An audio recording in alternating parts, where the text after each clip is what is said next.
Hello everybody, Lumus here from Failing at Gaming. Back to our Pokémon Sapphire Typelocke challenge. For anybody who's not caught one of these before, the basic rules is that we're only allowed to catch the first Pokémon we encounter of each type, and any Pokémon that faints is gone forever. So we got a limited number of Pokémon to get through the whole game with. If you're watching on PC, you should be able to find underneath the screen a list of all of our current Pokémon. But we're getting quite close to the end game here.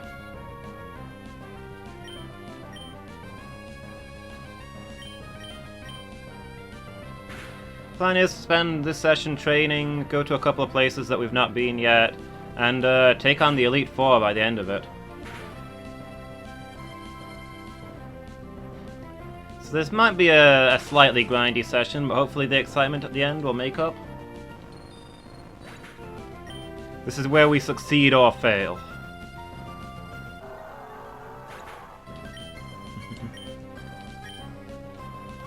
So far this generation has been the kindest of the generations we've type-locked. Things have gone pretty well. Not a lot of blood, but this is the only game in which I've wiped on a Nuzlocke. So I am a little spooked by the Elite Four. Yeah, might end up seeing some blood. Hard to say.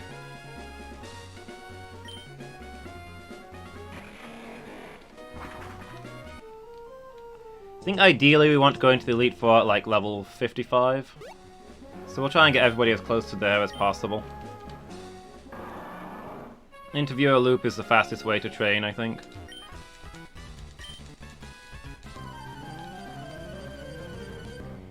These guys continue to spawn in 3 locations. They've got reasonably high level Pokemon. You don't need to wait to challenge them again like you do with most of them, so this is what we're doing. Hey Lady Meow, yeah, we're still beating up reporters.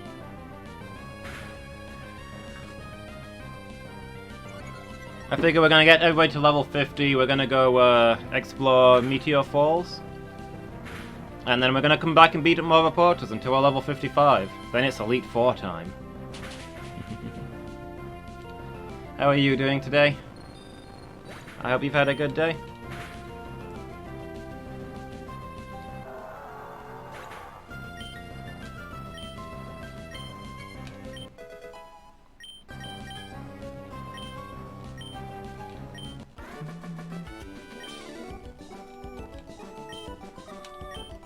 Yeah, I think this is probably a lot faster than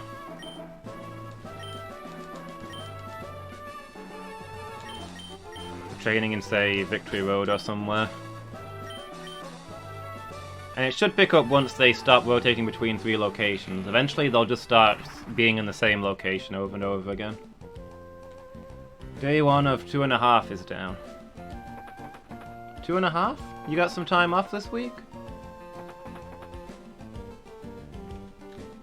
Oh, black to every part of that last bit.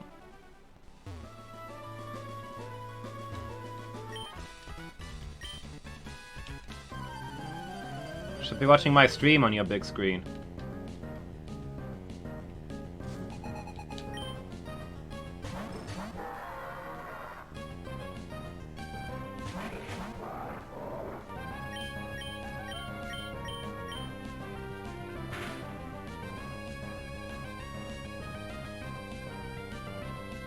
Last episode, so it won't happen again. There's a relief. Nobody ever has to watch Game of Thrones again. Thank goodness.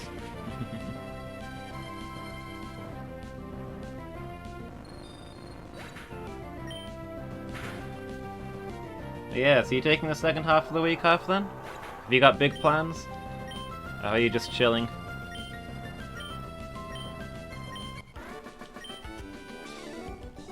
Obviously I know you're busy on Saturday.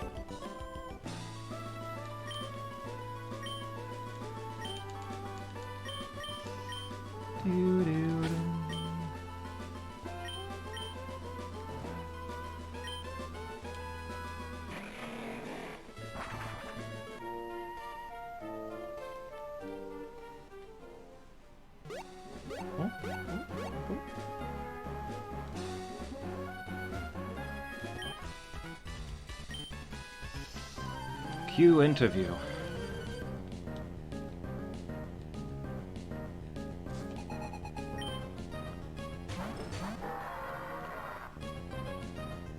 Sent out Megatron and Explode.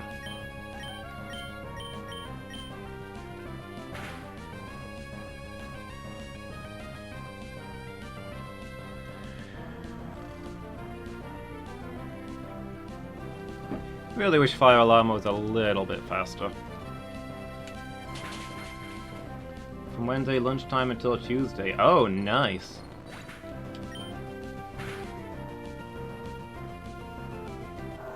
No particular plans other than to eat donuts.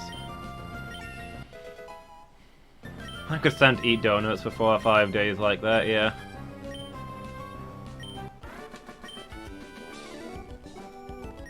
I love some donuts right now. We currently have no delicious in the house. And it's probably a good thing because with the day I've had, I probably would have eaten all of them by now. Friday will be a writing day. That's cool. I do like hearing that you're doing your writing. All my support.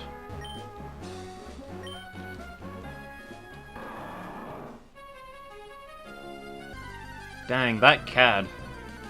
How dare he?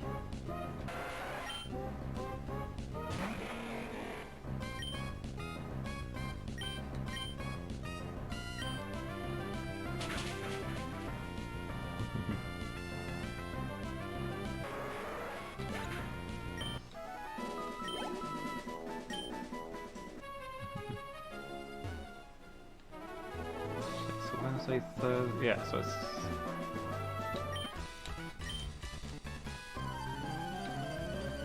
Thursday, I assume you have plans.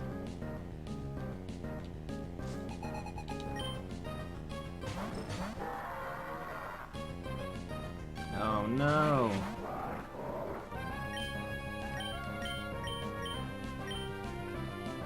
I mean, at least I know where all my delicious stuff went. I had to deal with my work issue. And I got stressed out and just ate everything. And I haven't been shopping since. So at least nobody stole mine, I just ate way too much a couple of days ago, and now I can't eat way too much today. Life is hard.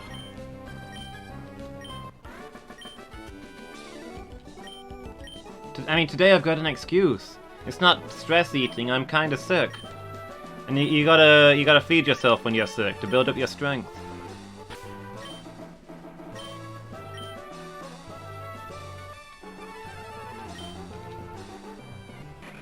That's not the right place to fly to.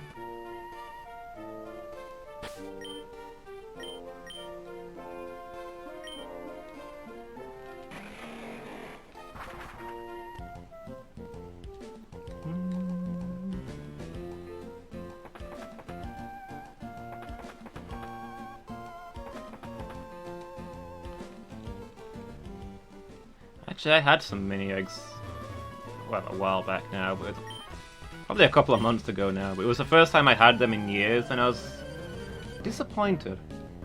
They didn't taste as good as I remembered. Maybe it's because I mostly eat like dark chocolate now. Oh boy, I meant to heal, and I did not.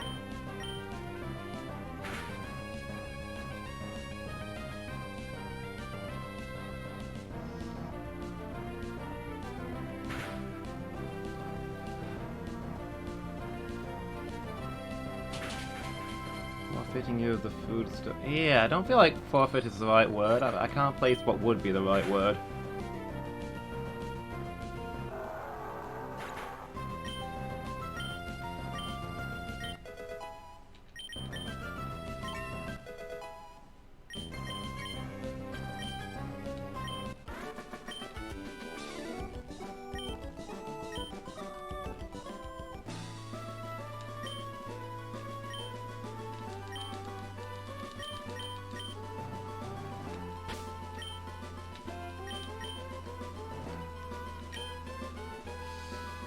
Yeah! Yeah! That's exactly it! They must have changed the recipe or something then, if you feel the same way. I was like, I want to feel that candy crunch with the chocolate inside, and I bite into it and it's just... Like, the outer layer of the candy is like... a nanometer thick now. There's like no shell to them. It's like the shell is painted on.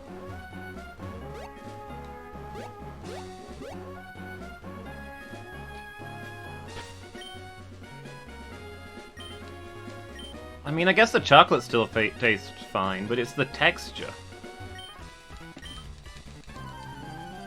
The texture is kind of gross. Biting out something that's supposed to be crunchy and your teeth just go through it, it's not good.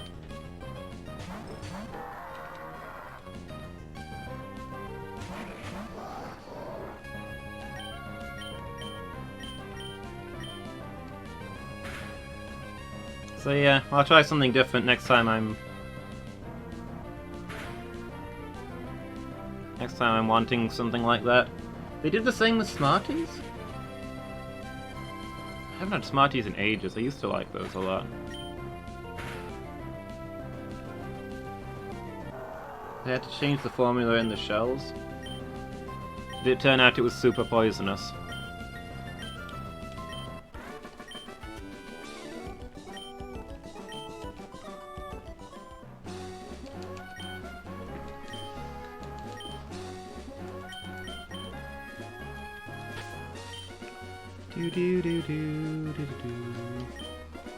So I think Buccaneer had an item.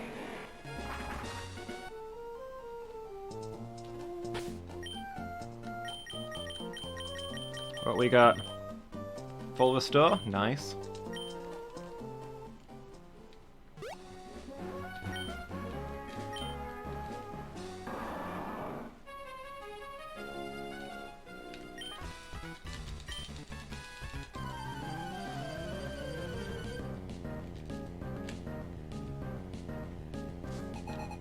I used to glaze the shells.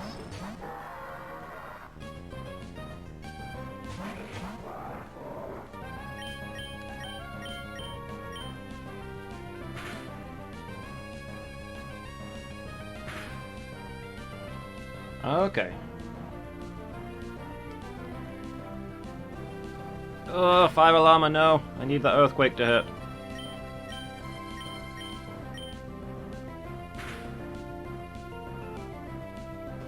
Sonic Boom!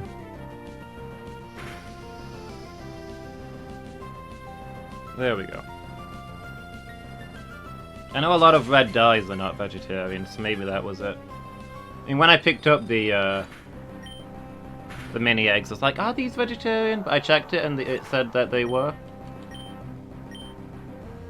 Maybe that's why I've not had them for like such a long time, because they weren't vegetarian. I honestly don't remember.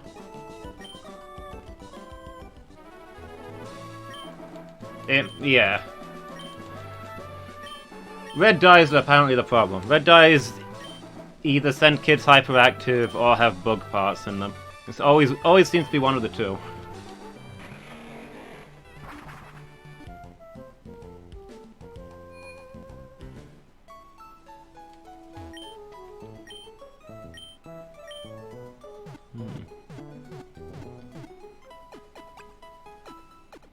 Bug parts is probably acceptable. If I wasn't a vegetarian, I'd have no problem with the bug parts. As a vegetarian, I prefer that my candy does not contain bug.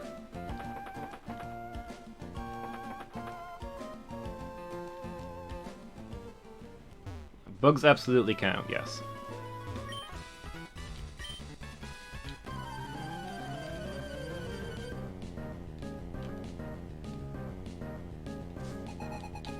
So hey Burzum, welcome back. We didn't really chat earlier, how are you doing? Are you having a good day?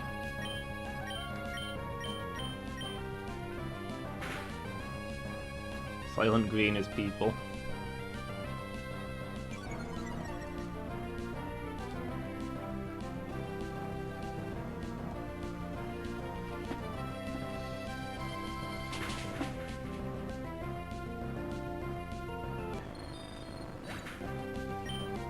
Peaceful day shift? Ah, that's why you were dropping in and out earlier. Makes sense. That's nice to hear. I imagine the day shift is probably the quietest.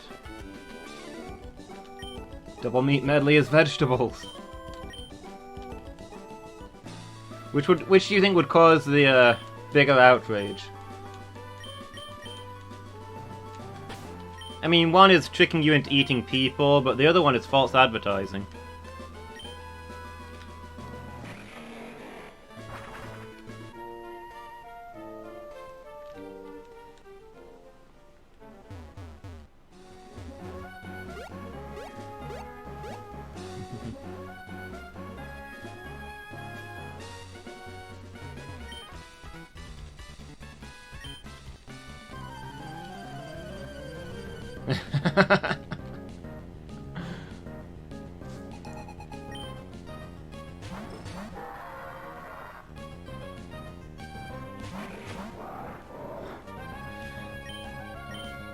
Just like that with everyone.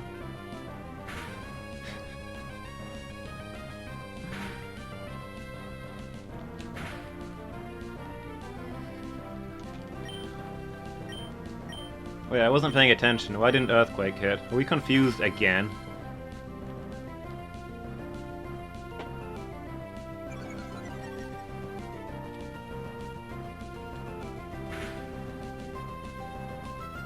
Oh, we're probably flinching. Let's at least get the Explode off the table.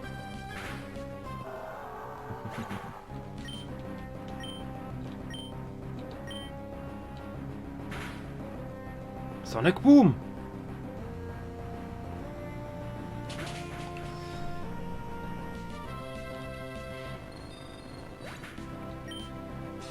Do wish Fire Alarma was faster. I feel like a Camel should be a fairly speedy Pokemon. Yeah, these guys are a great combo. When Earthquake hits, I can one-round these guys. But they've got flinch moves and confusion moves, so it's not always paying off.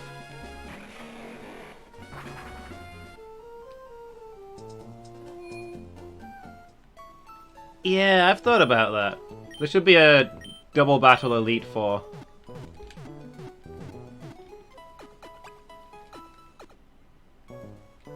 Maybe as post-game content. Like, every now and then you get it, once you've beaten the game, the Elite Four contacts you and are like on odd days or something, and say, like, hey, we're doing a special thing today, come by and battle us, and you get there and each one of them's got a partner, like gym leaders or notable trainers, that kind of thing. Your rivals hanging around with the champion, that sort of stuff. It's like bring a friend to work day.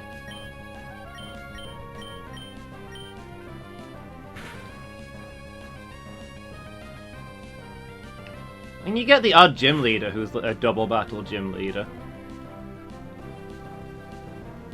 But I suppose you can't really have a double battle Elite Four trainer because then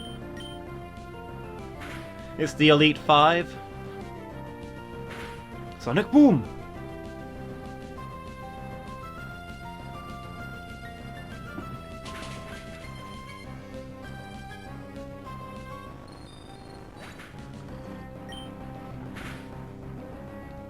I mean, game-wise, there's no reason you couldn't do it.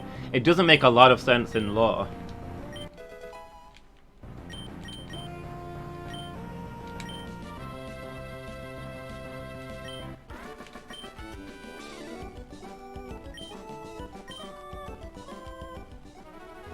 Yeah, I suppose one of the Elite Four could be like, I've always enjoyed double battles, so when we do our fight, you'll be using 2 Pokemon against 2 of mine. And it's not like there's 2 members, it's just you're double battling the same guy.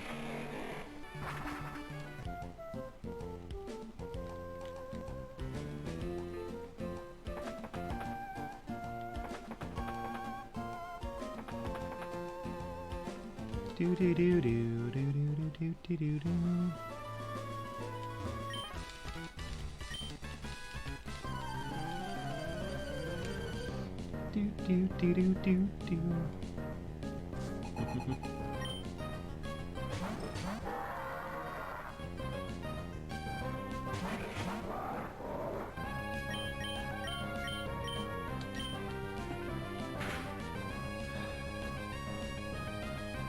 Oh, nice. Get those crits.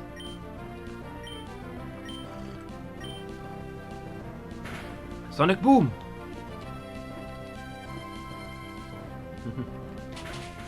Hey, Lady Meow. We need some lemonade?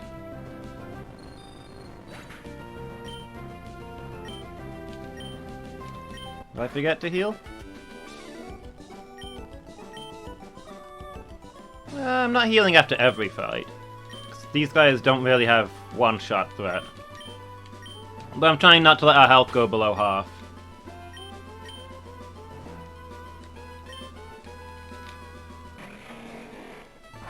Yeah. I'd have to be below half health for these guys to get me with a crit kill, I think. So as long as we play it safe, it's fairly comfortable here. There are a good set of levels below us, it's just that these are the highest level trainers we can actually rumble with.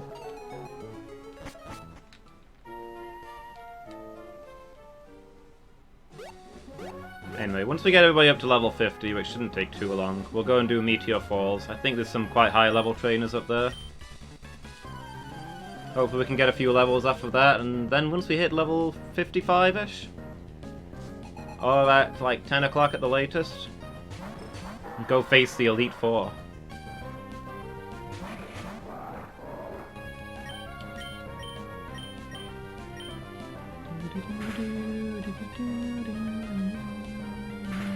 Sonic Boom!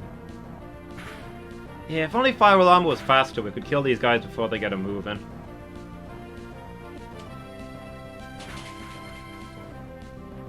I still think a camel Pokemon should be fairly fast. Just, I mean, Ponyta's like the fastest fire type, right? Because it's a horse and you ride horses to go fast. That's what you do with camels. They're mounts.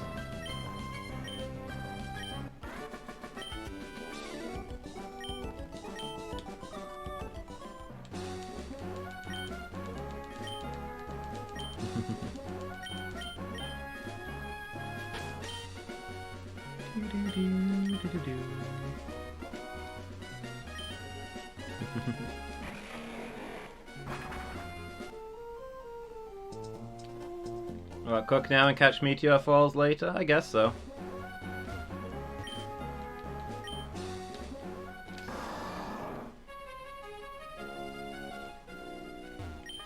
What ingredients do you have?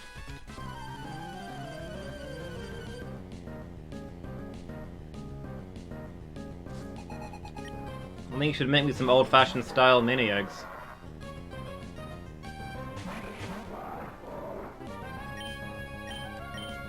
Oh yeah? I remember him asking you for your notes on it.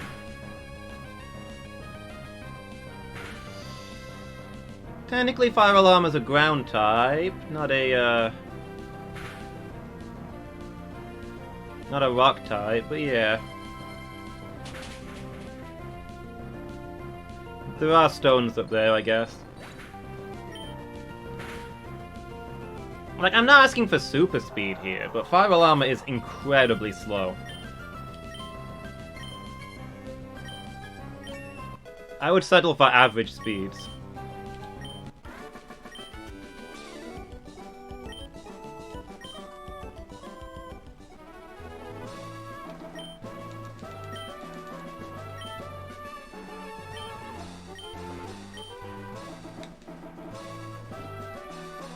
Yeah, I mean something like sand would not be rock, right?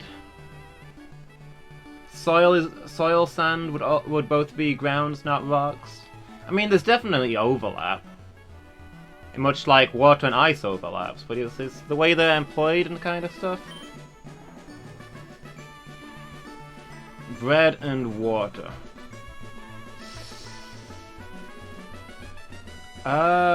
If you've got time, you could make yourself an ice sandwich.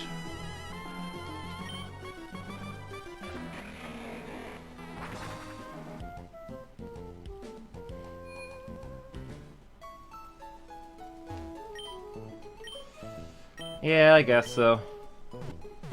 Just both fire types in this gen are real slow. I wish there was more variety, you know? Like, if I was using a Torkoal, you know, a big stone-covered fire turtle, you wouldn't hear me grumbling about how slow it is. That's to be expected.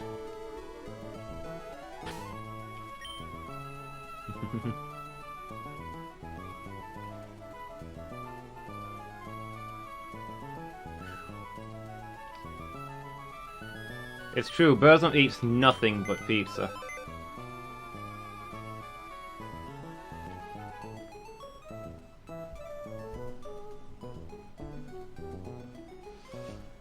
Go unplug Game of Thrones until he goes to get you some pizza. Tell him it's about time he did some work around here. Who still needs leveling up then? Okay, let's get Tinder out. Although both of our all of our ground Pokemon are... it's gonna be inconvenient. Oh well, we can work with this. Put Obsidian away for a bit.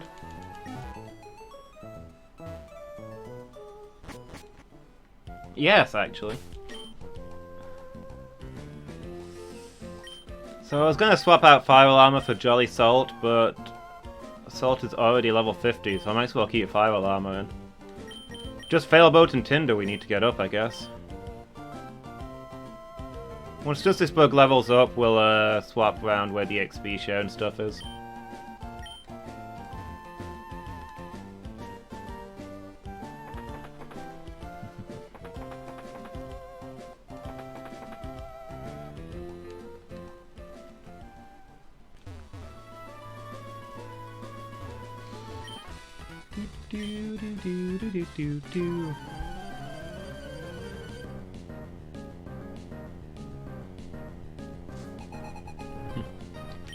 Yeah, if it's our Snowlands, am I getting like half of that 20,000? Probably not half. I could probably push for a quarter, depending on whether he's using the maps or not.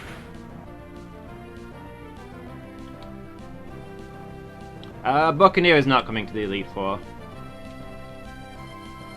Too precious, too beautiful.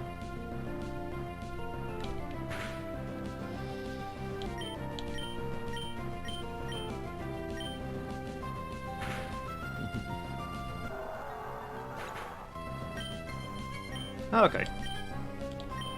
If he's using the maps, I definitely deserve at least a quarter. I put some time into those.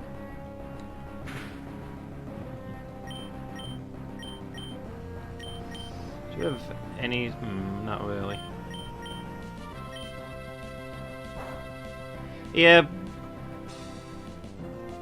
Buccaneer is doing... Buccaneer's done really good work. Been an excellent utility Pokemon, carried all our HMs while still being good in a fight.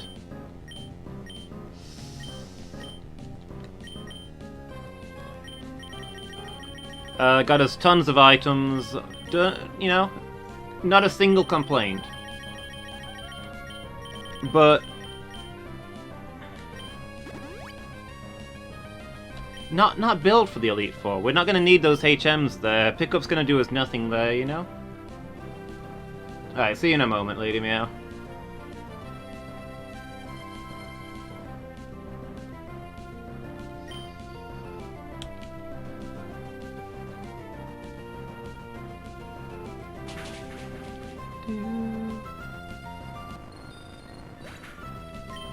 Could we train on the first Elite Four? No, because unless we beat all of the... Wait, what? Is that a thing you can do? Can you escape vote out of the Elite Four? If you can, that's the first I've ever heard of it, but I can't think that I've ever tried, to be fair.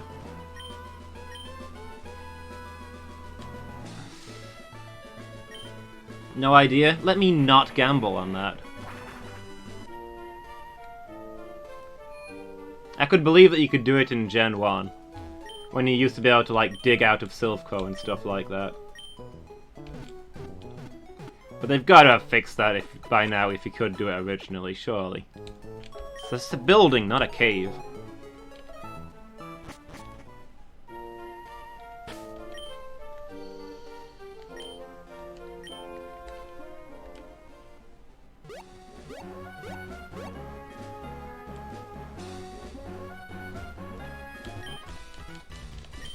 Do do do do do.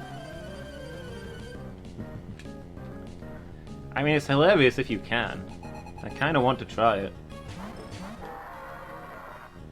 But we can't really take that risk. Because if you can't, then we die. That is practically game.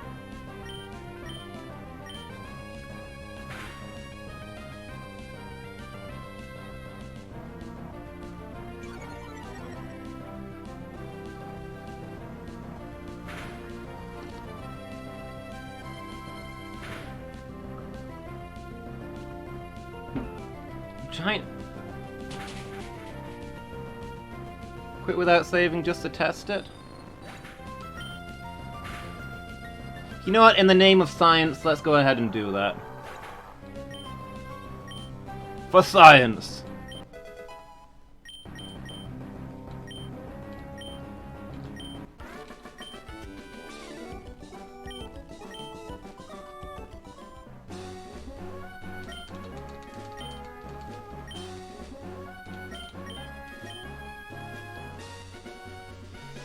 Do do do do.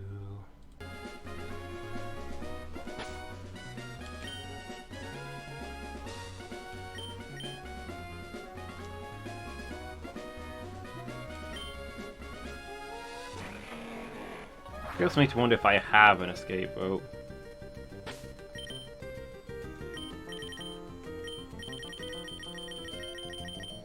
I don't have an escape rope, okay. Do they sell them in here? For people who are training in Victory Road, maybe? Are you serious? Now I gotta go buy an escape rope. Thanks, Burzum.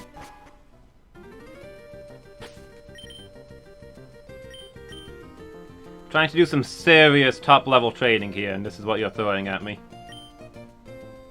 Oh, ooh, maybe in the PC. We should better buy it in one of the early towns, right? I feel like most marts carry escape ropes.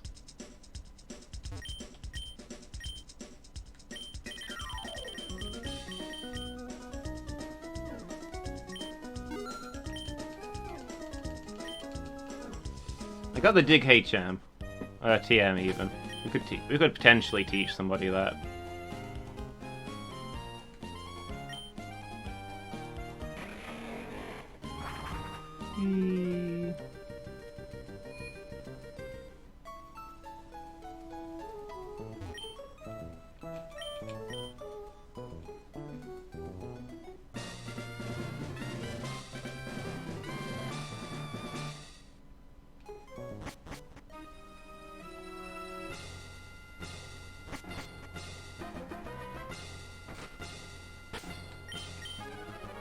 Okay, here we are in the Elite Four. Let's go ahead and try the escape rope, see if it works. No, that doesn't work. I didn't think it would. Gen 1, I can believe that it would work, because you could dig your way out of a lot of buildings. But oh well, we did it for science.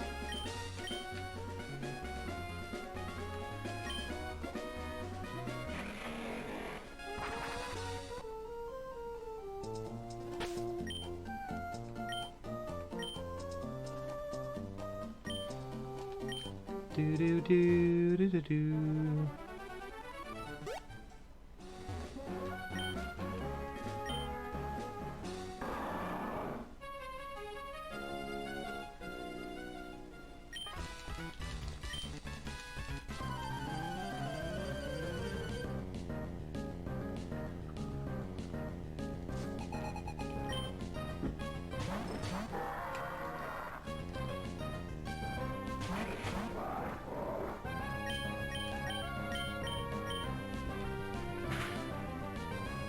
Alright, spin these out.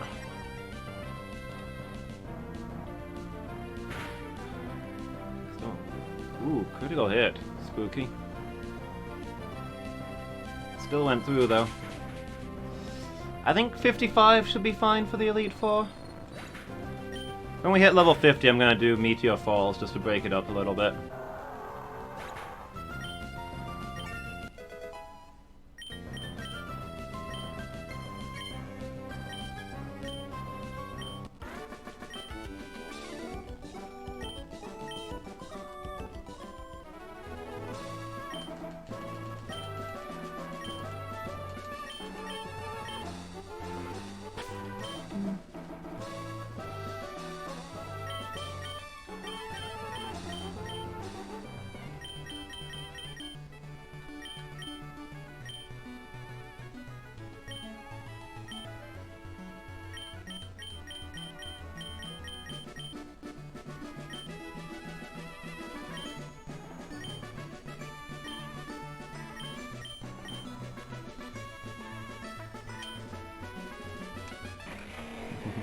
Yeah, we tried. We tried to break the game. It's just unfortunate that physics don't work that way. I kind of want to try it in Gen 1, though.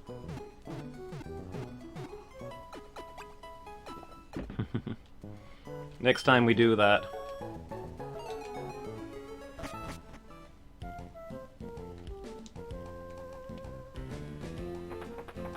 So yeah, when we get to level 50, we'll do Meteor Falls.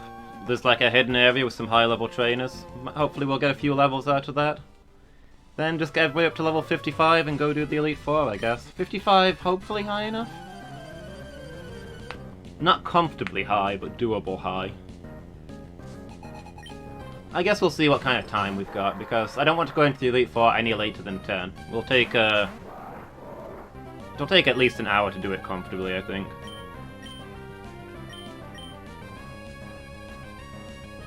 I can't use Earthquake there, can I? Flamethrower it is.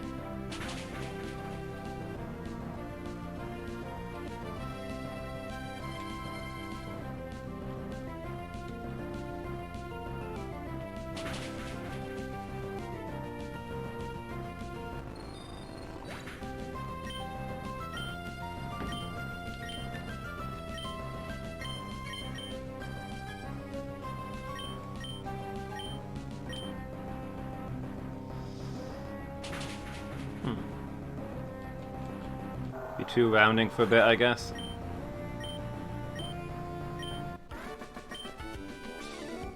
No big deal.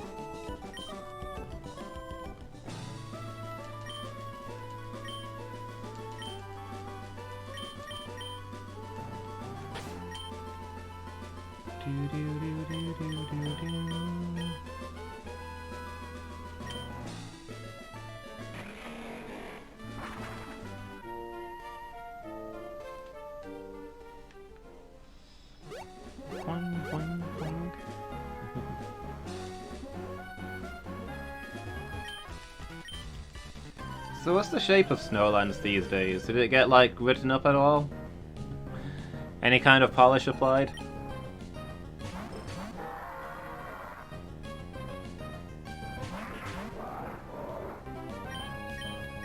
So I know at once you had dreams of making it a published adventure. It's on the list of jobs, okay.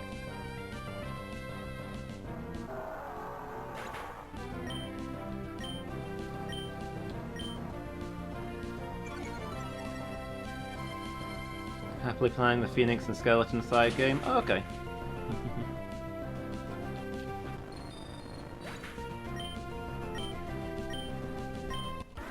Maybe once...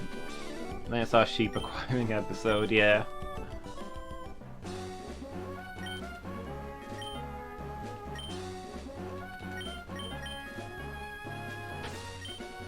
Maybe then Elf Town for pockets? Okay. I say, maybe once Dream is completed, you can sit down and really get it done and get it to like publishable level.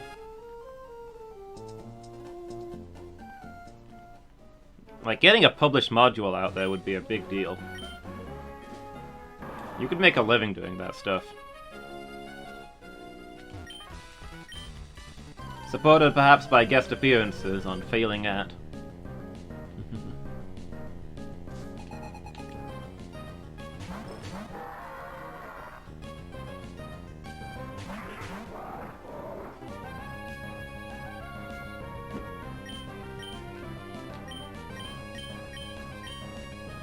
We have access to the people we need?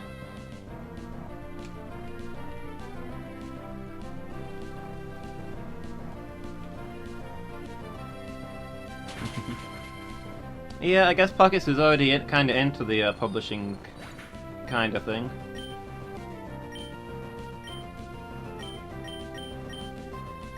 I mean, Caldori is kind of a similar thing, right?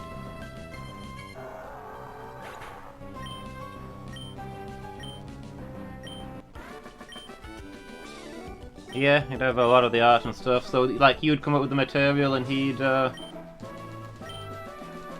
do the final formatting and release?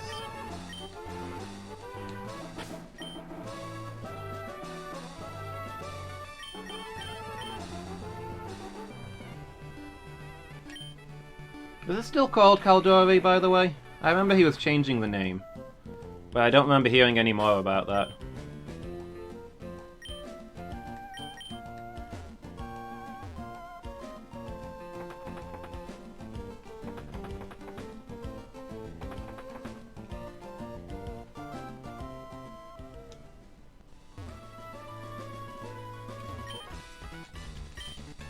Yeah, I noticed the server went really quiet.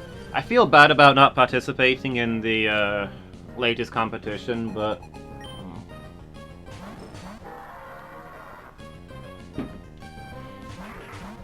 Like, normally, even if it's a competition that doesn't interest me personally, I'll try to enter it just because I want to support the stuff that you're doing, but...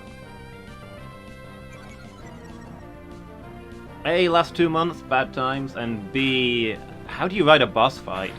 I've never had a boss fight in my games.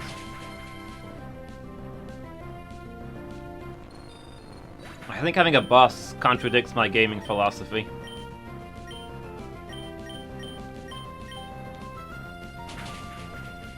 The result of not having time to speak?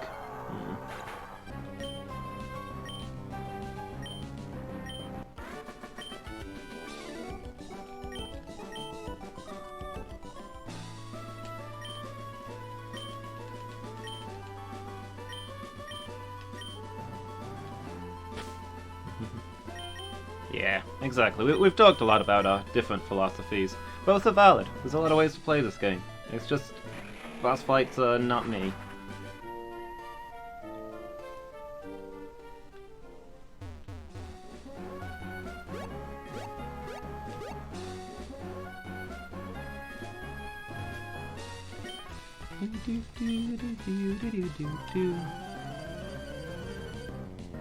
Well, yeah, he's hopefully still working on the Caldori, so hopefully that's gonna get somewhere.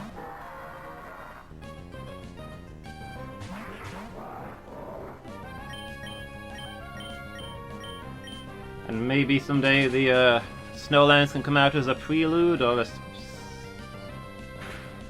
spin-off kind of deal to Caldori. Something else produced by the Pockets and Burzum company. The Veris design, I guess.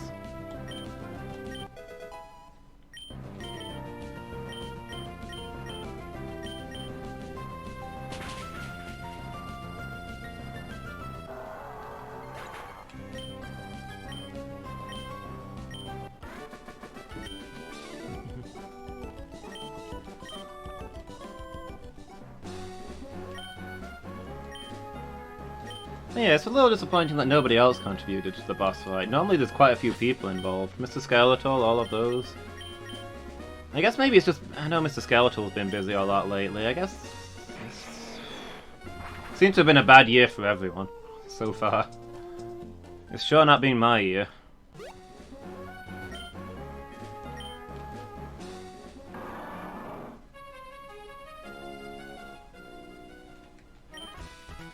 Dying server? I guess you've not been spamming links as much?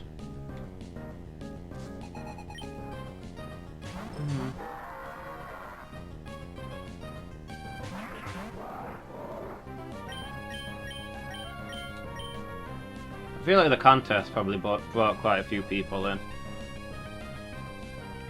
Maybe once you're able to start those back up.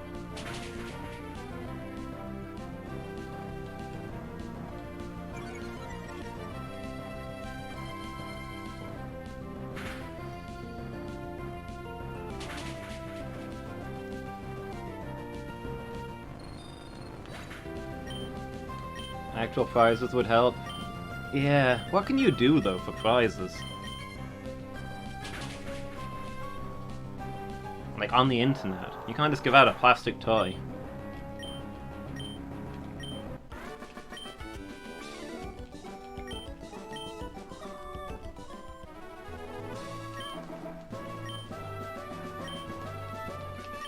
Here's a plastic toy and a bottle of cheap wine. You just gotta drive over here and collect it yourself. We don't have money for postage.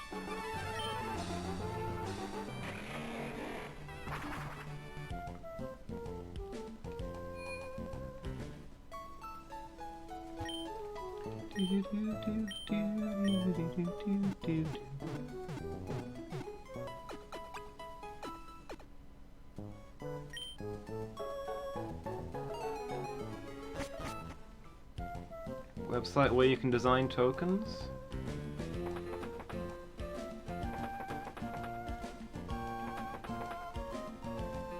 Like making a custom token for somebody?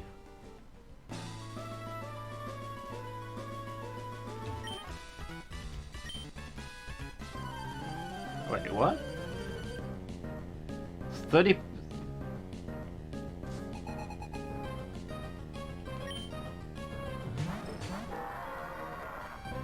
Oh, like...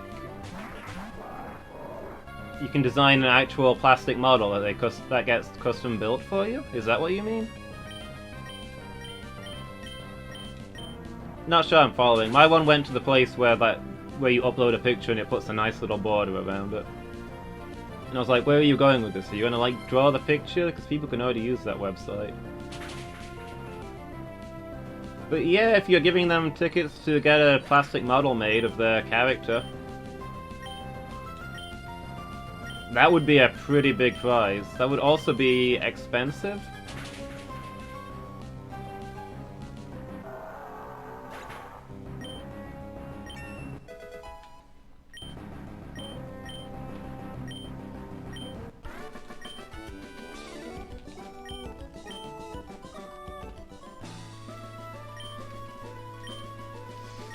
Yeah.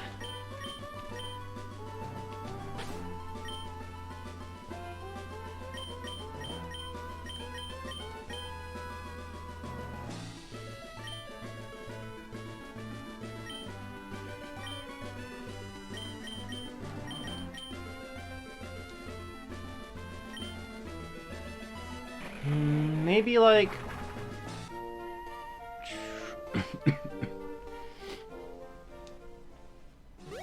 Maybe like PDFs of like pre-mades and stuff? How many... Like, are there a lot of D&D modules that aren't like big modules, but more like one session here's a game thing?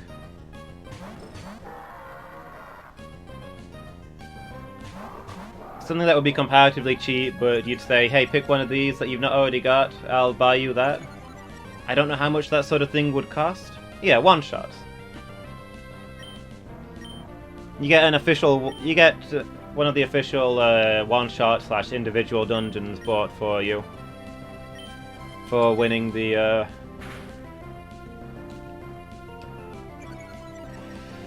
Yeah, I suppose you'd have to be a DM for it to be useful.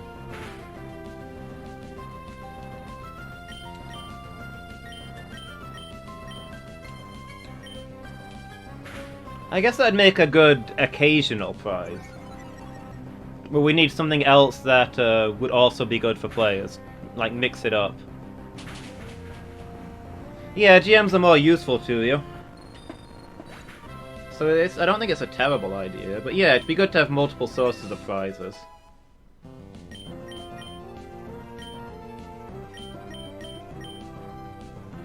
But I'd definitely put that forward as a suggestion. Again, don't know how much they cost.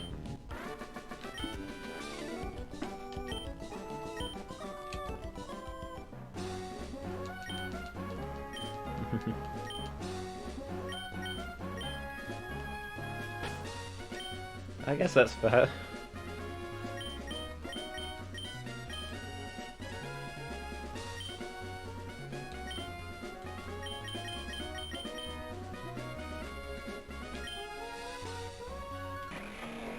Like, expanded characters for players?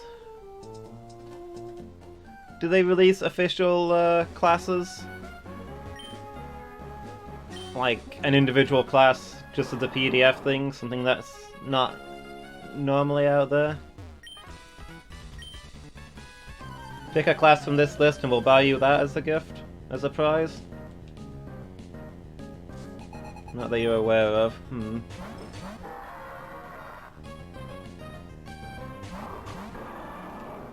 I don't know, I'd have to think about that one more, I guess.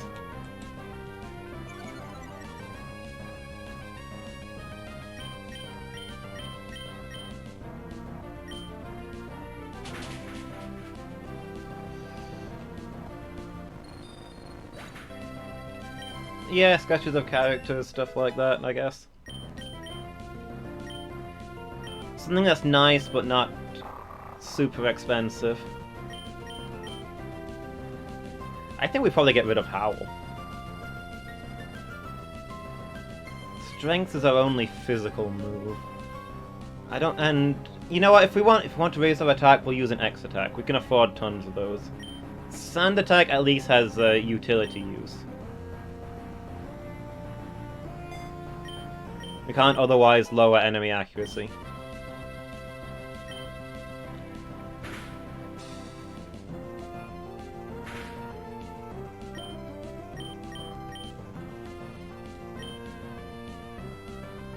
Surf doesn't hit our teammates, right? Yeah. Yeah, I mean, Pockets is an artist, right? By day trade. I'd add that to the rotation. Not something you do every time, but occasionally he'll do a sketch.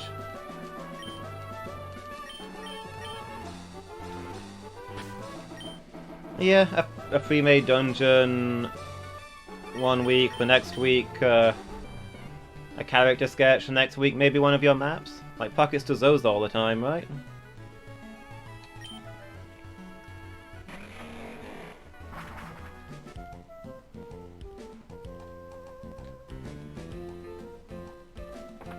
Just got a few different things on rotation. That's the sort of thing that I'd suggest. Well, that's why I'm suggesting not every month.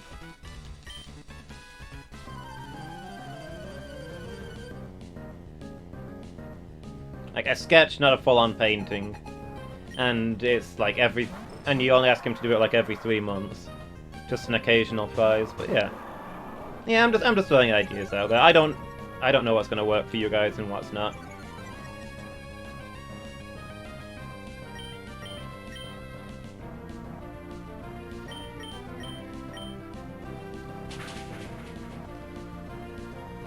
Yeah, time is ever the problem.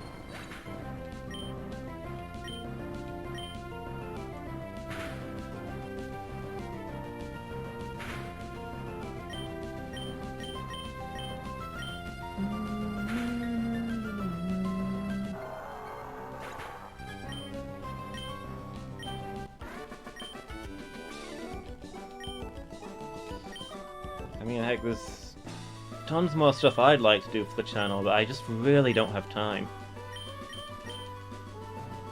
Already maxed out. I need an assistant, but I feel like I need to be getting further before I bring somebody else in like that.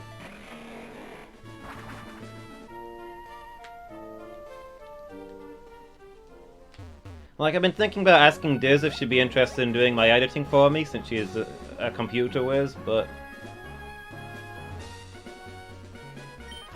I mean, for editing and for appearing in the episodes and all that, and in streams and all that, you guys get a share of the money that I make, but right now I'm making hardly any money. So I'd be asking her to do a lot of work for shares that might eventually be worth something.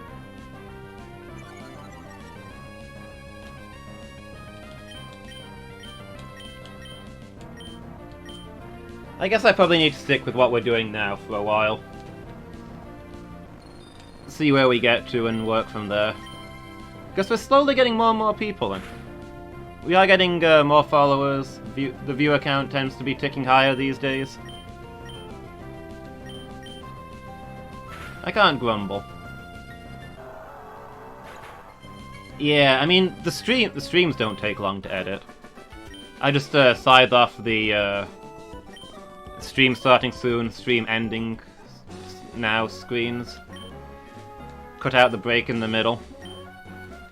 And that's all that needs to be done, because it just needs to go up as is. But for the episodes, that's a lot of editing. For all the YouTube stuff.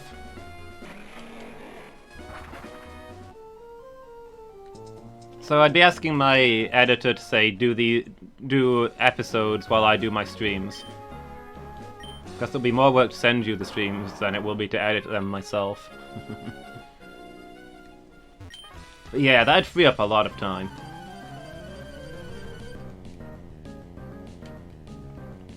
Like, I've got a lot of maintenance stuff I need to do for the stream that I just don't have, and extra features and that kind of thing that I'd love to add in, but just don't have time for right now. I need to mess around with the alert system so the volume is working right.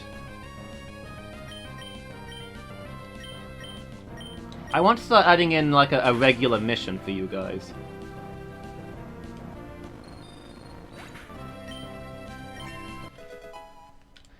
Like we did with the 50 followers thing, and you got the weekend stream as a reward. Not always on that scale, but something like when we reach a total of 5,000 bits, I'll drop 5 gift subs. Or I'll do some special thing when we reach a certain number of subscribers, you know?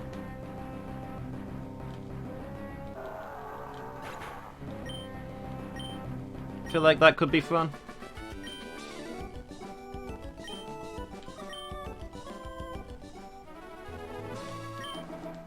What else? I want to set up a, stretch goals. Yeah, thank you, Lady Meow. That sort of thing.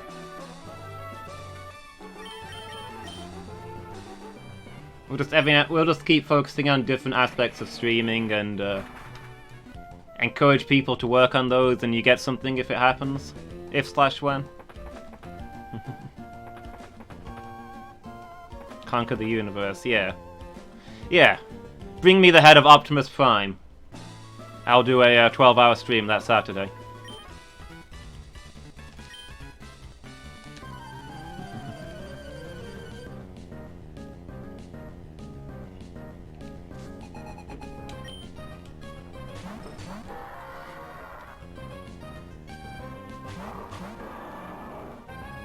I'm also thinking of setting up like a point system. Like quite a few streamers have a thing where you earn points as you watch, and you can maybe you just see who's got the most points. You can play games with each other with those points, or do stuff with them like that. Just see who's got the most points. I don't know. I'd like to do something like that, maybe. Thinking you get points for watching, and maybe you can play sound files using your points.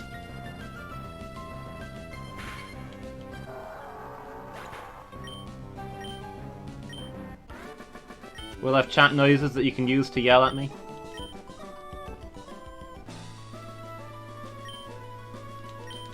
If you want to scream left, left, left on stream, you hit the sound request left, and it costs you 20 points.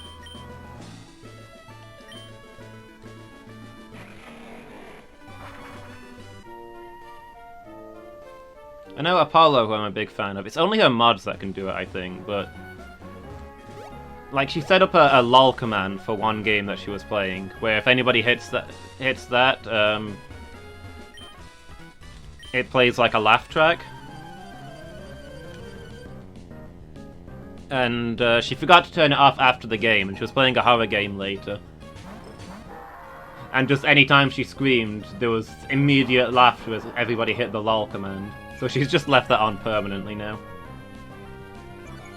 There's not sound request yet, but it's something you can set up. I've seen other streamers do it.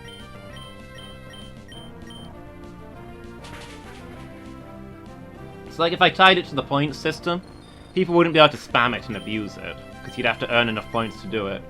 But you'd be able to play a silly noise or whatever on request when you think it's funny.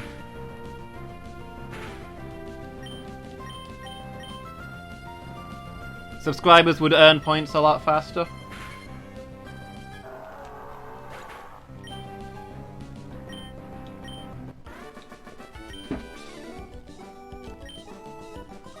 I think that'd be fun to do, but again, it's going to be a lot of work to set up, so it's just when I get time, you know? I keep picking at these little bits when I get a moment, but it's... Can't come at the detriment of actually doing the streams and the YouTube episodes, right? Defies the point.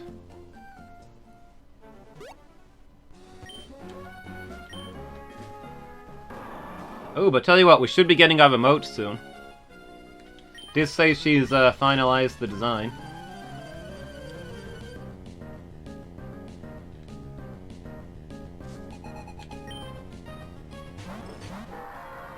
So that'll be a nice step forward.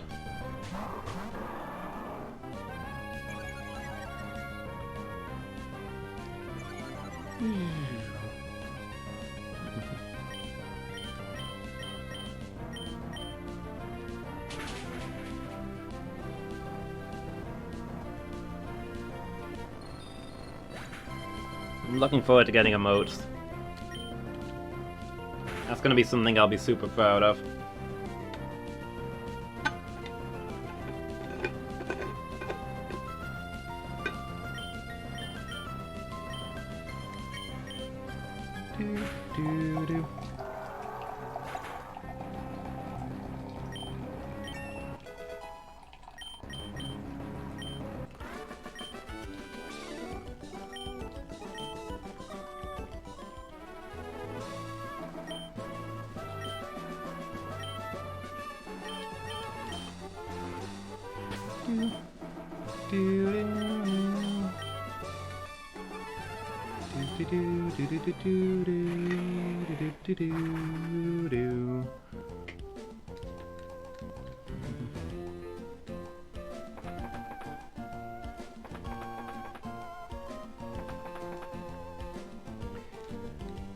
But yeah, these are all things I'm dreaming about doing.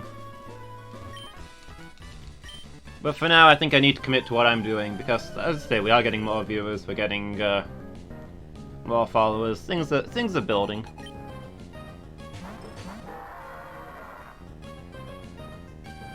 If we can reach a nice steady level, then I'll reach out to the Failing at crew for an editor, maybe. And that should free up a little bit of time to start doing other fancy things.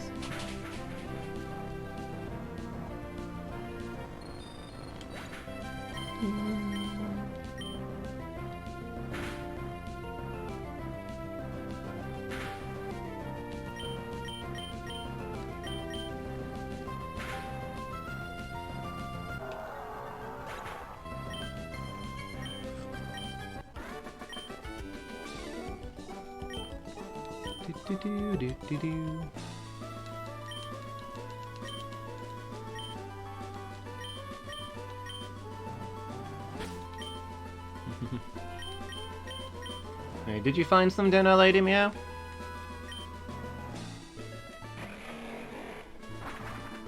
With your bread and water, or is starvation in your destiny?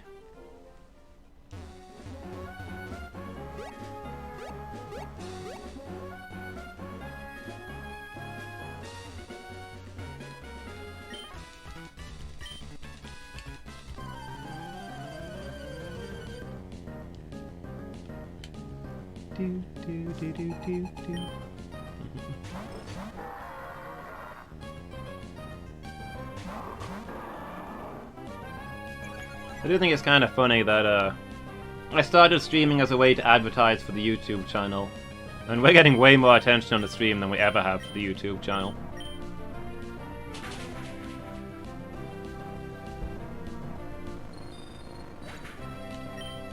We still haven't reached the point where YouTube will actually pay us for our videos yet.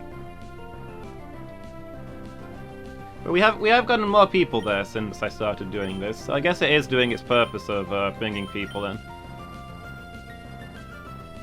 It's just that somehow it's got reversed. We're now a streaming group rather than a Let's Play group.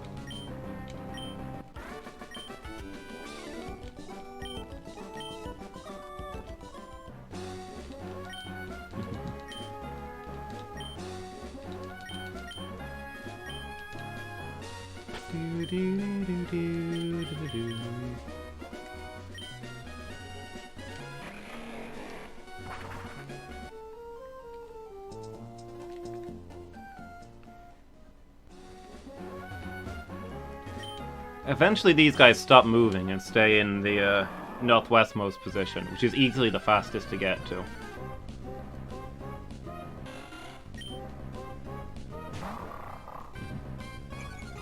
Yeah, check out our YouTube channel. All the old streams are up there, so if you're really invested in, say, in a certain stream, say Dark Souls or Pokémon, you can watch any episodes that you missed.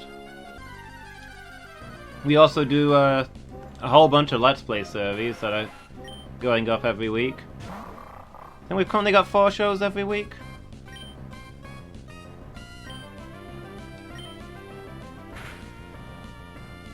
We're doing Sword of the Samurai alternating with WWE SmackDown.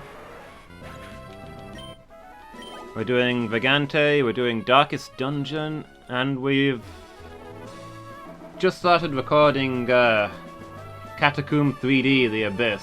No, The Descent even. Abyss is the next one. Which is a classic game. One of the earliest first-person shooters. There's a lot of debate on which game is the first first-person shooter. It depends on your definition.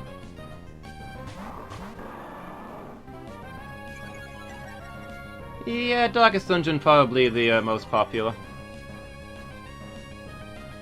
Definitely the longest running. I think it's by far our longest running show of all time. It's gotta be. What would be even close? I can't even think what our second longest would be.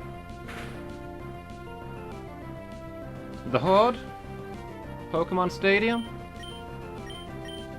Darkest Dungeon's gotta be twice those.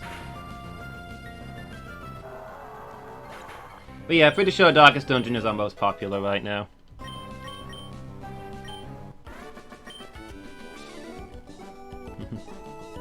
The Catacombs was great. I really enjoyed that game. I wasn't expecting to when I started playing it. I thought it was going to be a meme game that we would play for a couple of sessions and abandon, but it was really good. I also really enjoyed the Horde.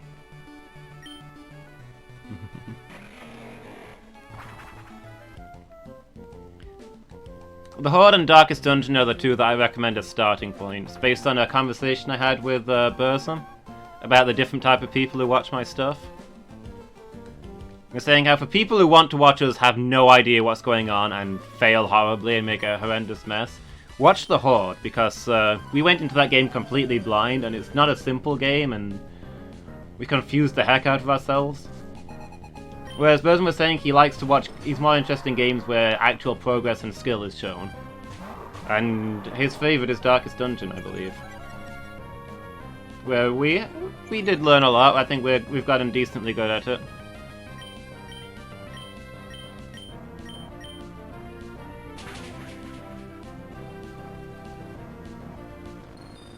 It lends itself to a careful, tactical approach, unlike the Horde, with lots of screaming and crying. Also, Tinder hit level 15, I didn't even notice. We could go have a look at Meteor Falls now, I guess.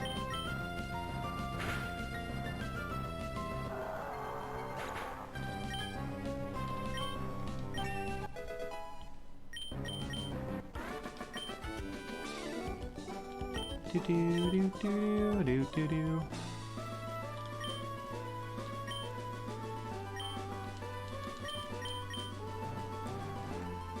Jumping us on the popular bandwagon.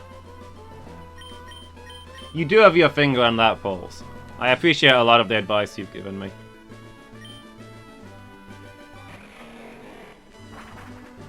Like, Dragon's Dogma? I'd pretty much never heard of that game until you told me about it, and that's one of my most popular streams. That's brought in a lot of people. What we really want is to lead it? Everybody else copying us, huh?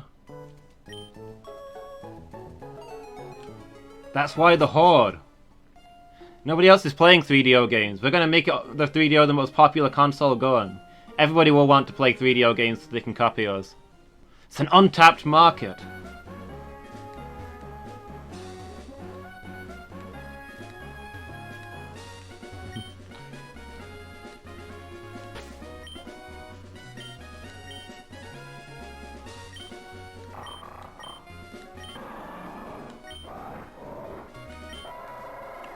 Surf, surf. Okay, we have got waterfall.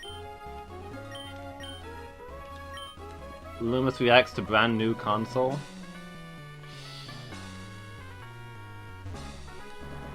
I don't know that I feel comfortable doing that kind of clickbait stuff, though.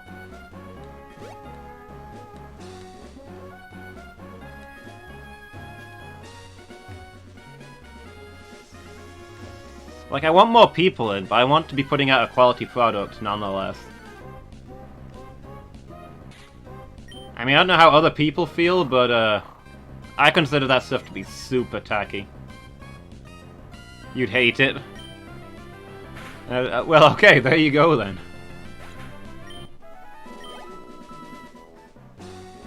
Also, yeah, freaking YouTube. If there was an alternative to YouTube, I'd use it. But there currently is not.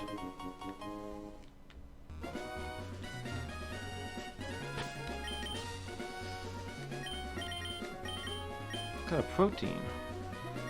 Protein's attack? Yeah. It needs more attack. Probably Justice Bug. Oh, it won't have any effect. Is there anybody who doesn't have filled up stats? Probably not. Fire Alarmer? Okay. It's our newest member. I guess Fire Alarmer's the one with the lowest PP. EVs even. No, Buccaneer doesn't have an item.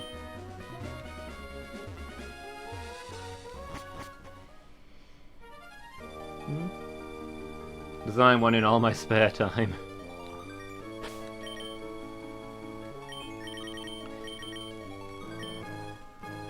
Why have I got 2 revives in here? I'm complaining about all my incredible lack of inventory space, and I've got 2 revives just lying there?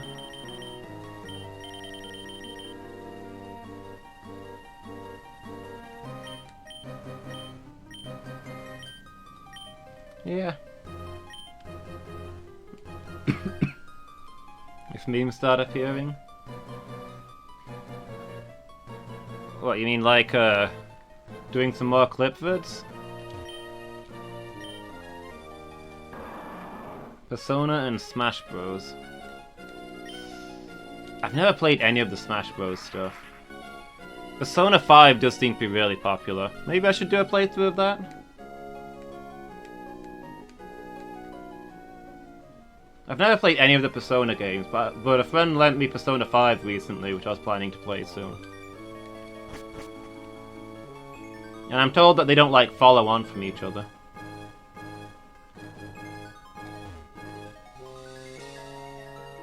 Okay, yeah, if you see a lot of memes, you'll suggest that game to me, fair. I mean, that works for me.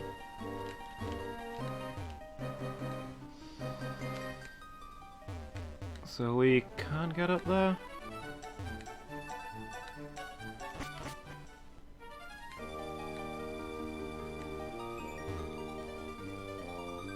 What's going on in this place, then?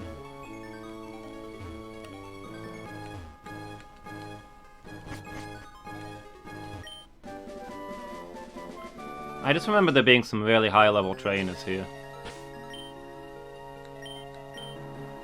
TM23, huh? Iron Tail, okay.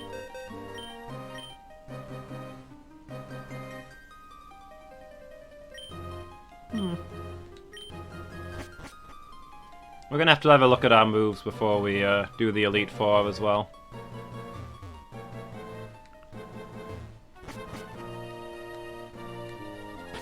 Oh, here's some people.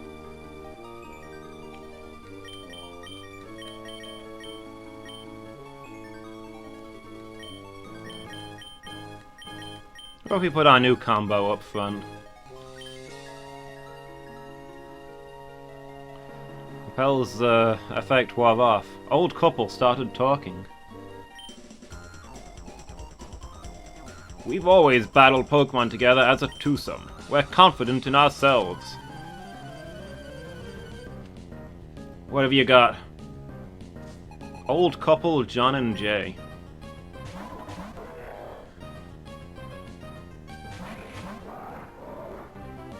Okay, pair of fighting types.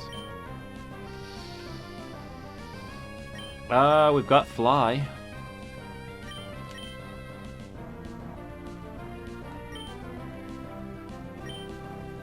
Actually, no, flying was a really bad idea. Why did I do that?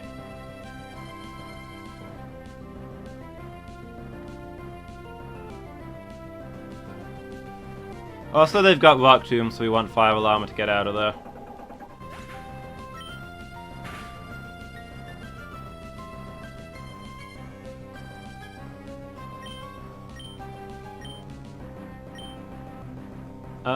Maybe never mind?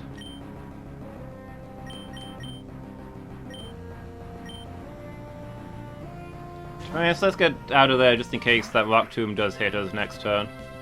Never mind, Justice Bug's got it. Okay, I thought the people here would be slightly higher level.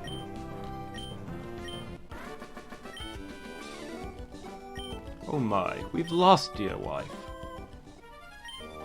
We've been married for over 50 years. Come to think of it, I've yet to beat my dear wife in a battle. Probably because I have a fighting type and she's got a psychic type.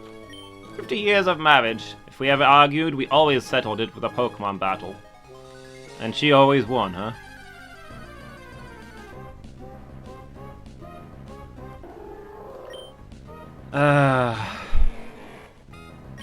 Rip Blood Moon.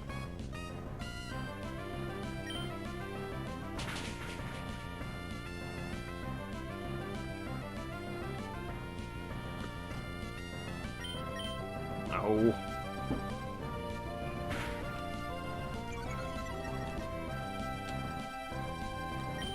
Oh, we've got that, we've got a stupid flute, haven't we? Why are we not using that?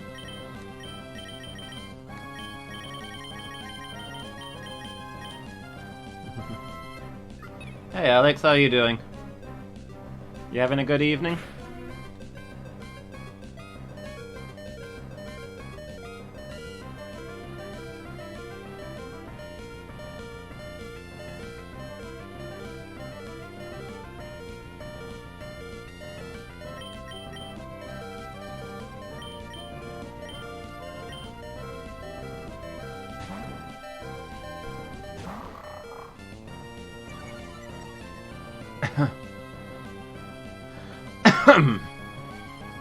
Oh, my poor heart. Did you guys see that?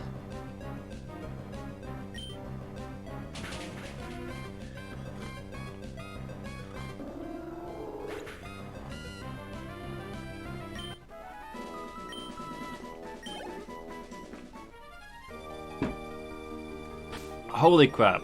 We almost lost our super powerful dragon.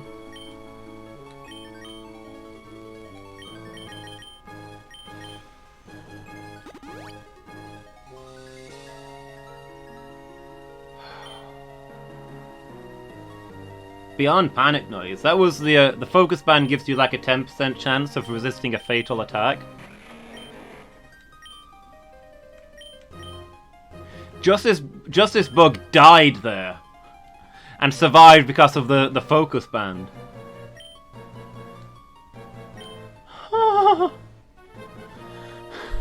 Let's hope that never happens again. Can you imagine if we'd lost Justice Bug there, right as we're preparing for the Elite Four? Yeah, wild Pokemon. It was a crit, but oof. So you just got back from the gym, had a shower, now enjoying a cold beer. Good, I'm hoping you're having a more peaceful evening than I am. We're having nightmares over here. Okay, I think I remember this guy's deal. So let's go ahead and put Jolly Salt up front.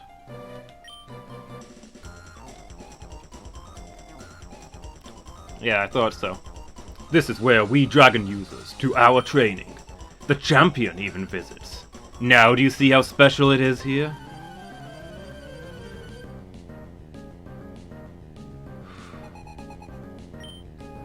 Yeah, Justice Bug almost died there. Kind of did die there.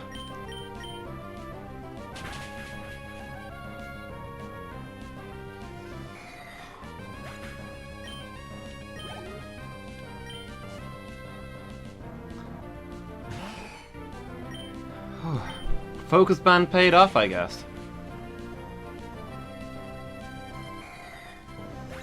Best item in the game.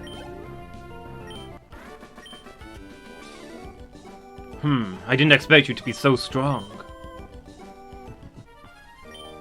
The road ahead remains long and harsh. When will my Pokemon and I become the best? Only when you defeat me, so you're a long way off. I thought the people here would be a higher level. I remember them being tough.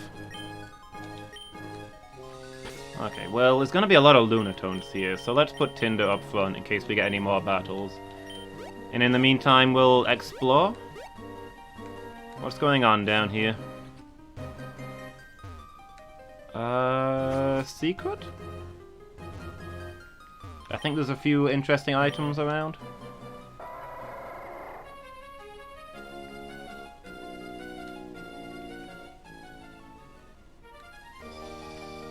Okay, what's through here?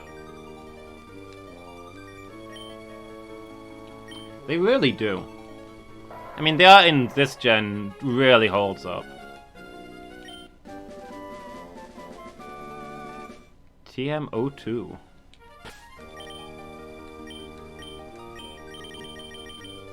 Dragon Claw. That's better than Dragon Breath, right?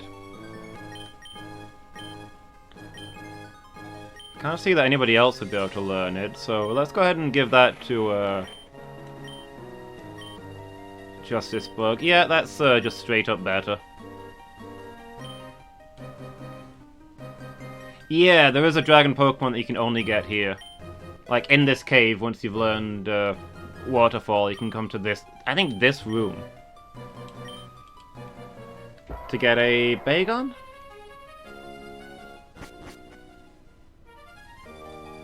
At one point we were talking about getting one for our Dragon Catch, but... Now, obviously I wouldn't be able to get it until right here, after I've beaten the 8th gym. Which wouldn't give us much time to enjoy the Pokemon.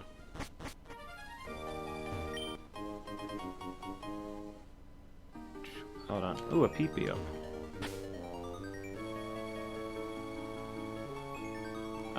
No, the physical special split has not happened yet. This gen introduced contact, where moves either touch you or are ranged attacks.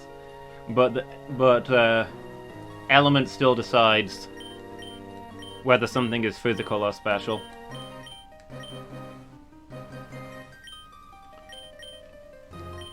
Next gen is when you start getting, like, special fighting moves and physical dark moves and that kind of thing. Weirdly, right now, every dark move is special. Next gen, every dark move from this gen is made physical. So Bite is not special. Dragon is physical, yes. No, sorry, Dragon's special, isn't it? Yeah, Dragon is special.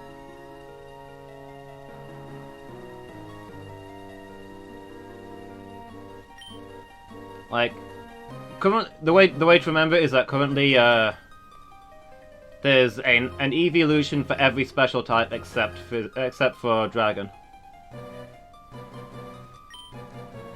Yeah, my Dragon has huge attack. It's also a ground type though, and your special attack isn't tiny. There's not that much in it. They're about the same.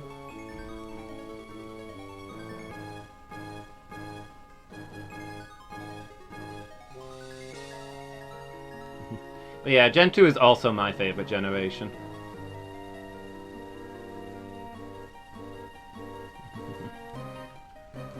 Silver, probably my favorite Pokemon game.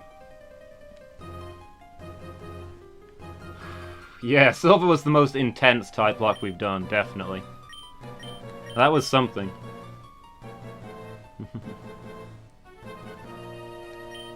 So yeah, we've got a mix of special and physical moves on Justice Bug.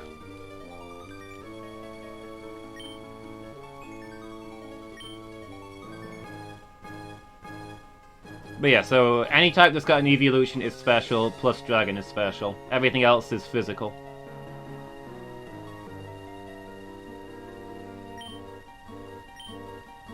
What was I... Oh yeah, I was looking at moves before we got distracted. Why can't we use Strength here? Can you not use Strength in dungeons that don't contain a boulder? I mean, it wouldn't do anything, but that seems weird. Okay, Earthquake probably a good place to use the PP up. Earthquake or Ice Beam.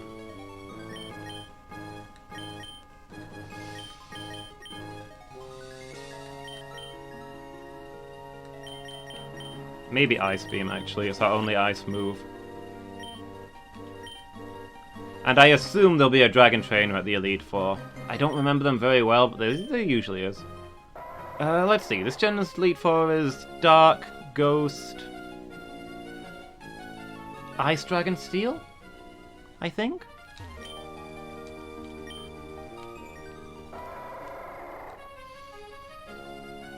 Although I remember they mix up their types a lot more this gen, I believe.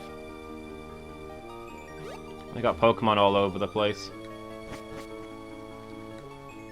Okay, can we get over there again and see what's down the other side?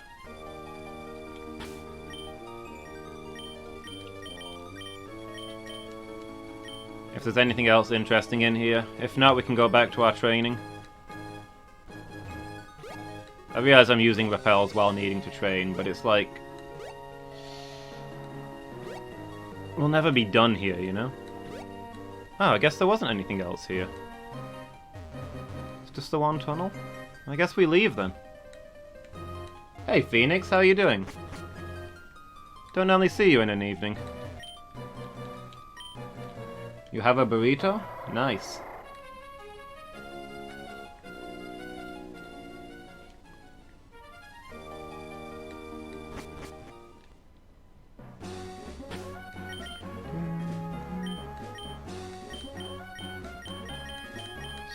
Put you down there again then.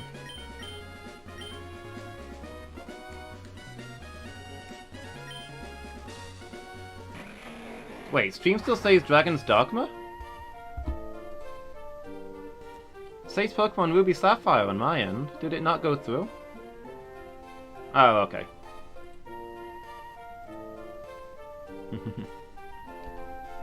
Yeah, it doesn't update automatically. For whatever reason.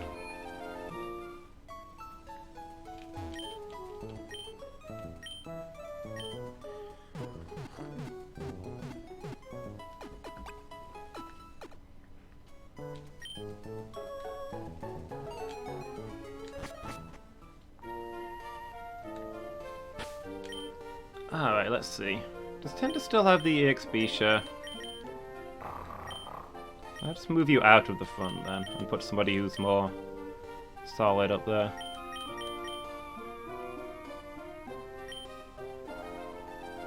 I guess Justice Bug and Fire Alarm were doing pretty well at sweeping there. I don't remember where I left the people we're training against. Oh, here they are. Alright, time to see if we can get to level 55 and take on the Elite Four.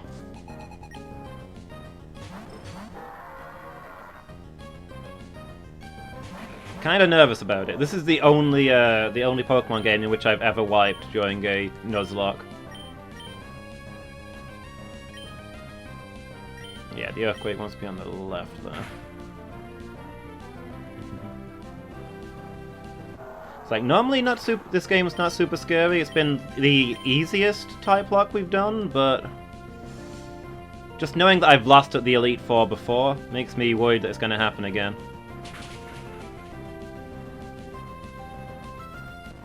Dream Team? This is a pretty solid Dream Team.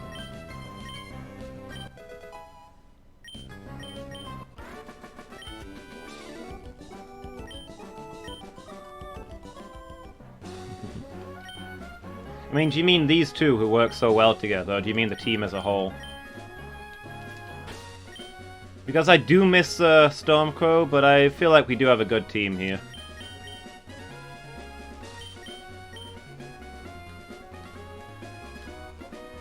I miss every one of the Pokemon that we lost.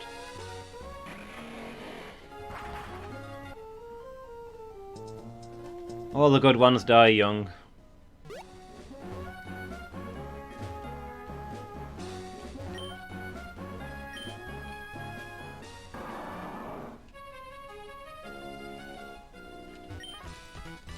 Do do do do do do do.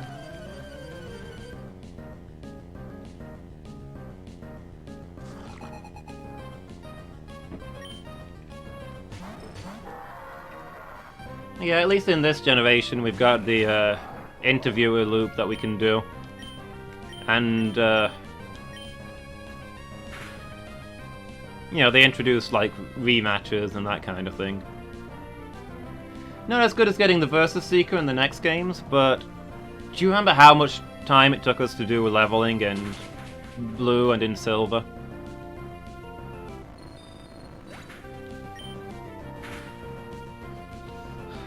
Because that took forever, just walking back and forth in the grass. Yeah, real torn up about Lord Jalapeno. I mean, I was thinking of just the ones in this generation. We lost a whole bunch of good ones, but yeah. In this generation, all the ones that we lost were, like, real high-tier ones. But last generation, we lost nearly everybody, so, you know.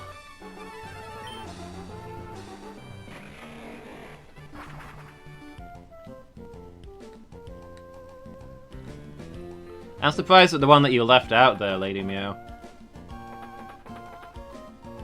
Considering how much flack you gave me for it. I'd have thought that TikTok would be the top of your list.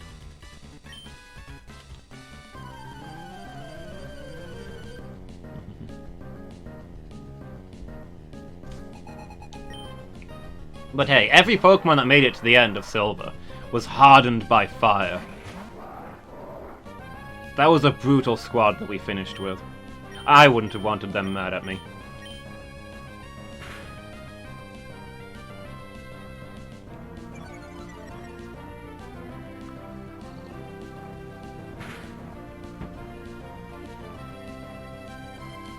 That was a force of vengeance.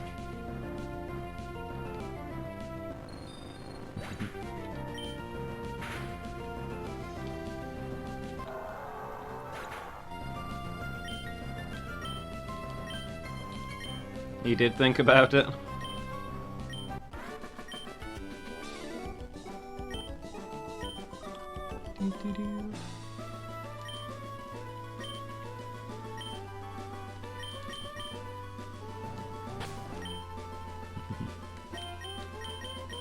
So I remember getting a lot of flack for that one.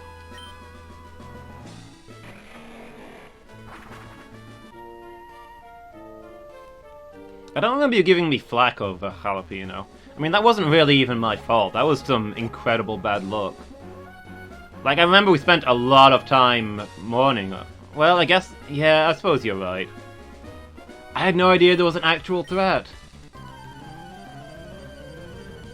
I did stall out. There, I could have done it differently. Yeah, I suppose Lord Jalapeno was my fault.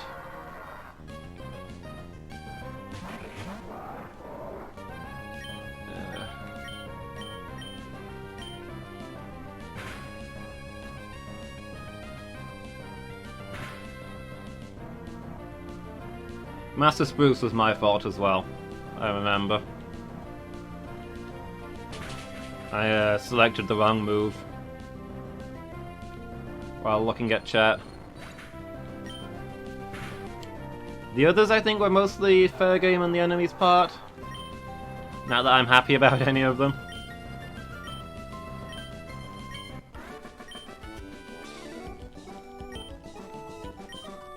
I can't even remember how we lost TikTok, but I remember you were really angry about it. I'm not convinced that that one was my fault.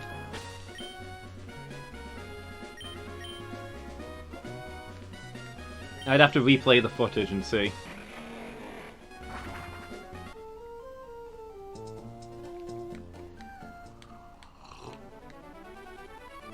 Did we go into a like a gym leader fight or something underleveled, and that's how we lost TikTok? And you were like, I want to see all your Pokemon level 50 before you reach the next gym.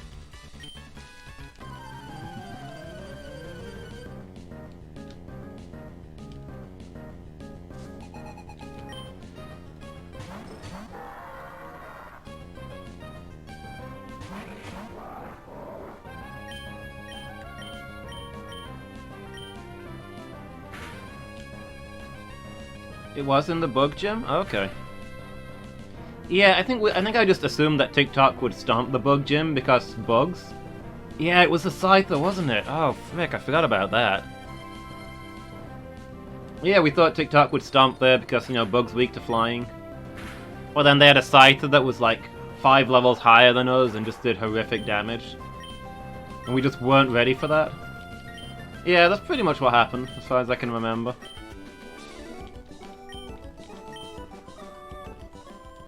It was pretty brutal. And it all went downhill from there.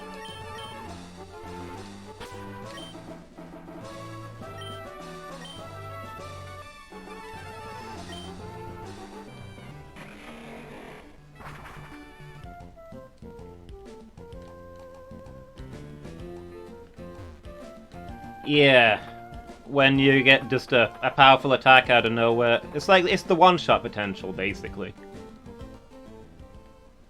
A powerful attack combined with a crit that brings a Pokemon from 100 to 0, and that's just a Pokemon gone forever. I mean, tanks can be a problem too when you just can't bring them down and they're brutalizing you. But you've got your healing items to sort of balance that out. So yeah, the high attack ones are definitely the scariest.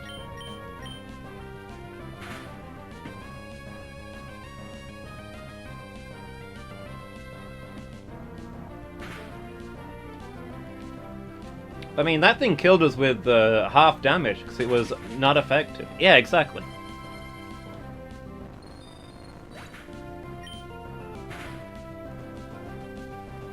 Yeah, I think that was basically it. I went in there expecting to win because I had type advantages, and we lost TikTok, and for a while it looked like we might wipe. I think we had to swap squad members a whole bunch to bring down that one Cypher. And that's when you told me, you know, you're not going into the next town until all your Pokemon are level 50. And I was like, well, we've only just done the second gym, so that's going to take me a few years, but, you know, we'll do what we gotta.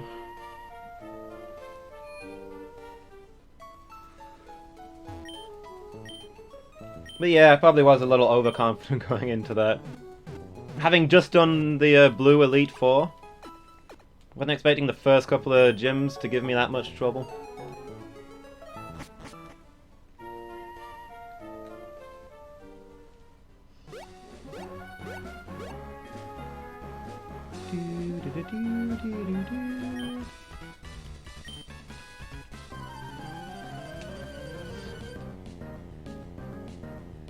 But yeah, there's no healing death in any kind of Nuzlocke variant.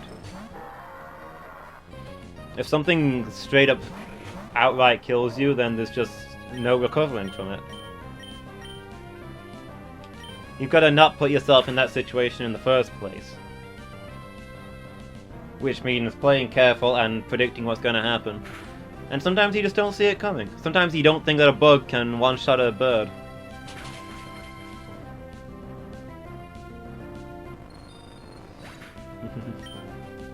Exactly, Verzo. That's what I need reminding. Sound request overconfidence.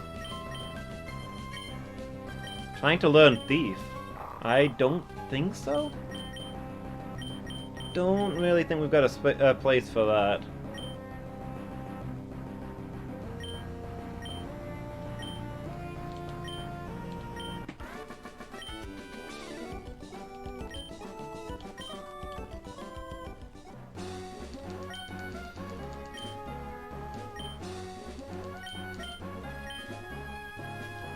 How much money do we have now? I know we did spend a lot of it. If we were playing around with the amulet coin, we'd have probably maxed out our money by this point.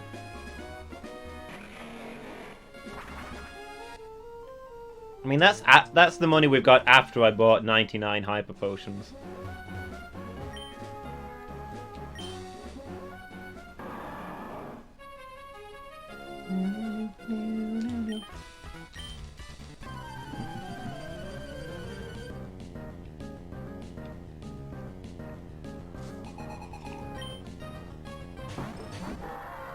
Yet another reason why rumbling with trainers is better than wandering around in the grass hoping for encounters. You get money.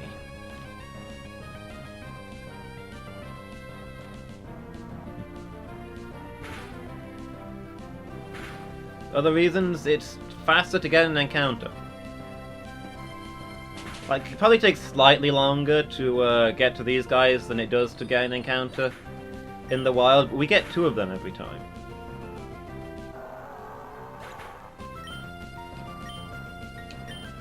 They're about the same level as the highest level wild Pokemon, and they're all evolved forms, so they give more XP. So this is just all around the best way.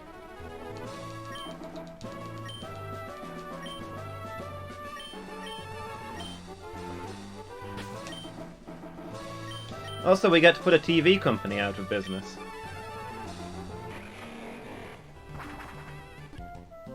By refusing to give interviews whilst constantly robbing them. Buccaneer's got an item. Rare candy. Nice. That helps with exactly what we're doing. I think we've got like 10 rare candies.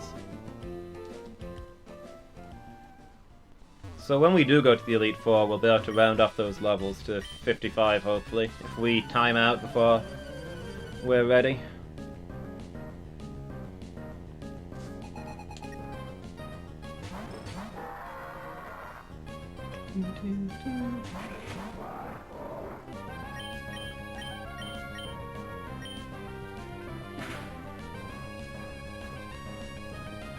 Sonic Boom!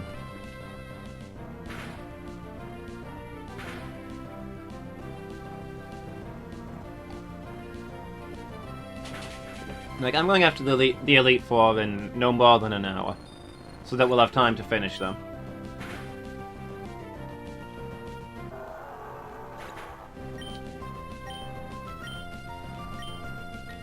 So, I don't know what levels we're gonna have by then.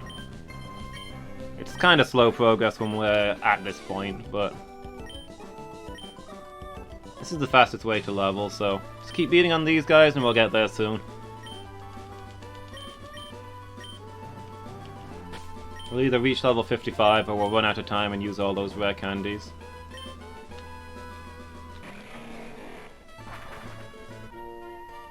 Wait, you spent an hour and a half waiting at work? That is a long time to sit around and wait. Although I guess you're getting some prime entertainment right here while you do that.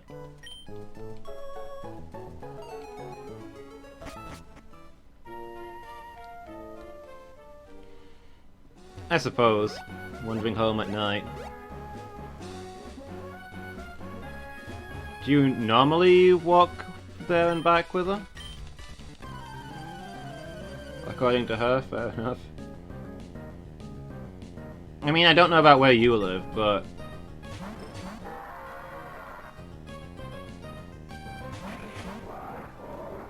like, around here, I wouldn't go wandering around after dark.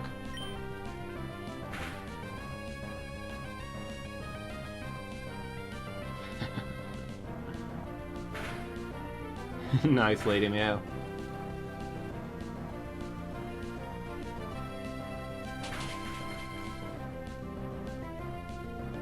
Even in winter when it gets dark at like 6 o'clock. It depends where I'm going. I wouldn't go down the main street where all the pubs are after dark.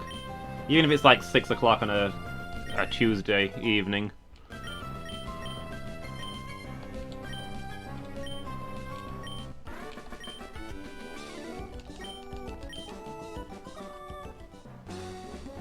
Back when I was doing evening classes at the top of the street, I walked home from there at like 6 or 7-ish once, and I was like, yep, not doing that again.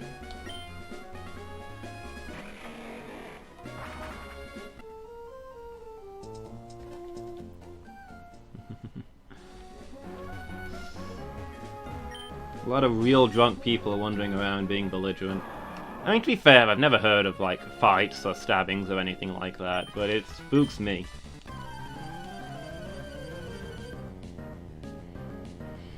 And I'm a guy with a glorious mane of hair in a really rural part of the country.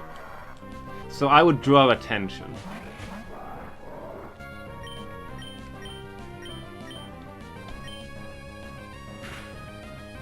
Charisma is great at disarming angry drunks. Well, I don't have any of that.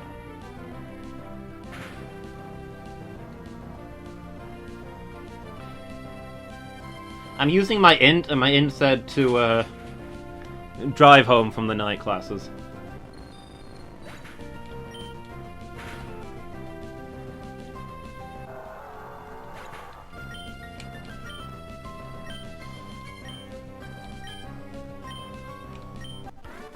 Like playing Operation. You're just gonna take the anger out without touching the sides. Move their kidneys. That would probably also prevent them from harming you, yeah.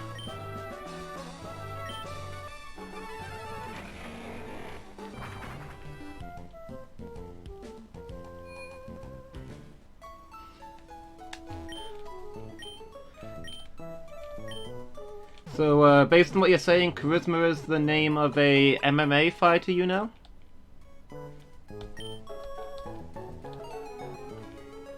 People hassle her and she just punches through their stomach and rips their kidneys out? Remind me not to make her mad.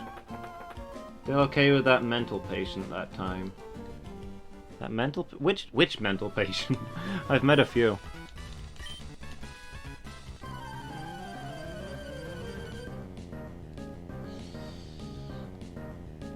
The Christmas Eve one? So for reference, anybody who doesn't know it, my day job is working in a complaints department at a hospital.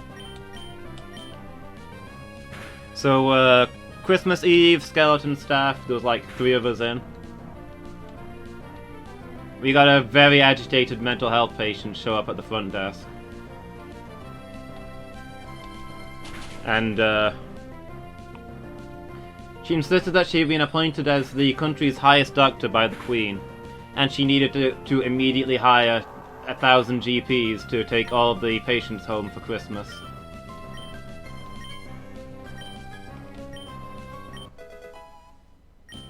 And, yeah, very agitated, had some open sores all over her body, which we were quite concerned about. All in all, fairly delicate situation.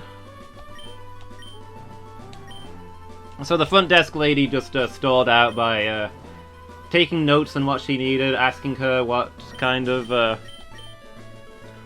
doctors she'd need for all this, while the lady in the back called for help, and I stood behind the lady at the desk just in case there was violence. And she started insisting that I could verify that she was in fact the head doctor of the country because she treated me personally. My name apparently was Clifford, and I'd been profoundly deaf my whole life until she restored my healing.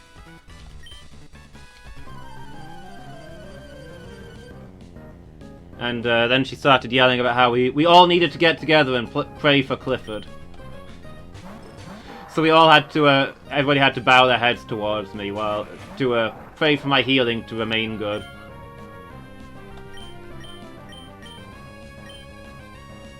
It's kind of like a reverse dream. You know the sensation in a dream where you've never met anybody, where you've never met a person before, but you know instantly all about them.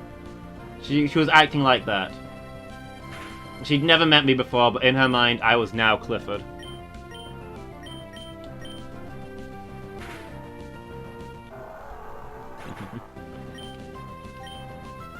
Anyway, sooner or later, the mental health crew came up and collected her.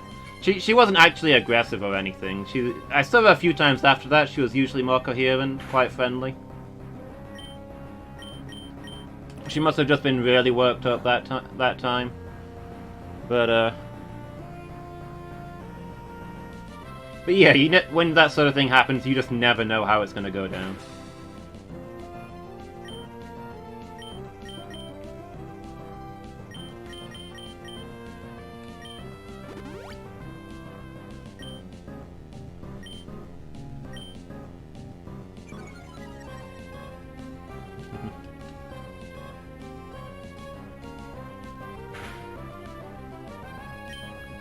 Whoop.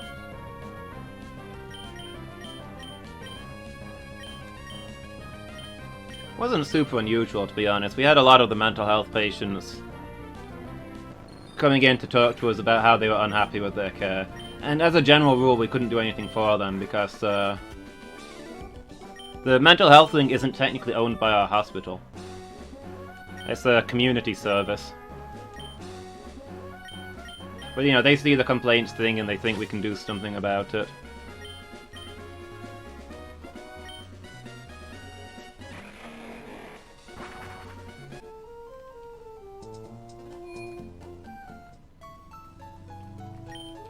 Like, you get ones who just come in to say hi. We had a lady who came in every weekend for a solid year to complain about the cafe. Exact same thing every time. Mostly all you can do is just listen to them. Yeah, exactly. It was Christmas Eve. She was obviously agitated to be there. And wanted everybody to go home just for Christmas. I mean, it's yeah, like you say, kind of sweet. It was really sweet when you think about it. She just wanted all the patients to go home for Christmas, but you know, she wasn't personally appointed by the Queen, and spontaneously hiring 1,000 GPs to attend to all the patients would be difficult. I mean, I sympathize. I was working there. I was in the hospital Christmas Eve. I've worked a few Christmases and Christmas Eves.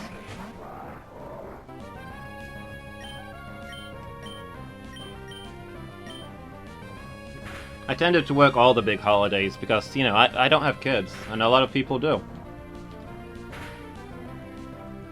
I mean, that's just fair to me. If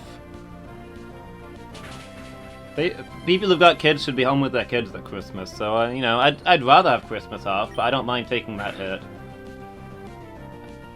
It's less of a bother for me than for them.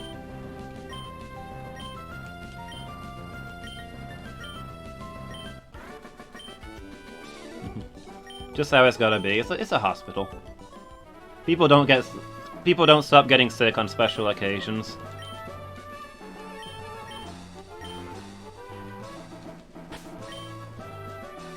Ooh, Buccaneer's got an item. Super potion? Eh, it's sustain.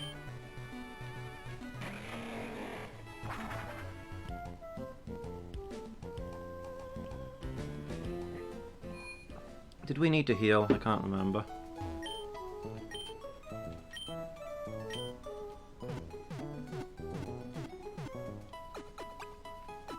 Christmas Eve is your favourite day to be at work?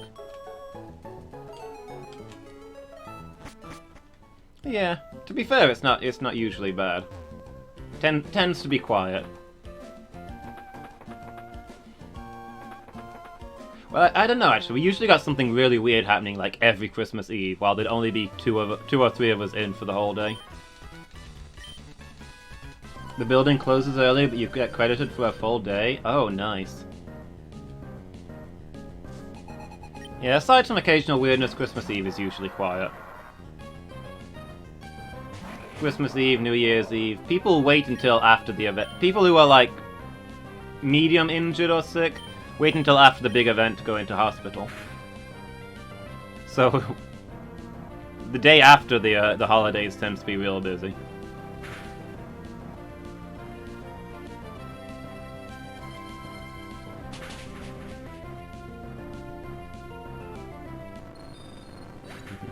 The big cheeses come down to talk to you and pretend they care. There's a novelty.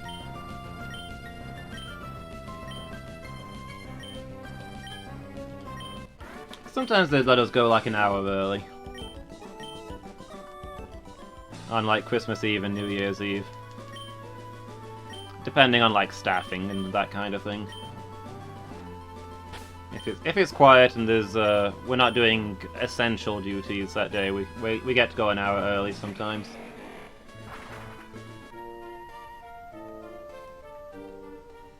Sometimes you get a chance to do a quiz. There is usually a Christmas quiz posted out, but it's not like a Christmas Eve thing. It gets posted out like at the start of the month. And there's a prize at the end of the month. They don't talk to you. I mean, obviously. They come to talk to your manager and perhaps glance in your direction. They talk... okay, they talk to the room.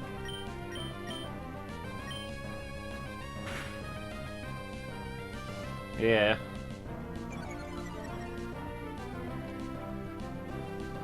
The big cheeses are the same everywhere, I think.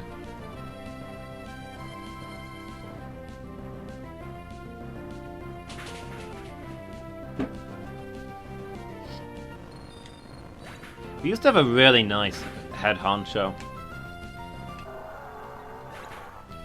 Like, knew everybody's name, spoke to everybody, got involved with things. As the complaints team, we got really involved with him, but the current guy is awful.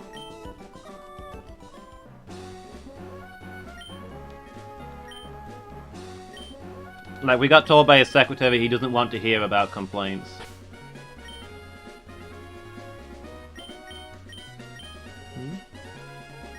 Well, how long ago did we have the good guy? Oh, despite the fact that you've worked there for 8 years. Yeah. I mean, ideally they'd take the time to learn. It's about as long as I've been working at the hospital, although I've been doing a few different jobs in that time.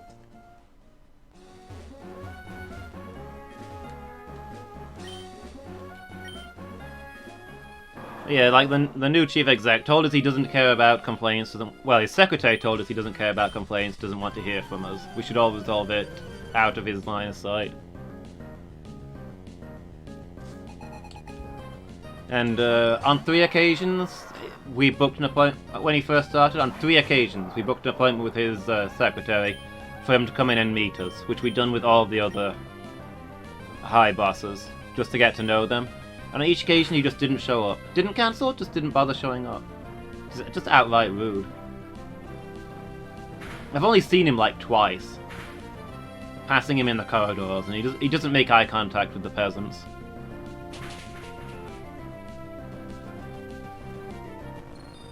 Not a fan of that guy.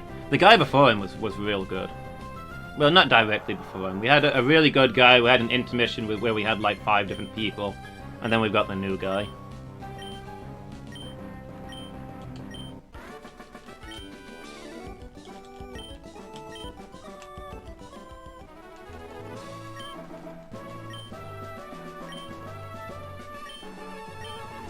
Yeah, really not a fan of him. Sadly, I think most bosses are like that. Ones like the old one that we used to have are the rare ones.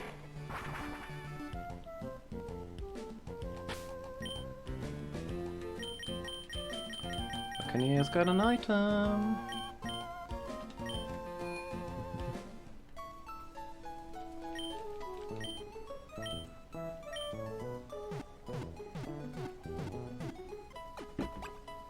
Yeah, I'm a real big fan of the NHS as a whole, but there's a bit of a manager problem at the moment. Lots of bad managers and they all stick together. Also, so many of them. I swear, we've got more managers than employees at the hospital.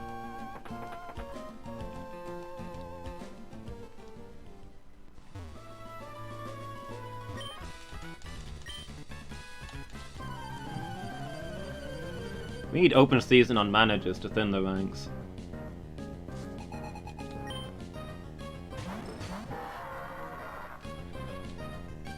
Best way to feel, Lady Meow.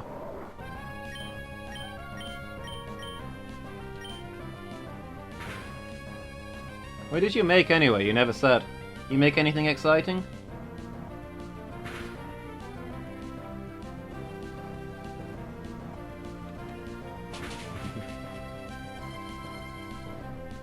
You not sticking around for the Elite Four?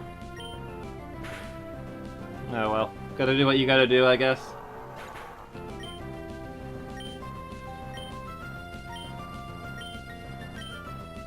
I tend to eat too much, it's not a good thing. Part of my dyspraxia, I have really bad judgment of like sizes and stuff. So I quite often make just way too much food, and then I don't like wasting it, so I eat it all, and then I don't eat like the entire next day. I've got some snake-like habits. Eat my own body weight and then sleep for a week.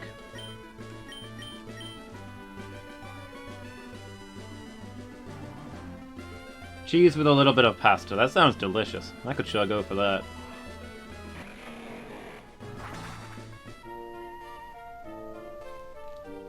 But yeah, I should really try to get a more consistent, healthy eating schedule, rather than eating too much and then not eating for days, but eating is hard.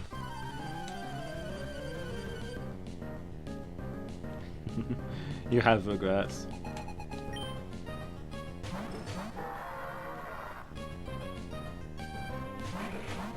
I am more into vegetables these days. They don't taste great, but like you feel the difference in your stomach when you eat a meal that's half vegetables, half tasty stuff than you do if you just eat the tasty stuff.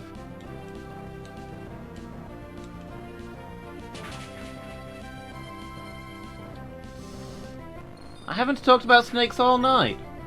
What have I said about snakes?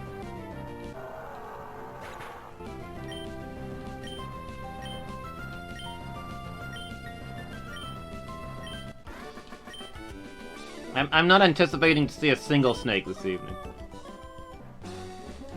I mean, it's possible the Elite Four will have a snake, but I don't think it's very likely.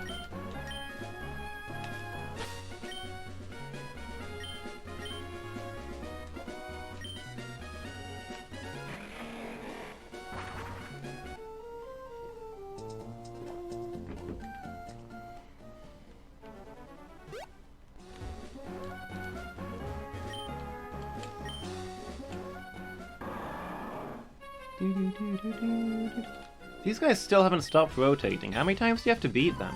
I know if you beat them enough, they stop moving between the three places and just go to the furthest left one, which is the easiest to get to, and it's faster after that point, but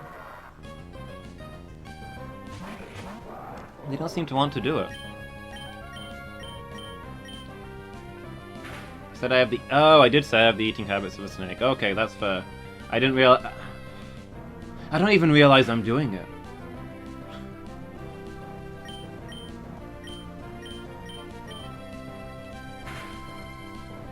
My apologies. I won't bring it up again.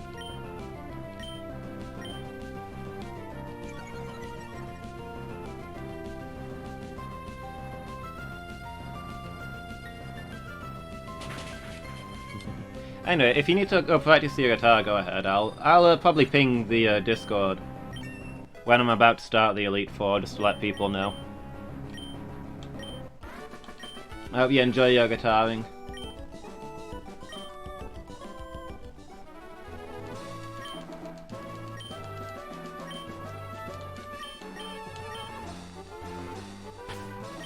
You know, speaking of eating too much, I was thinking the other day.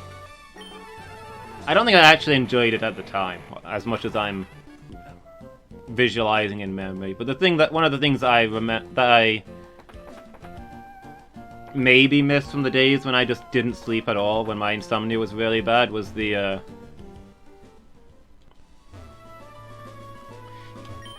you know how you get hungry when you're too tired, right? Your body uses food to substitute for lack of sleep. Alright, see you later, Lady Meow. It was nice to see you. I'll look forward to seeing you at the Elite Four.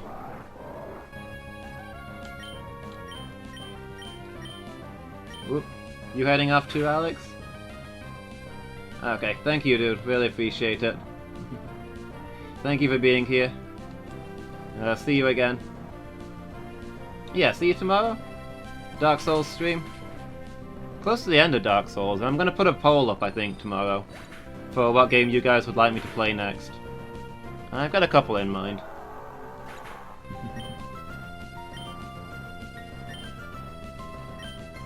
Yeah, I figure we've got like 1 or 2 sessions left of Dark Souls.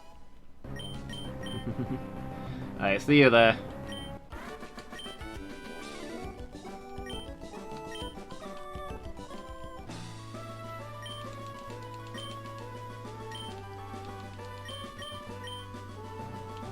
But yeah, I just remember when I'd not slept for really long periods of time and my body needed energy and it sure wasn't getting it from sleeping. Just gorging myself on food.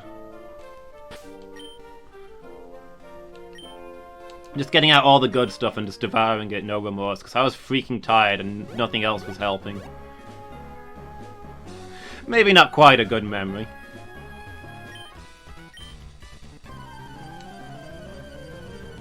But I was having a late night snack the other night and I was like, haven't done that in a while. Used to be a staple of my life.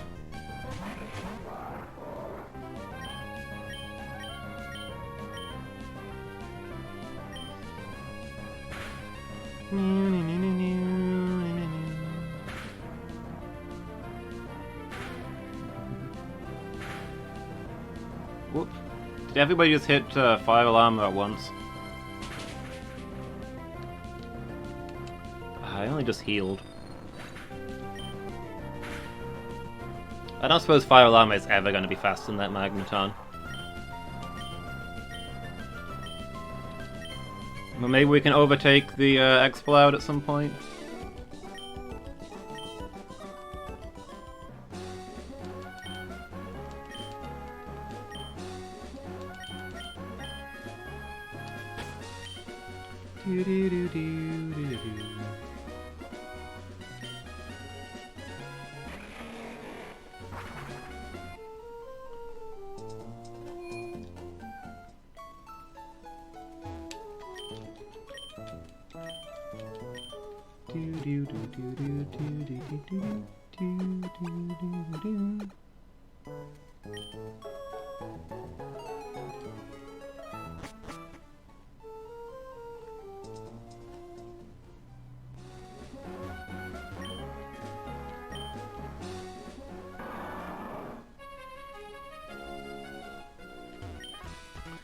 Just realized that Dragon Trainer gave us a very important clue when he says that he trains with the champion of the Elite Four. A hint at one of the more unusual Pokemon that he has.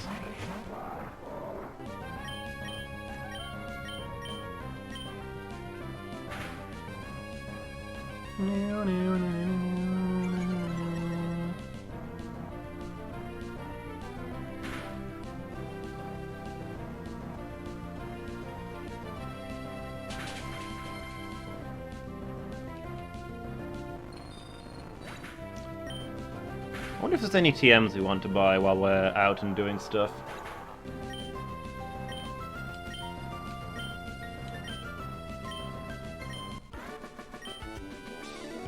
Flamethrower, Thunderbolt, Ice Beam, Psychic we can all get.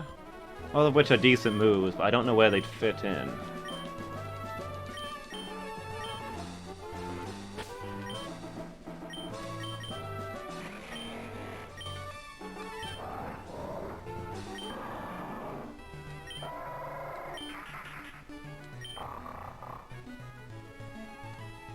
Maybe if Tinder can learn any of those?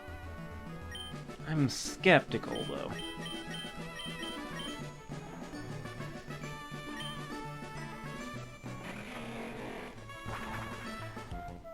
Do-do-do-do-do-do.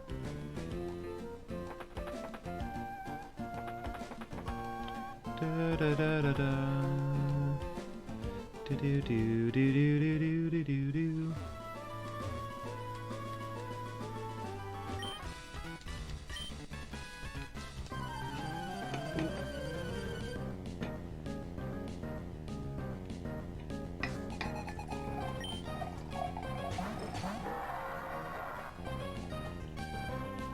I might have to go fetch more water.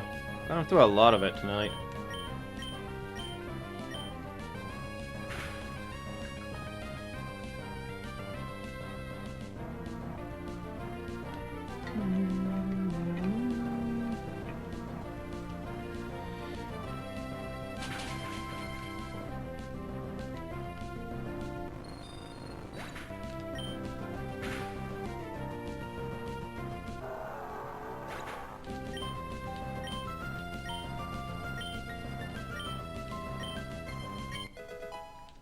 Hey, our first level 55.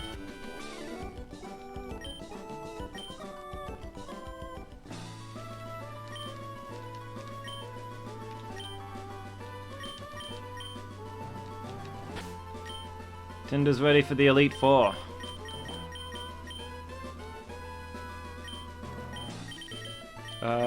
Black glasses.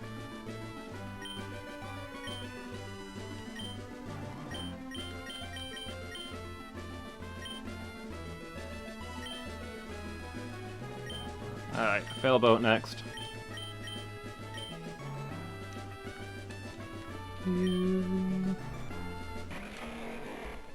Might actually get everybody to level 55 for once. We almost always go into the Elite Four underleveled because I always underestimate how long it's going to take to do all this training.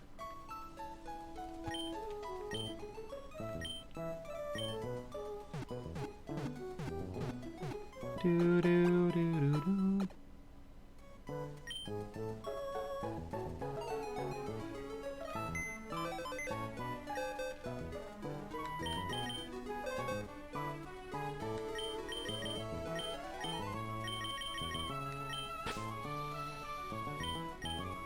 Alright, let's pop Tinder away for a minute.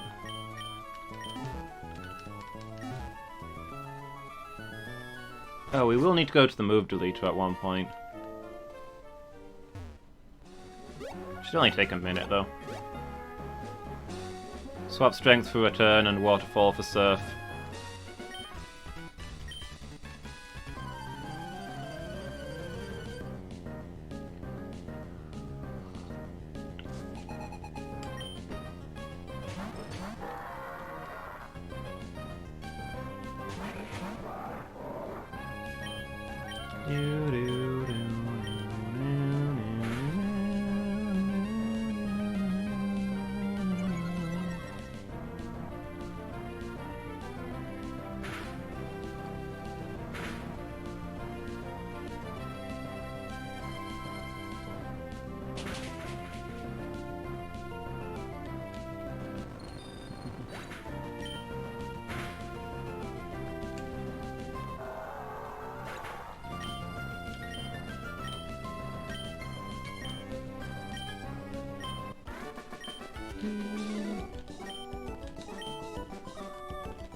Heck, I don't think we'll need our HM moves again. Let's go there and do it now.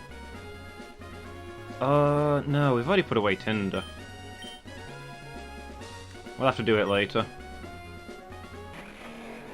Because Tinder has strength and return would be better.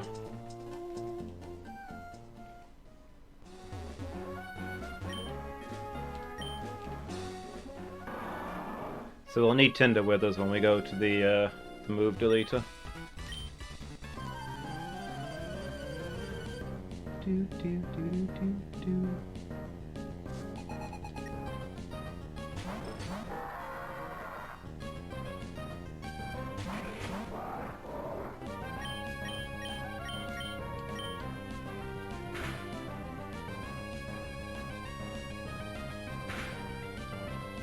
I can close almost one-shotting. That'll save us from irritating flinches like that.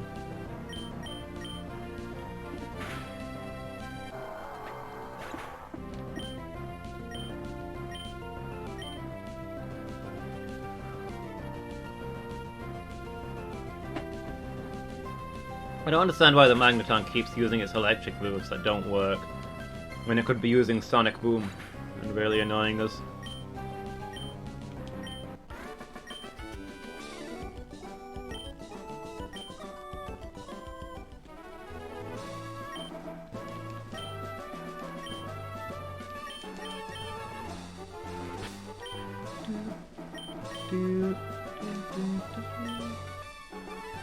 I think Buccaneer had an item.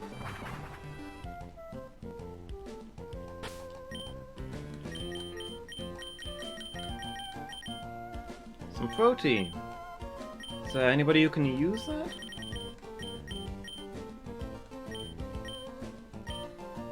Well, if Fire Alarm is maxed out, then I think everybody's going to be maxed out, to be honest.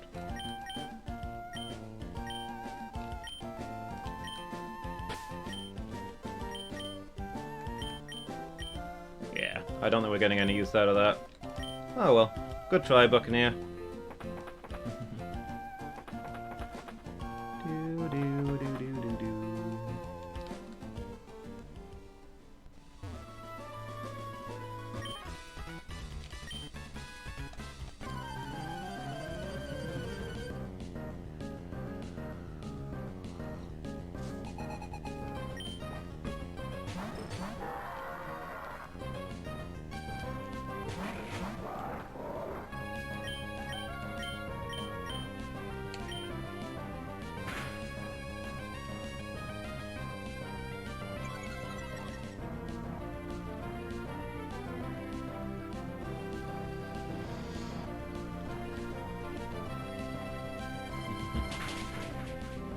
Levitator's gotta be like the best ability in the game.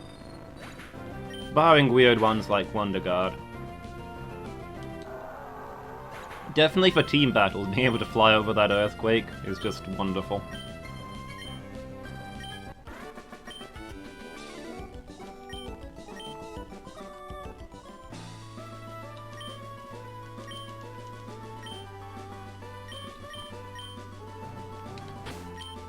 These guys keep telling me not to give up. I feel like they're the ones who should be needing encouragement after failing to get an interview like 100 times in a row. Gotta be utterly demoralized.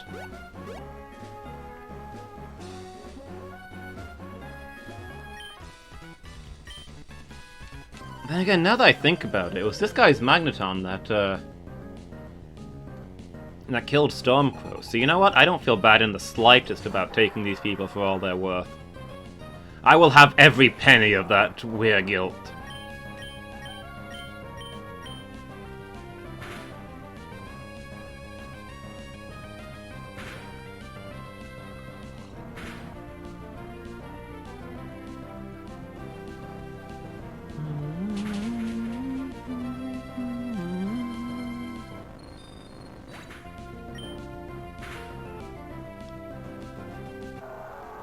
What will happen first? Justice Bug one-shotting the Exploud, or Fire Alarma being faster than the Exploud?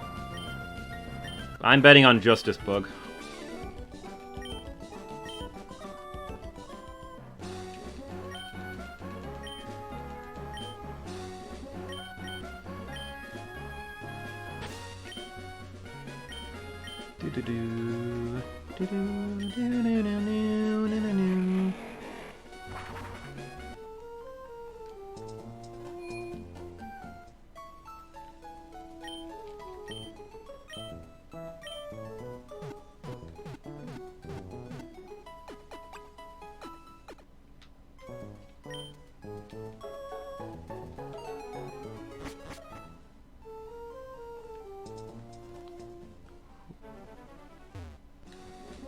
Excuse me, madam. Bet that guy wants to battle, but I don't know that he's worth my time. Well, he might be. Because I don't have to go out of my way to get to him.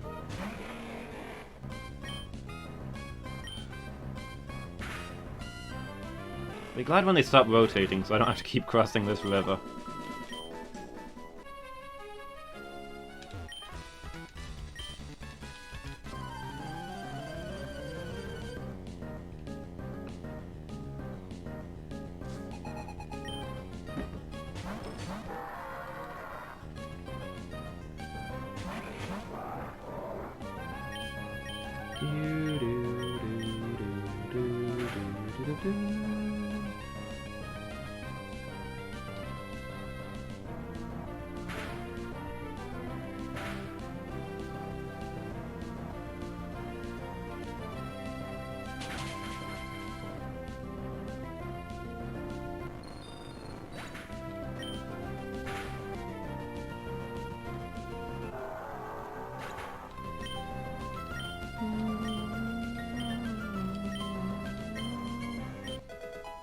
There we go.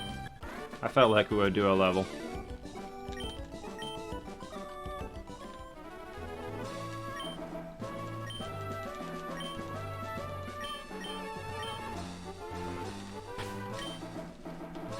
I think these games really do need more endgame stuff to prepare you for the Elite Four. Although I suppose in intended play what they want you to do is keep going to the Elite Four. Beating a couple of Pokemon, gaining some levels, and then being bested, and being like, okay, we're a little stronger now, can we get further? And pressing on like that. But you can't do that in a Typelocke, or any kind of Nuzlocke, really. And to be honest, I don't think anybody did that in regular play. You saved before you started the Elite Four, right? You probably just loaded your game if you lost.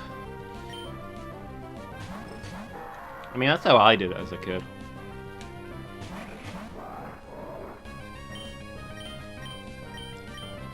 Save before every tough trainer, so that I was never defeated. Although, to be fair, in my defense, I started out on Gen 1, where there's like a limited number of money in the game, and you lose money when you're bested.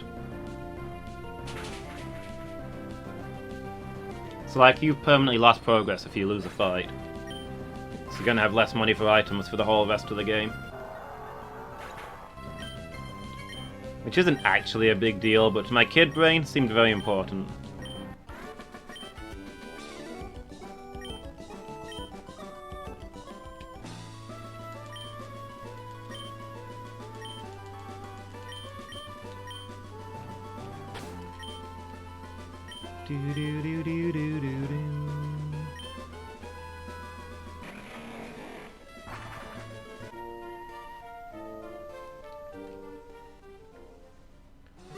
Excuse me, sir.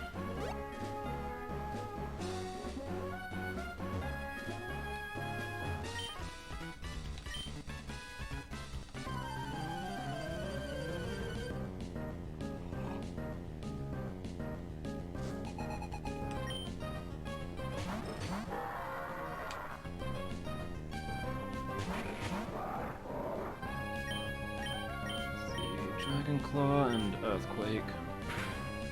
As usual. Sonic Boom! Why do you keep flinching?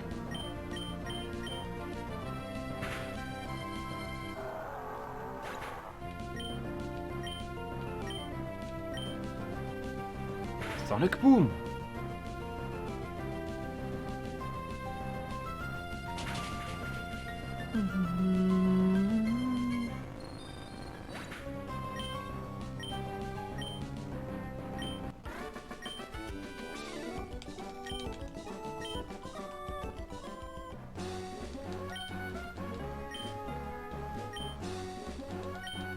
Nope. On we go.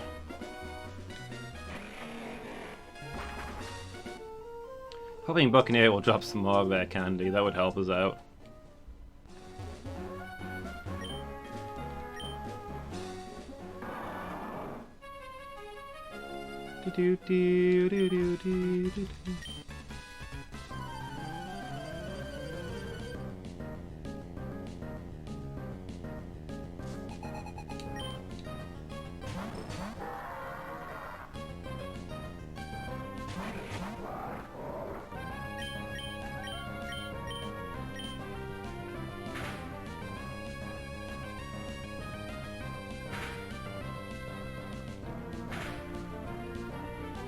I don't like those stomps.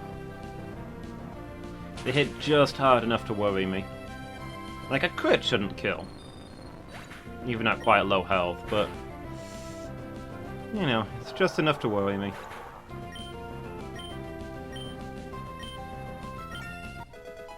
There we go.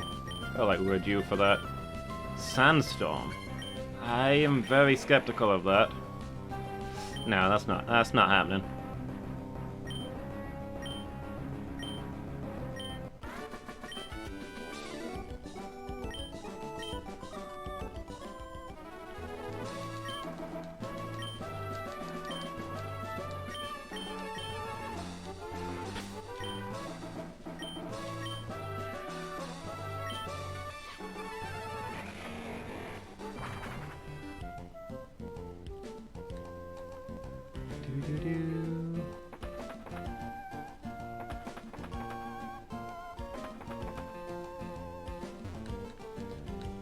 What that guy's thinking. That same kid has walked past here 500 times this hour. I've not seen them go the other way yet.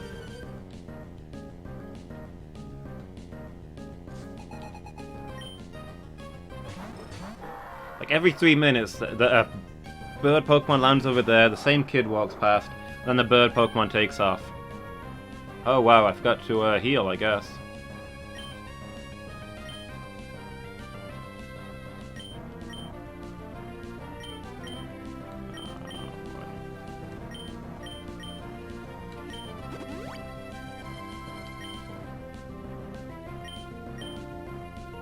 Sonic Boom! It had to be Fire Alarm, didn't it?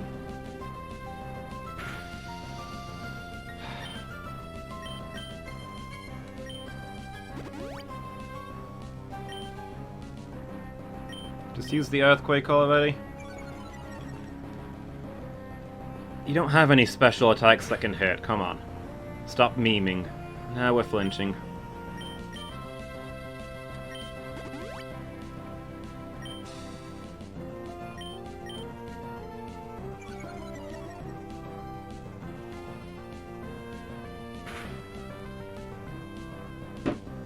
There we go.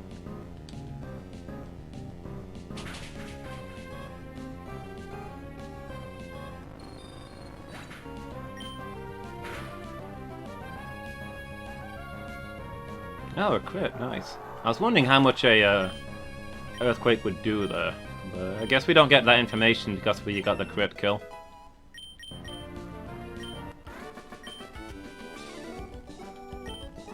Alright, let me remember to heal after this fight. Even though we kinda don't need to now because I use potions, but still.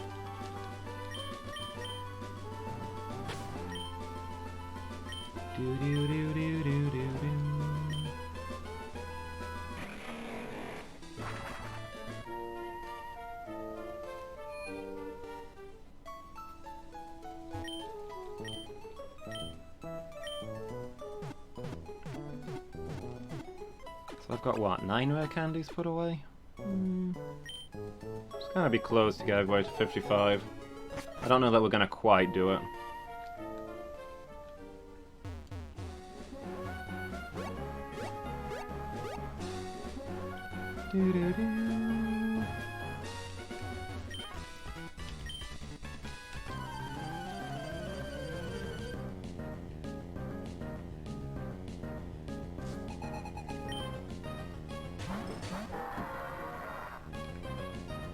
Not gonna be super far off though.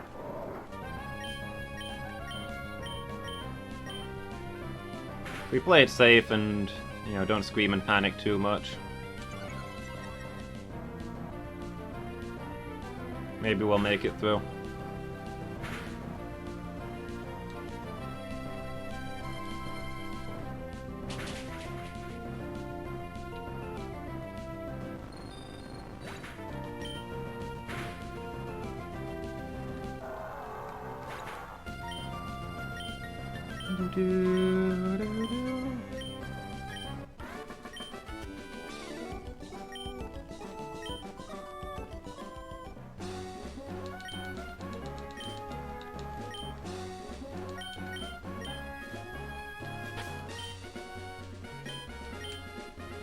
Okay, let's keep moving.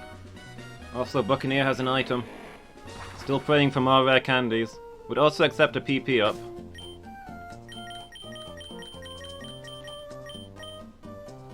An Ultra Ball. I physically can't catch any more Pokemon for the rest of this game. It's not a lot of use to me. I mean, I can potentially sell it, but I think I've got enough money to last the entire rest of the game already.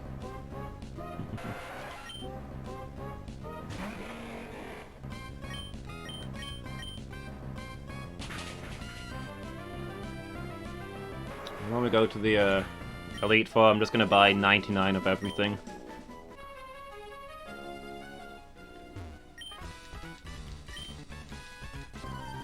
And see if we can bully through. Probably going to be a bit under level, but we've won against the odds before, right? There's no reason to be alarmed. It's not like this run has gone worryingly well, and we're probably due for some serious karma.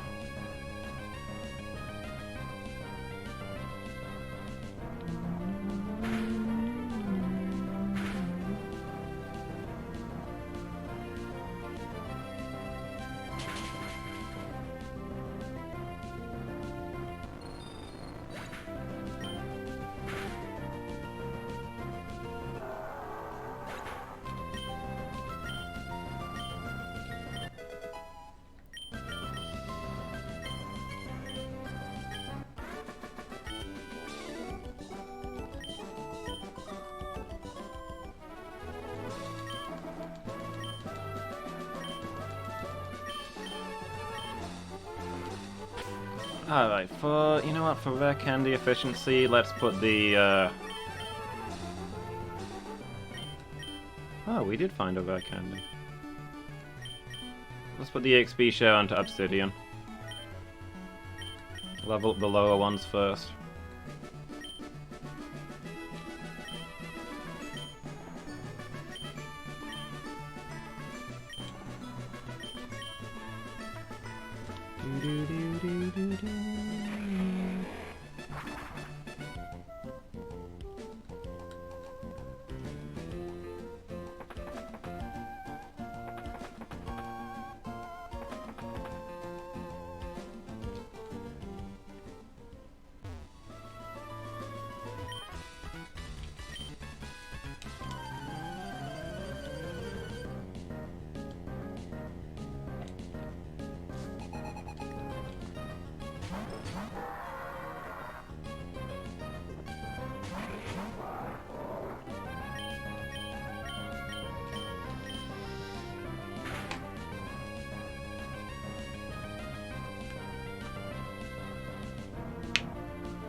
Nope.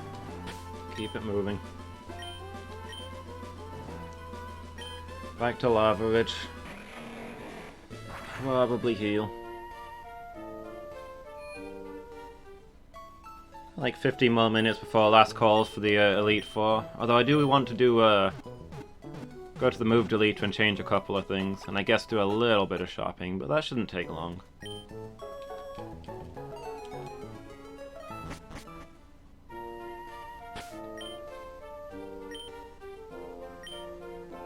We don't want to fly from here, we need to go fight the interview team.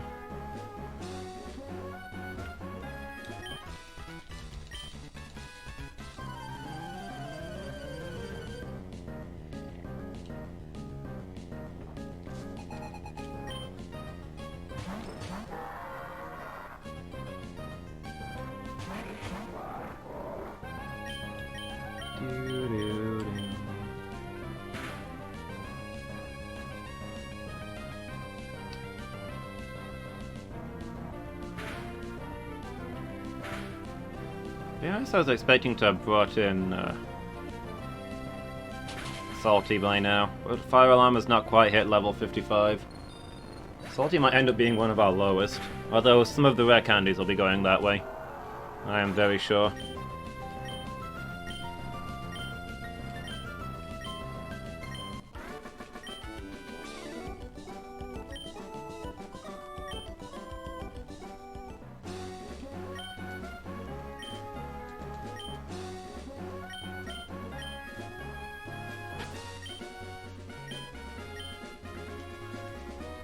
I'm actually gonna dash to the bathroom real fast. I'll be back in like 2 minutes.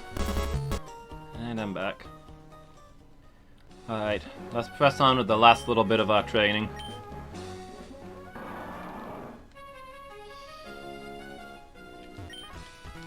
The clock's ticking and it's gonna be Elite Four real soon. Every level is precious at this point.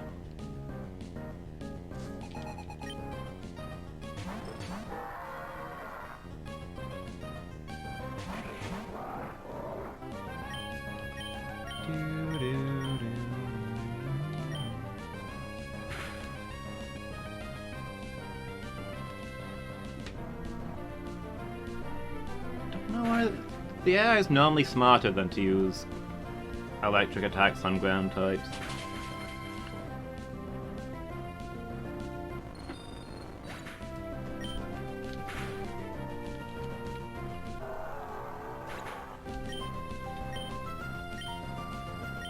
Is it just that Sonic Boom does so little damage that the AI thinks it's not worth it?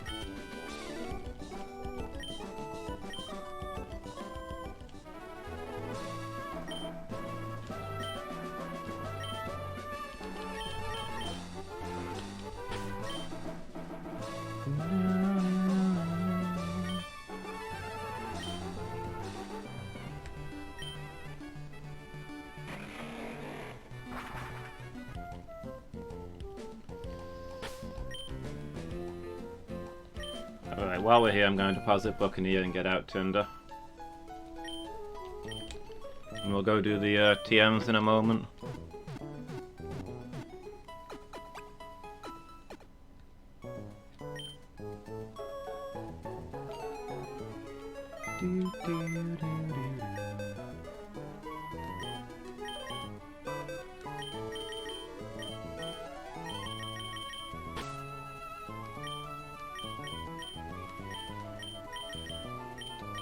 Good work, Buccaneer. We'll see you again.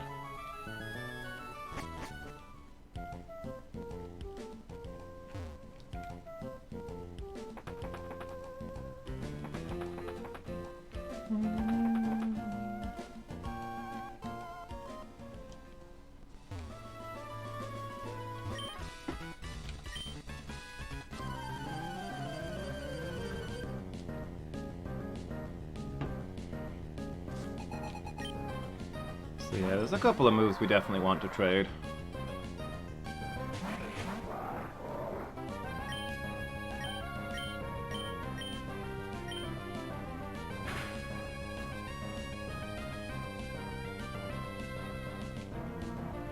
So I guess we'll head there next.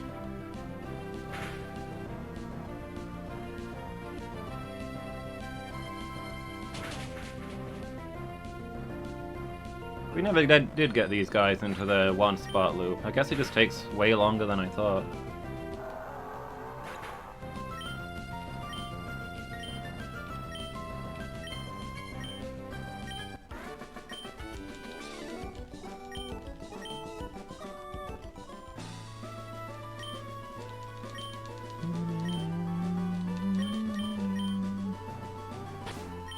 Alright, next up, Lily Cove.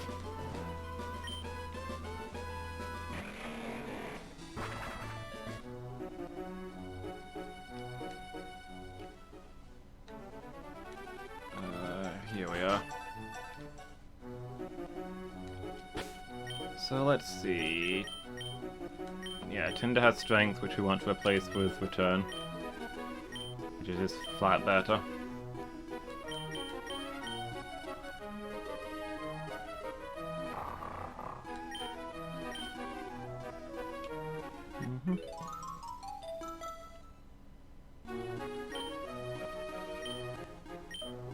And similarly, we want to take Waterfall off of Failboat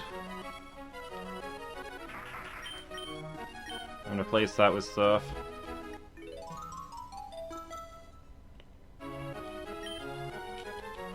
Don't think there's any others we want to delete.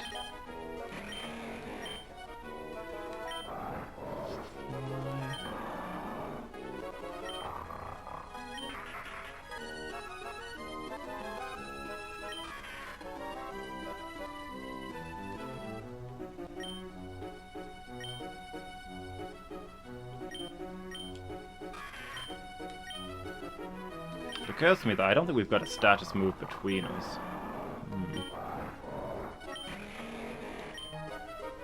Thunderwave would have been real nice in that mix.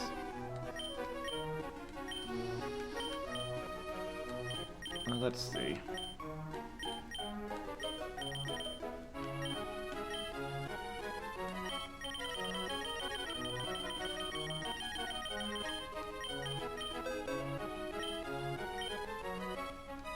So we definitely want Surf on Failboat. I wonder if there's something better than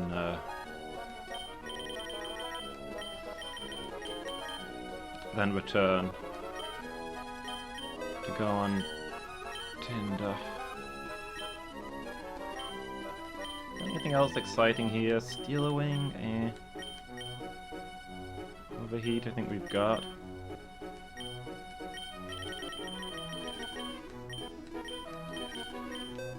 Can anyone interesting learn Dig?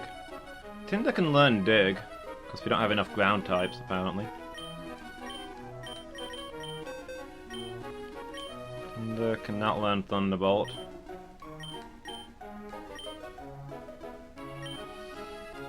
Power, Bulk Up. Hail, Toxic.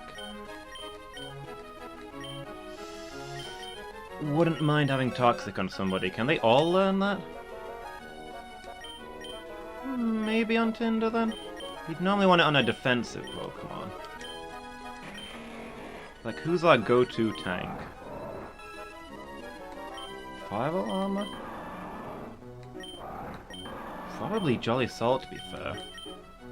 Toxic in place of Rock Tomb? I don't feel like Rock Tomb's doing a lot there.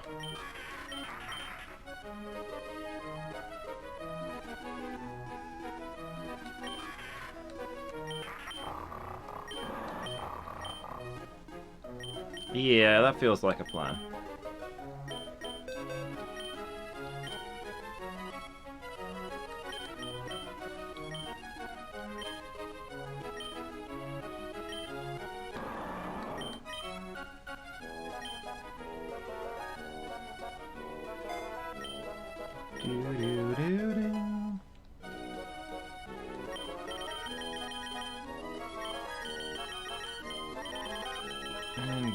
Yeah, just return, I guess, for Tinder.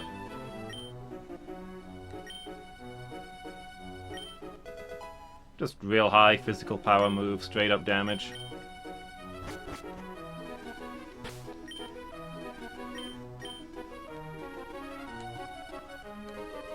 Alright, let's have a look at the Pokemon League shop. See if we can get all the things we need there.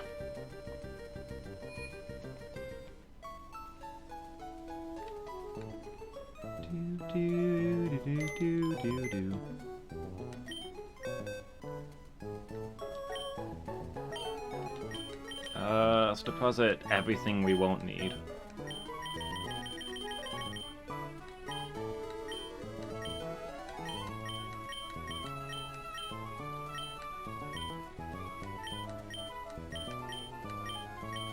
I mean, we could sell those, but honestly, don't see it being necessary. Max Repels won't need. Protein won't need. Let me put the EXP share away as well. I think we're probably done.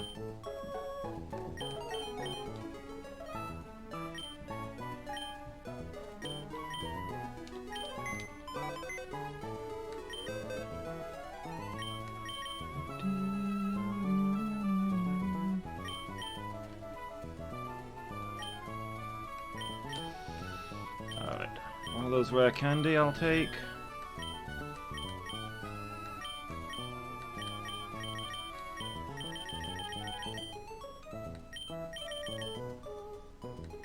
Do we have anything else exciting? All the X items.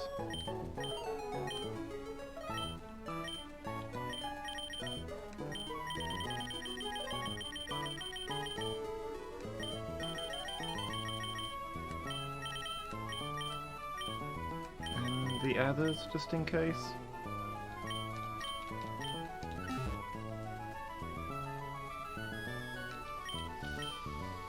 Alright. Oh, you don't sell, like... I thought you just sell all the X items here.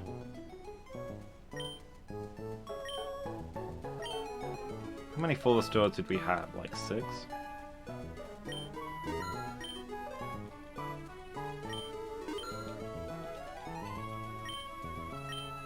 Okay, full stack of full restores, I guess. I guess we gotta go to, like, Lily Cove or somewhere to get all the X items we want.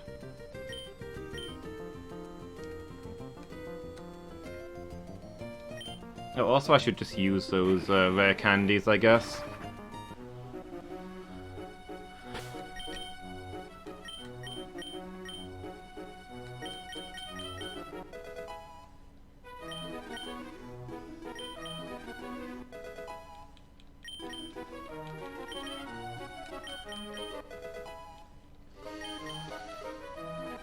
Ooh, wants to learn Earthquake? Yeah, I'll take that over Mudshot. Yeah, definitely.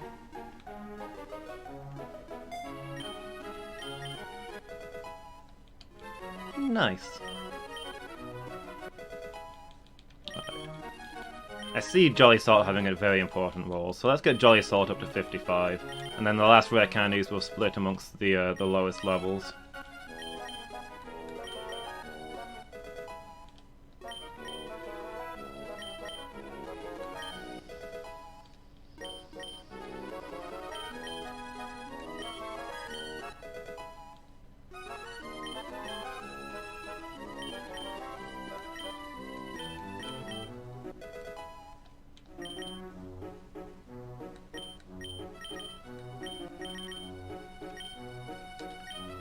Okay.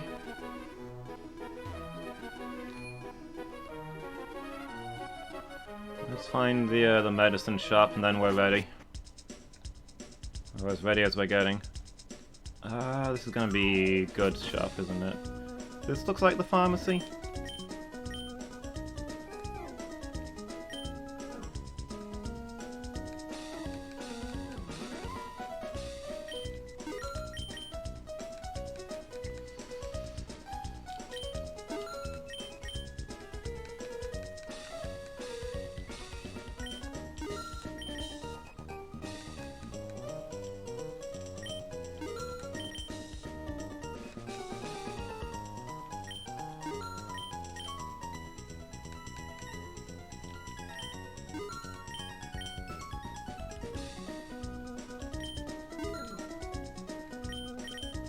I don't think we've really got any low accuracy moves to benefit from that. Probably the defense are going to be the most valuable.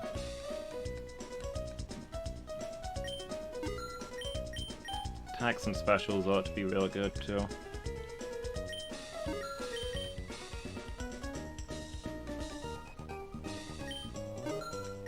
Might as well spend everything we've got. No coming back.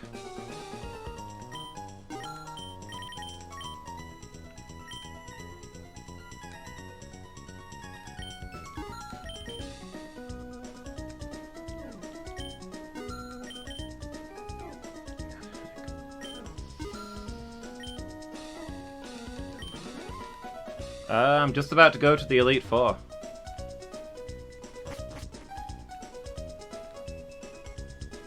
So once I'm in there, it's not like I can walk out to buy stuff, you know?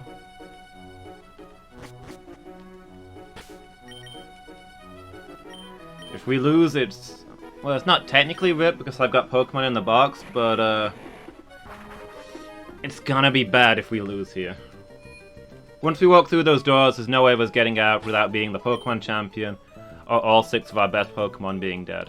Is all there is to say about that. Whew.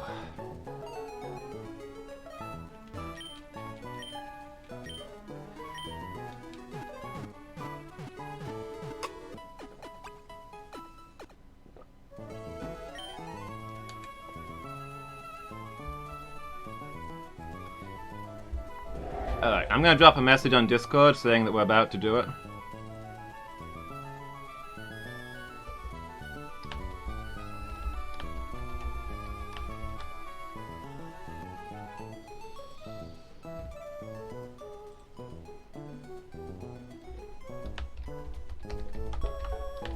Starting the Elite Four.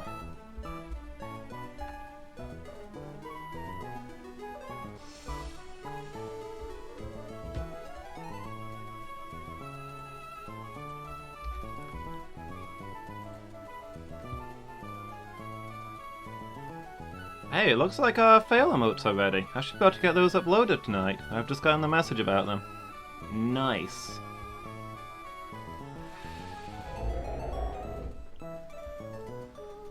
Oh, I'm nervous. I said I wanted level 55s. We're about there. If we don't go in now, then we're not gonna have time to finish the Elite Four. And I don't want to go over to another session, so we've got to make do with what we've got. Watching this on YouTube? Fair enough. Thank you for the good luck, Burzum. Thanks for stopping in to say hello. Believe in yourself and your Pokemon, and go forth. Is it too late to back out? Oh. Mostly this has been a fairly easy generation. I think this game as a whole is a lot easier than the last two. So we should stomp this, but as I may have mentioned before, this is the only Pokemon game in which I've wiped during a Nuzlocke. So I'm real spooked. Hey, Lady Meow. Yeah, I'm definitely not brimming with overconfidence. I'm incredibly nervous and off balance. That's not a bad thing, right?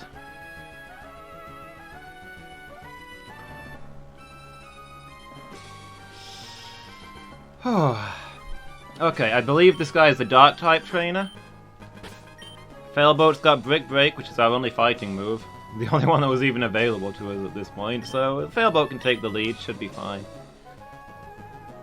Let's see what you've got, sir. Welcome, challenger. I'm Sydney of the Elite Four. I like that look you're giving me. I guess you'll give me a good match. That's good. Looking real good. Alright, you and me, let's stage a battle that can only be enjoyed here in the Pokémon League. Did we lose Spuffy? Yeah, we lost Spuffy ages ago. That's why Failboat's in the squad now, and it's real rough. Because Spuffy was a heavy hitter and a half. Spuffy was probably our strongest Pokemon. I can't believe that Spuffy's gone.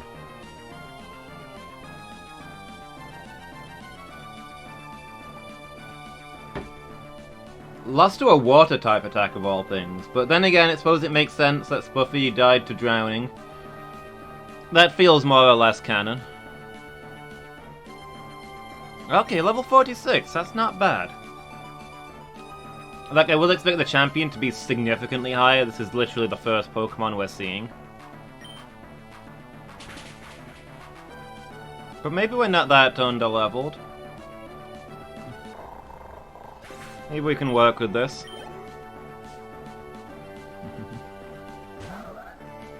Ooh, an Absol.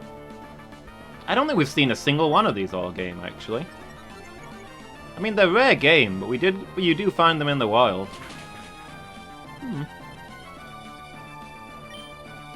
Super effective, did almost nothing. Oh boy. Aerial Ace, huh? Fun, fun. Real nice. Does look pretty posy. Gonna be quiet so there's nothing in chat to distract me. Oh, I want to swap, but if I do and it uses Pursuit, Failboat is dead. But if I don't, then that Aerial Ace is horrible. I think I've got to heal and see if it does use Pursuit. Yeah, after a great start.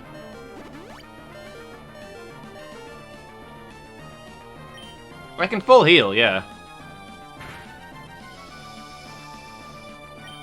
Okay, we should survive a pursuit from there, I would imagine. So, who else is going to be good here?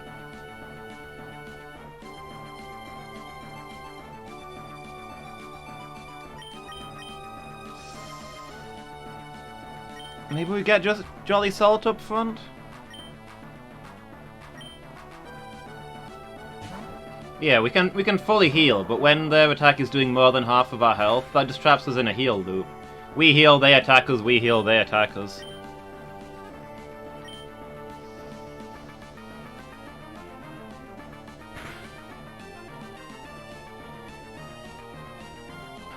It's because this Absol's used Sword Dance, so its attack is now through the roof.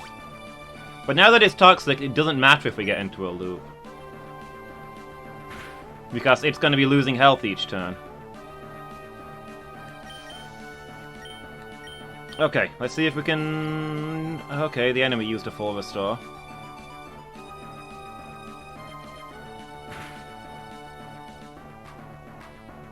Actually, a Surf should finish it, so that's okay.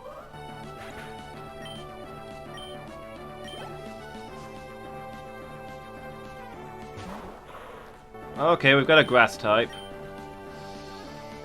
We don't want that anywhere near Jolly Salt. I'd like to send Failboat back out, to be honest. Failboat's health is a little low. I'm concerned about one-shot potential.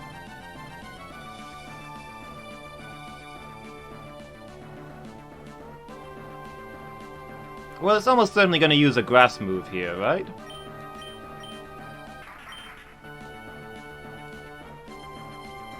So Failboat should be okay.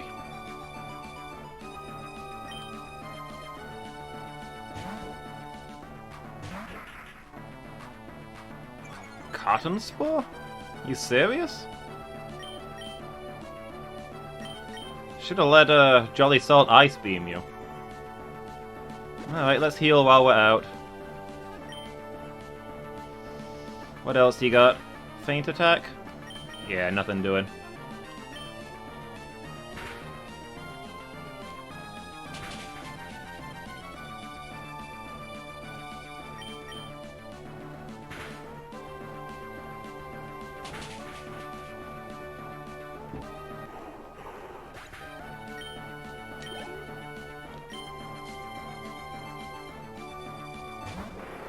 Sharpedo, kinda saw that one coming. Gonna heal as a precaution. Although I can't really see what he'd have that would be devastating. Special defense is down, that's not ideal.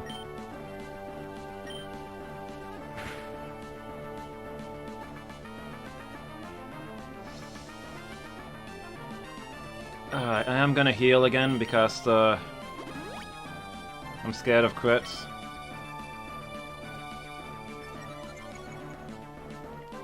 Ooh, that's not ideal. But okay, let's see what we can do here. If this gets through, it should destroy the enemy.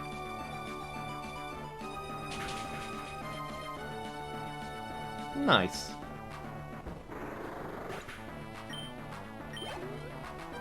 What have you got last? Oh, a shift tree. I forgot about this. Okay, well, full restore to get rid of the confusion.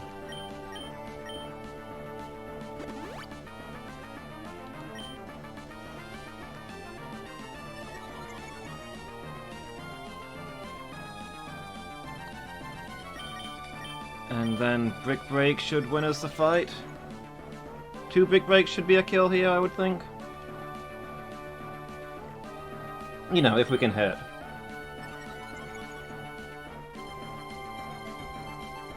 Alright, that's twice we've been swaggered. If we can hit here, this Brick Break should destroy him.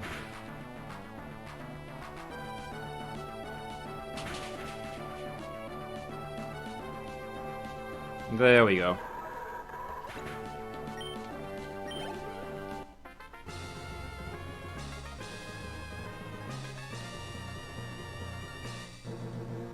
Different victory music.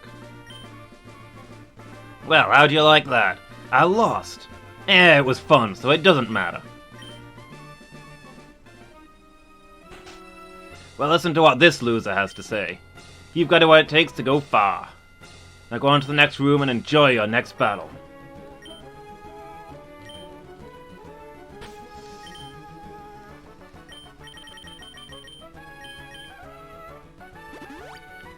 Okay, good start, good start.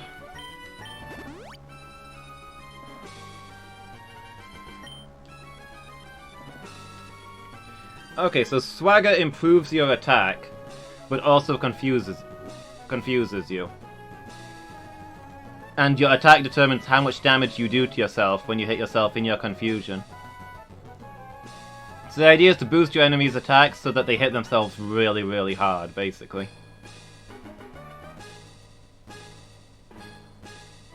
Ideally use it on a Pokemon that doesn't normally use physical attacks. Or when you're quite confident that your own physical defense will stand up to it. Honestly, I don't think it's a reliable move, but that's the idea behind it.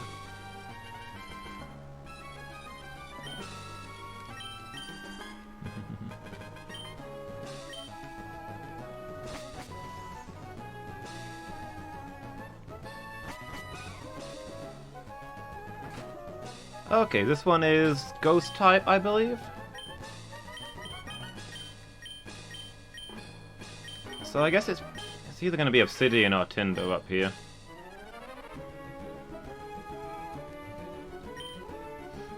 Obsidian is probably the better of the two.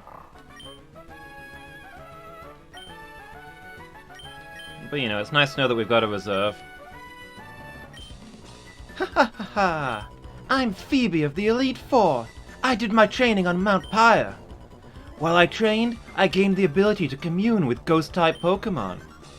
Yes, the bond I developed with Pokémon is extremely tight. So come on, just try and see if you can even inflict damage on my Pokémon.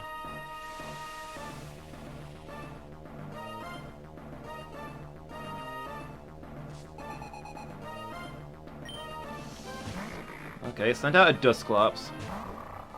Ideally, Tinder should just straight up sweep here. Let's put Crunch up first. Like, Dusclops is the... Okay, Dusclops is like the tankiest ghost in this gen, so if we're eating that thing, then we're fine.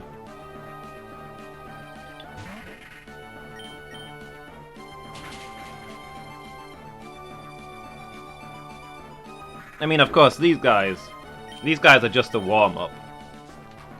Each one's going to be tougher than the last. Ooh, a Sableye. You're probably going to be the toughest of her Pokemon, I feel, because you're not actually weak to, Did we ever get a Red Flute?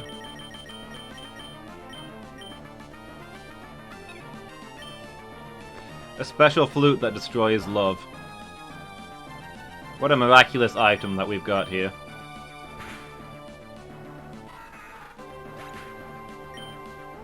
Imagine having that as an item in one of your D&D games. A flute that if you play it at somebody, they're no longer in love with the person they love the most. That'd be... horrific. But interesting, I guess.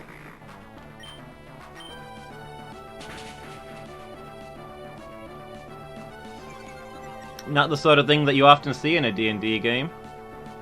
Ooh, Earthquake. That's decent. Should have this guy, though. In time, you will know the tragic extent of my failings. Hey, thank you so much for the follow, Caitlin Sue. Hope I'm saying that right? That's how I'm reading it. Really appreciate that follow. Thank you so much. Oh darn, I've gone and lost. There's a definite bond between you and your Pokemon, too. I didn't recognize it, so it's only natural that I lost. Yep, I'd like to see how far your bond will carry you. Go ahead. Move on to the next room.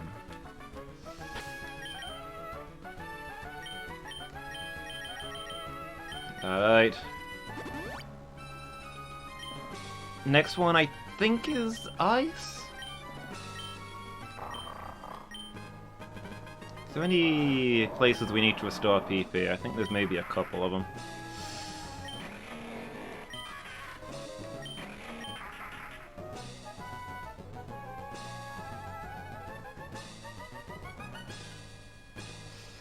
So, Brick Break and Crunch we're running low on.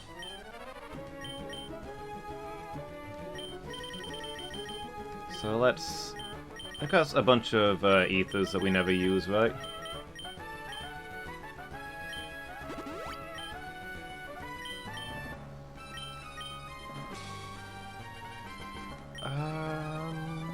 Yeah, Brick Break.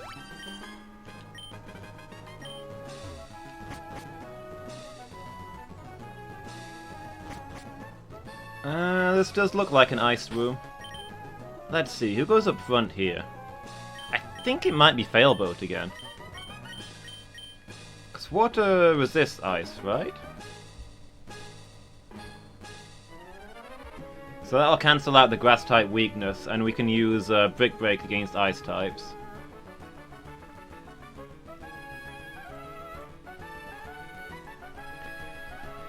Fire Alarm would also be ideal for dealing with actual ice types, but against a an ice water type, sorry, water will destroy Fire Alarm.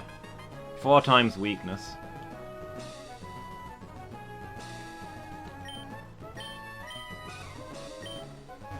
So yeah, let's step out there and see what happens.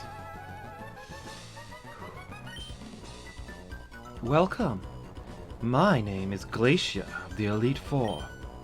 I've traveled from afar to Hoenn so that I may hone my ice skills. But all I have seen are challenges by weak trainers and their Pokemon. What about you? Yeah, I've only seen challenges by weak trainers and their Pokemon too. Would please me no end if I could go all out against you. She's got a real sour look on her face there.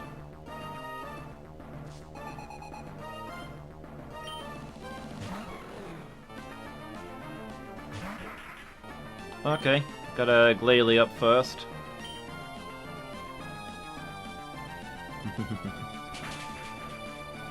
Yeah, apparently she's going all out just... Whoa, okay, that did not do as much as I hoped it would.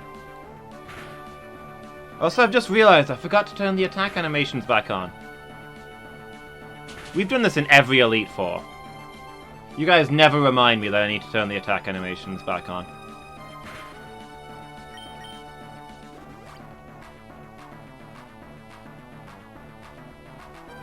It's all on you guys. I remain guiltless as always. Why did that do so much more damage that time?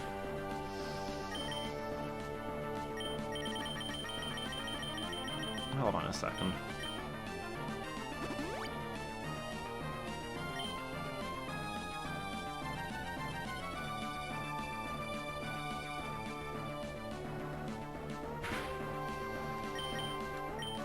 Let me just do something about this weather.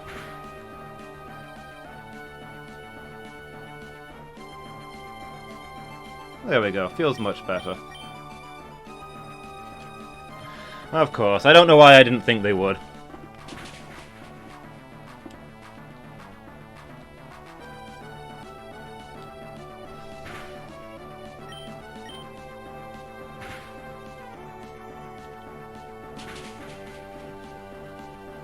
Just traded a move for a move. I suppose I didn't lose anything by trying it. Oh, look at that! Real close to that level up. Well, we are gonna have to heal here.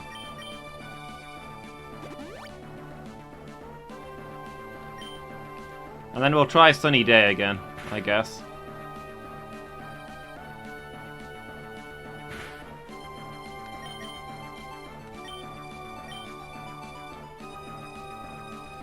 And see if they immediately use Hail.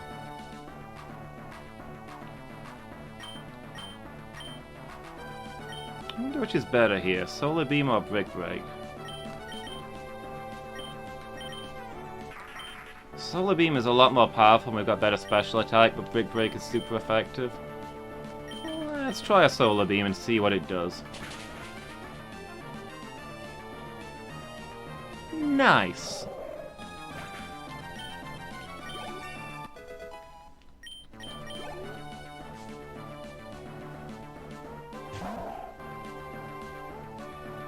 Really? Playing the same move again? I thought you had gone for another Glalie, to be honest, at this point. Feel the wrath of the sun! Unleash heaven's laser. Okay, I don't know what this guy has. He's probably gonna use Hail, to be honest, but... yeah.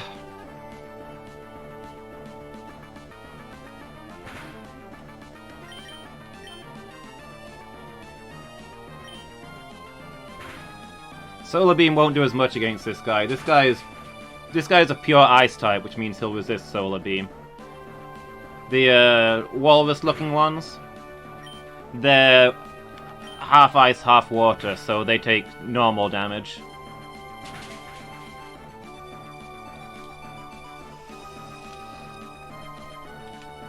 Don't like how low our health is getting. A crit would kill here. You know what, why don't we, by mutual agreement, both spend a turn healing and continue from there?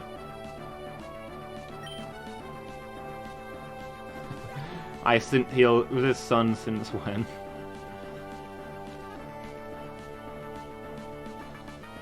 Okay, so Ice is weak to fire, but good against grass. And might not be super intuitive, but Solar Beam is considered to be a grass move. You like use your leaves to absorb the sun's power and then unleash it.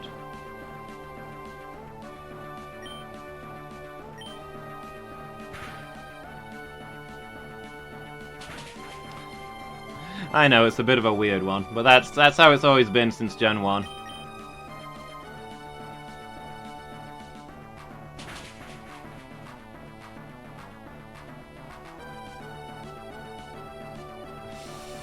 Yeah, I get you.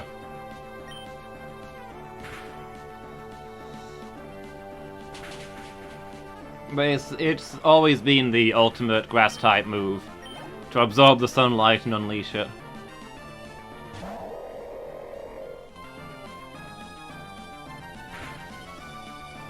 Okay, I gotta heal and see what this guy's got, I guess. And then we'll Sunny Day and then Solar Beam.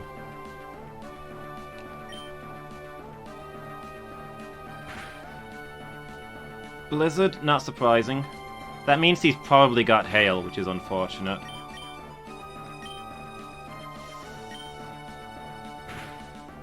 Hey Miki, how you doing?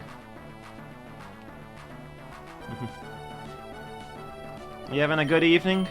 Okay, I gotta heal here, because that Blizzard does a lot. We're on the 3rd of the Elite Four right now. So far, I've not lost any Pokemon. Okay, the sunlight is strong, let's unleash the Solar Beam. Having a battle of the weather here. So, Blizzard is normally really inaccurate, but if you use it while it's hailing, it never misses. Meanwhile, Solar Beam normally takes a turn to charge. Oops, I accidentally skipped a text there. Something like, "The love between you and your Pokemon. The all-consuming heat overwhelms. It's no surprise that my icy skills failed to harm you. We will face ever greater threats. Our soldiers must be ready." Hey, Elemental Gamers, thank you so much for the host. Really appreciate that. How are you doing? Hope you've had a good stream. Anybody who watches my stuff, Elemental Gamers plays a lot of similar games to me. If you like my stuff, you'll probably like theirs, so they're definitely worth a look. Advance to the next room, and there, confirm the truly fearsome side of the Pokemon League. Re-enable animations, yeah. So the counterpoint to our weather battle there is that, Thank you for reminding me, Phoenix. Normally Solar Beam takes a turn to absorb sunlight and then a turn to fire. In Sunny Day, Solar Beam just fires instantly. So that was our play.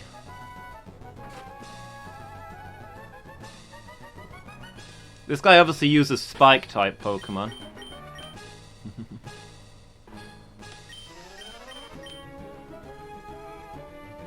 Alright, I think this guy is the Dragon Trainer, so this is going to be Jolly Salt's deal with Ice Beam, ideally.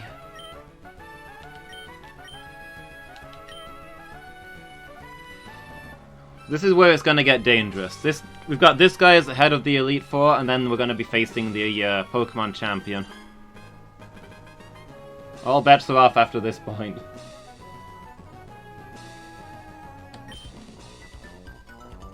I am the last of the Pokemon League Elite Four, Drake the Dragon Master. In their natural state, Pokemon are wild, living things. They are free. At times they hinder us. At times they help us. For us to battle with Pokemon as partners, do you know what it takes? Do you know what is needed? If you don't, then you will never prevail over me.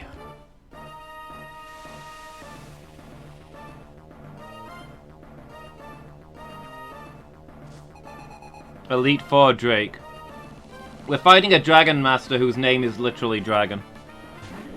Just want to throw that out there.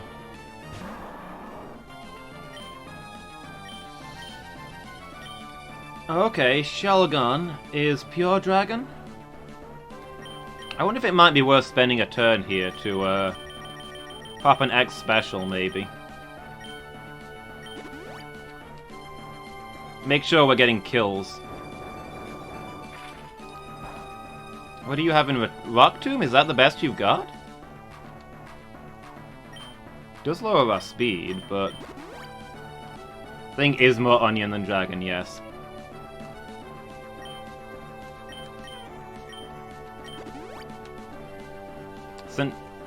Ah man, we should have caught one of these and called it Sigurd or something. But this is actually its middle stage. This is kind of like a cocoon stage before it explodes into its true form. I assume he's going to have its true form.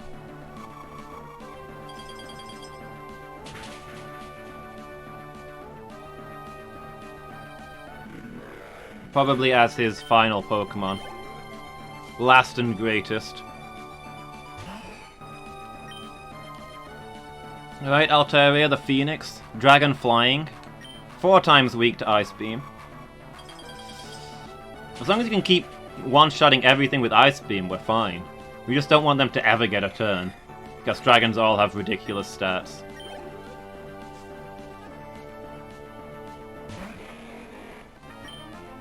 Okay, Dragon Ground. 4 times weak to Ice. He is faster than us. Jolly Sword is kind of the ideal Pokemon for taking down a squad of dragons, to be fair, so this should go smoothly.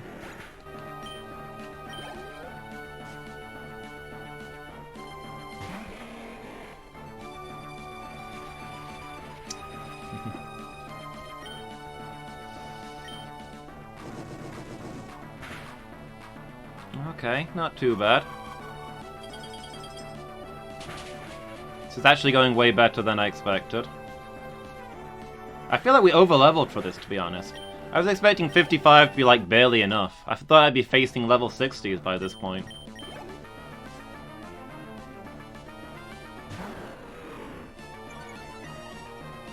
Intimidate. Yeah, so this is what the onion evolves into. Again, it's Dragon Flamethrower. It's a weird choice. Again, it's Dragon Flying, so Ice is really effective.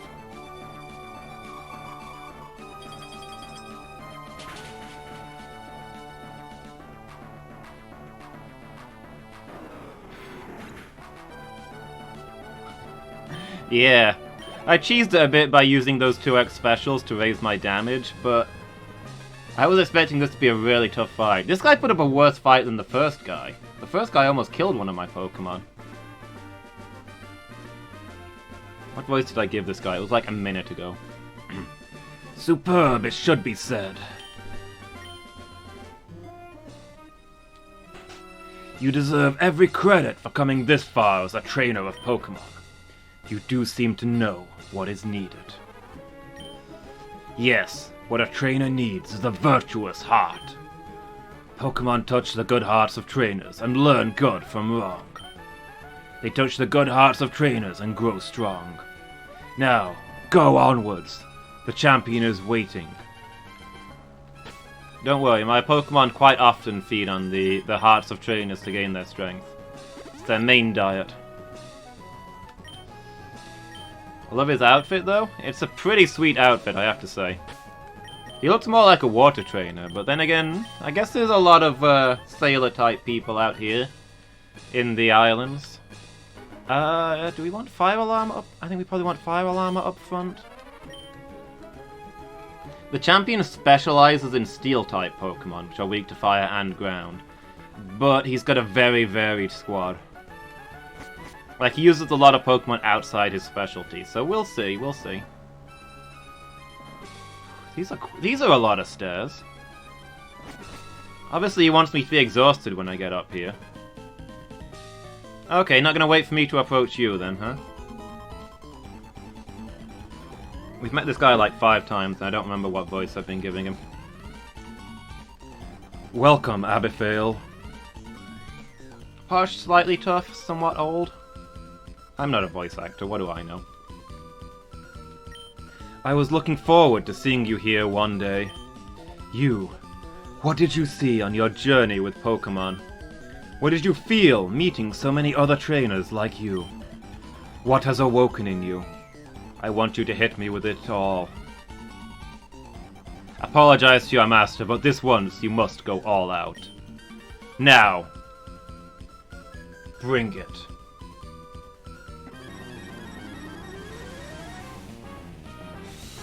Guys! Shocking plot twist. The Pokemon champion is that really powerful trainer that we've seen showing up in all kinds of weird places. He specializes in steel, which is interesting considering when we first met him he told us that he's really interested in rare metals. Not Wally, no. We fought Wally at the end of the Victory Road, just before we came in here. That was our final meeting with him. He was super strong at that point, but we still bested him, and he talked about how he's going to train to defeat us at the Elite Four one day.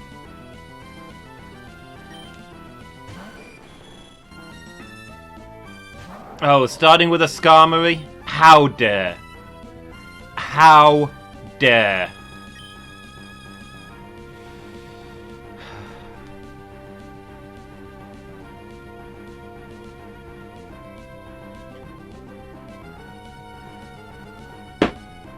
This one's for Stormcrow.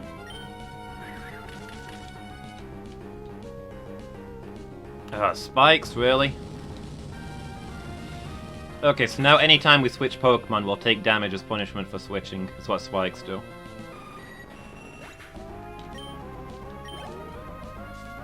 Revenge of Stormcrow.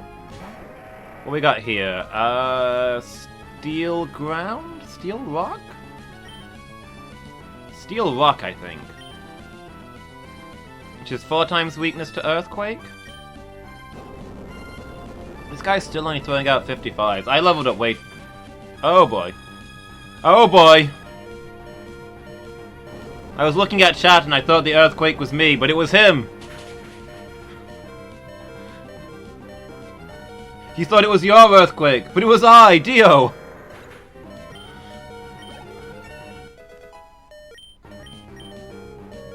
Trying to learn Fisher, that's not great, but it's cool that you're suggesting it.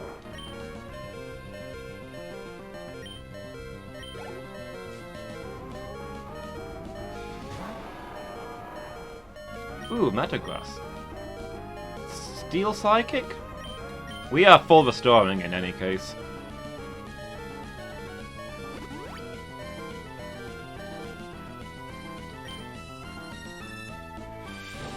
Of course you also have Earthquake, why wouldn't you? Okay, Fire Alarmer needs to get out of there. Fire Alarmer! Fire Alarmer!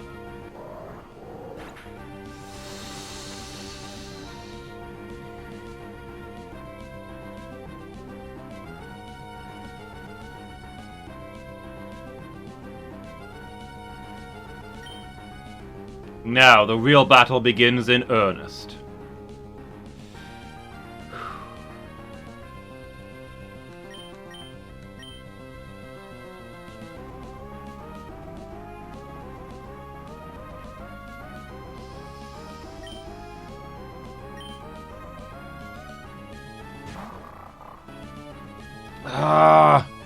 Get hurt just for being out here because of the stupid spikes.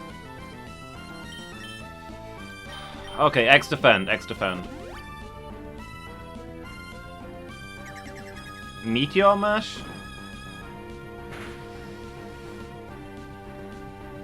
That hurt more than I'd like.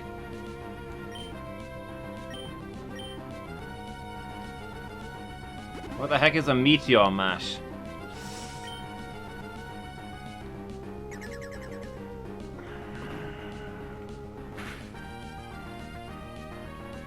How many of those do you have? That's just barely under half health. We could probably get in a Sand Attack to buy us some time. But boy, do I not like that. That is 50-50 whether another one will kill us.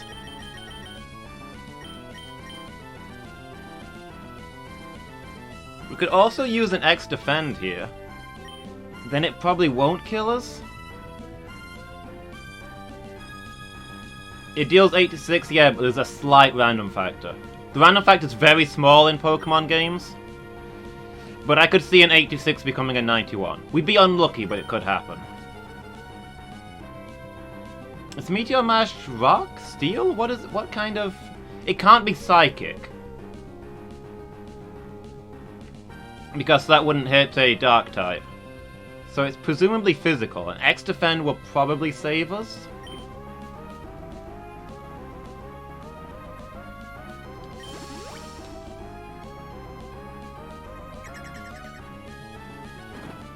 Steel physical, okay. Yeah, so that reduced the damage we took from that, so we're hanging in there. I'd really like to get a Sand Attack on this guy. A turn where he doesn't hit us would be massive.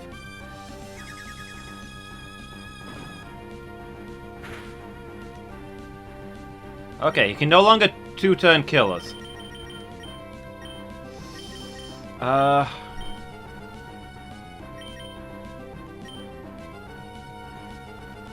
Oh, he's got clear body. Even said at the start that he's got clear body, so that my intimidate didn't hit.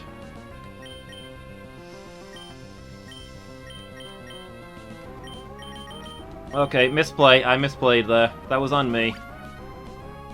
I think we gotta keep using X defense here. Okay, now he's using an earthquake. That didn't do too much. I want to be fairly confident that he's not going to kill us with a critical hit before we go on the offensive here. Like so. Why?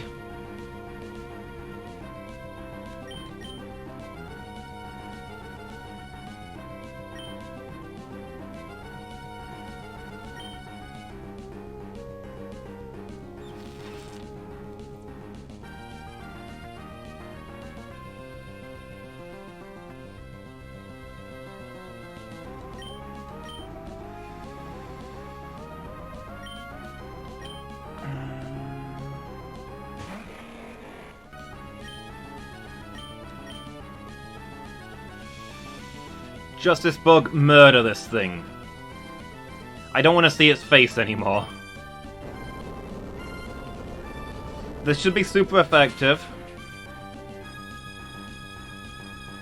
Okay, not bad, not bad. Oh, he missed! Meteor Mash apparently has a miss chance. We can pull this back.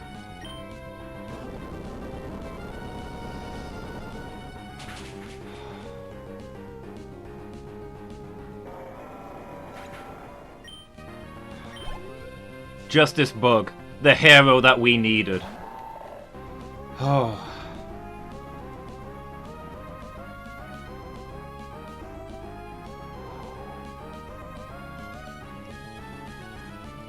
Okay, so you remember that I talked about how this is the only game in which I have wiped while doing a Nuzlocke before?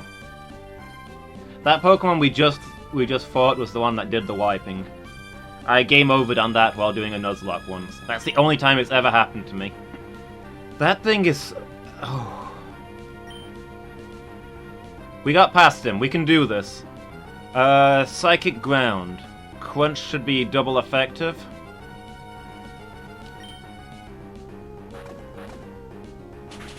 And his ground moves will miss because we're levitating. Raised defense? We're using special attacks, so I don't care about your raised defense.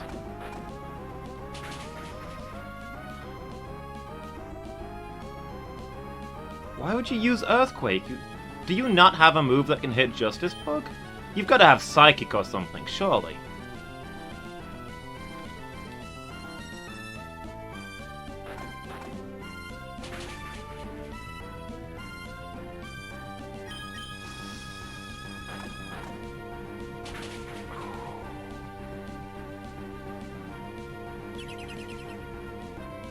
Right, now you're raising special defense, okay.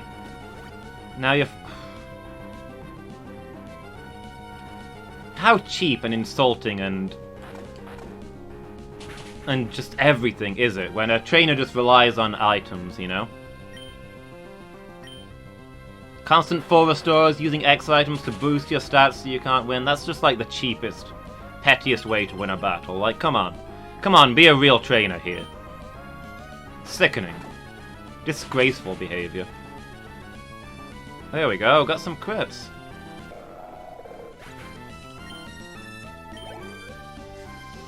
Alright, two more, what have you got? Cradley. Rock Grass?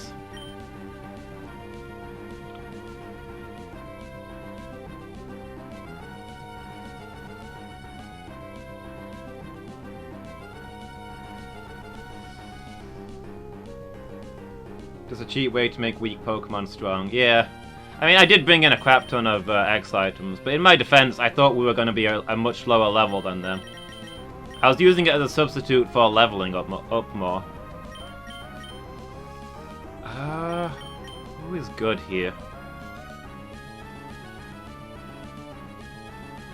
Do we just keep at Justice Bug? Just Earthquake this thing? We should both be neutral against each other. Let's see what an Earthquake does. Yeah, it's pretty creepy. It's one of this gen's fossil Pokemon.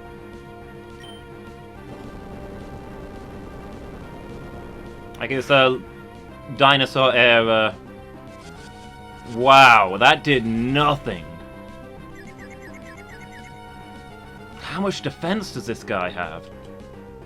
Oh, mind you, he's still got a Reflect up, so we're doing half damage for now.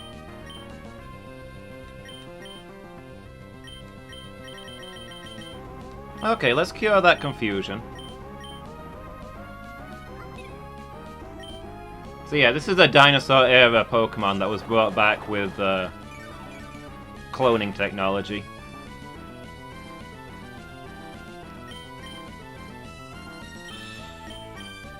Okay, we need to wait for his shield to wear off, so in the meantime, let's pop a few things.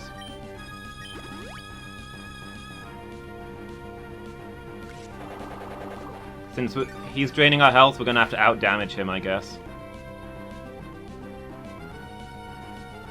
There goes his Reflect.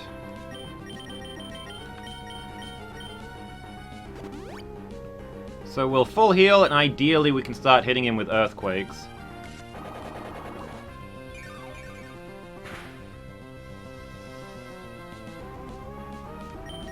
See what he does this time.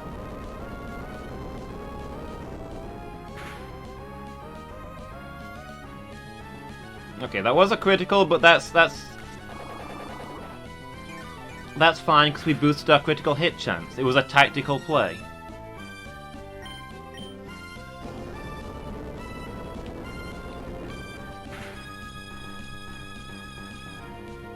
Our plans are paying off.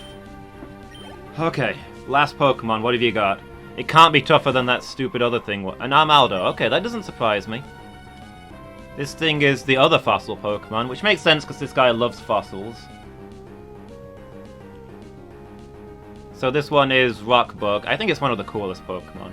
My headcanon is that this is prehistoric Scyther, and the little feathers on the side eventually become the wings when the rock fades off of it.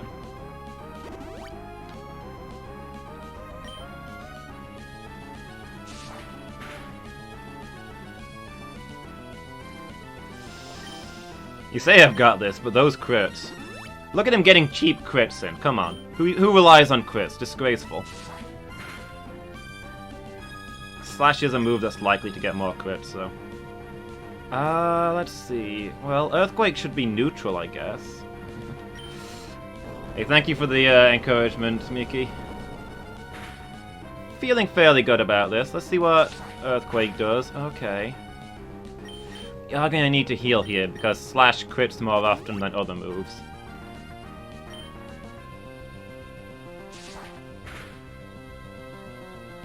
Like so.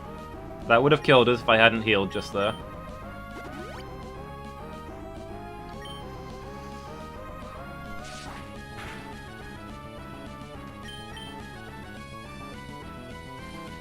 Okay.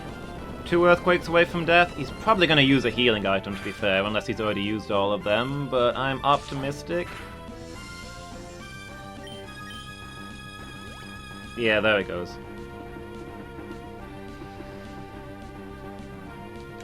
But unless he does something crazy, I feel like we win this.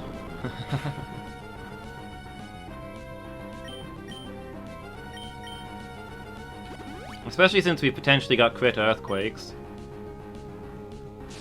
Oh, my mug is empty.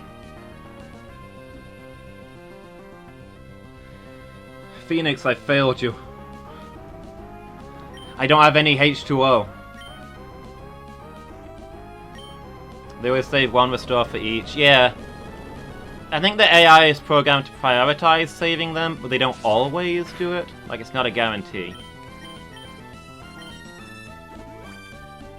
Like so. Of course, he's got more of them.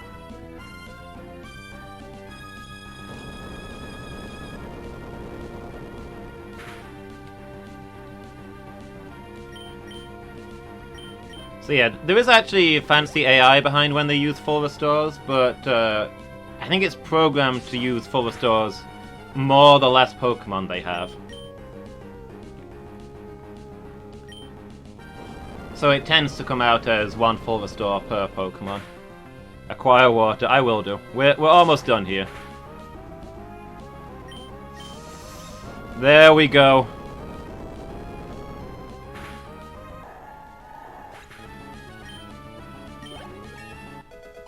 Justice Bug, you earned that level up. Way to carry us. Justice Bug, the champion that we needed. The third and greatest of the Justice line.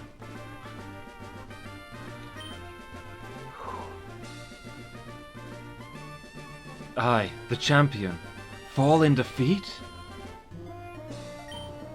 Kudos to you, Abifail. You are a truly noble Pokemon trainer.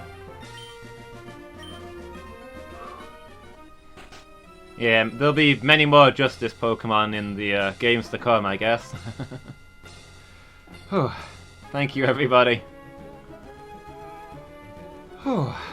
That was a something. Congratulations. The feelings you have for your Pokemon, and the Pokemon that responded to those feelings with all their might. They came together as one and created an even greater power. And thus, you were able to grasp victory today. You are rightfully the Hoenn region's new Abifail! How would you like some advice before you challenge the champion? Oh my gosh, it's this loser. Abifail, are you trying to tell me you've beaten the champion? Oh man, I've not spoken to Professor Birch since the start of the game. What was his voice? See? What did I tell you, Brendan? Didn't I tell you you don't need to worry about Abifail? Abifail, you've finally done it. When I heard that you defeated your own father at the Petalburg gym, I thought perhaps you had a chance. But to think you've actually become the champion. Ah yes. What became of your Pokédex? Here, let me see. So you've seen 147 Pokemon, and you've caught 29 Pokemon. Some Pokemon only appear in certain areas. You'll need to be persistent. I love it when you get to the end of a Nuzlocke and they tell you you're a terrible trainer because you've only caught like 5 Pokemon. What game is next challenge? So I've got a special thing coming up for you next month. So I don't really have time to do another game in between. So what I'm currently planning to do is we're going to do The Messenger probably Wednesdays and Risk of Rain probably Mondays until the special thing comes up. Heck, I'll tantalize you. I'm going to be doing a co-op Nuzlocke run of Pokemon Uranium with Asmoth when he's off school next month. I'm really looking forward to that. Pokemon Uranium is a fan game. I've played a little bit of it before, and it looks really well made, like professional quality. But it does a lot of things that you'd never see in a normal Pokemon game, so that should be fun. Semi-blind Nuzlocke. So that's coming up soon. Are all Pokemon mutated? You'll have to watch and see. But I'll say that the title of Pokemon Uranium is not in vain. Anyway, congratulations. Now go proudly into the final room.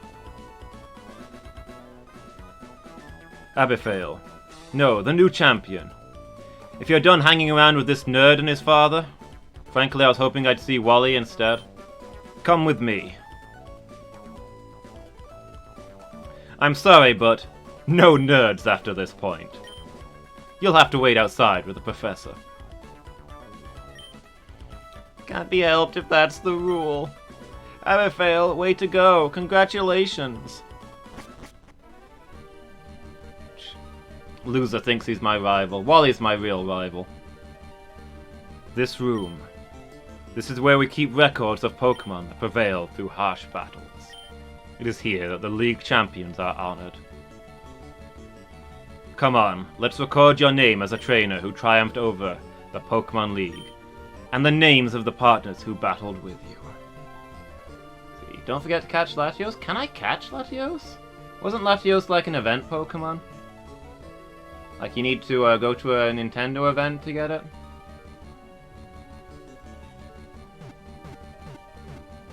I could go fight the Regice, Registeel, and Regirock, but I don't know if they're worth our time. It depends how much you guys are into it.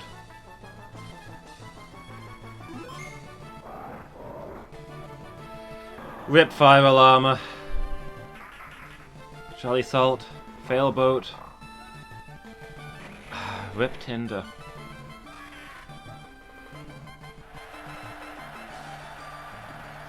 Justice Bug, the Pokemon we need.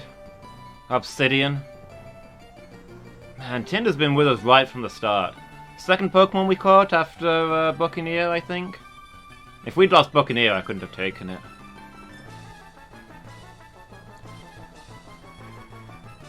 League Champion. Congratulations. We did it, guys. Thank you all for being here with me. We were a little more leveled up than I thought. I thought we were going to be under-leveled for the Elite Four, but still, that was a good fight. We're pretty much on par with the champion there.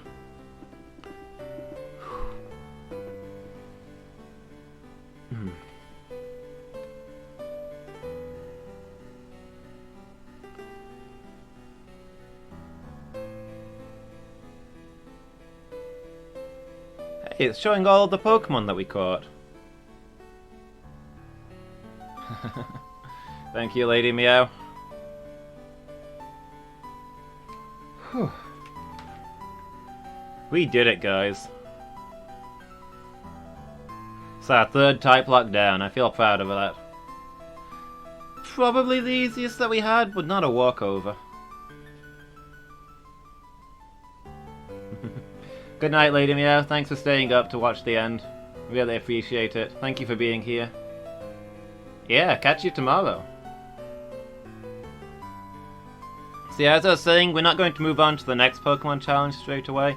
Like, normally I'd have a vote for which game you guys want to play, but we're going to be doing the special thing starting some point next month. I don't know the exact date yet. So I don't want to start a new game and not have time to finish it before that. So we're going to be splitting up some of the games we've been playing on and off on a Tuesday casual night. So Monday evenings we're going to be doing Risk of Rain.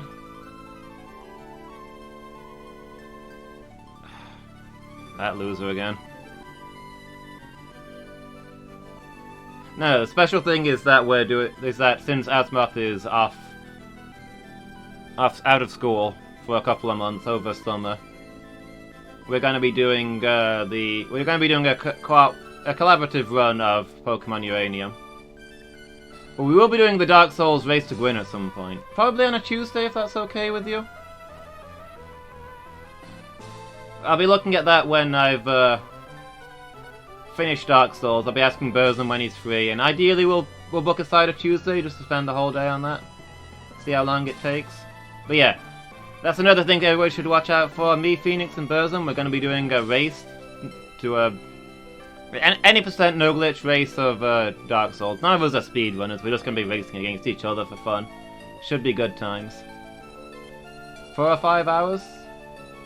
I've never raced it before. I have no idea. But I have only just... I'm only just finishing playing it. So it'll be fresh in my mind at least. I've got some ideas on race techniques.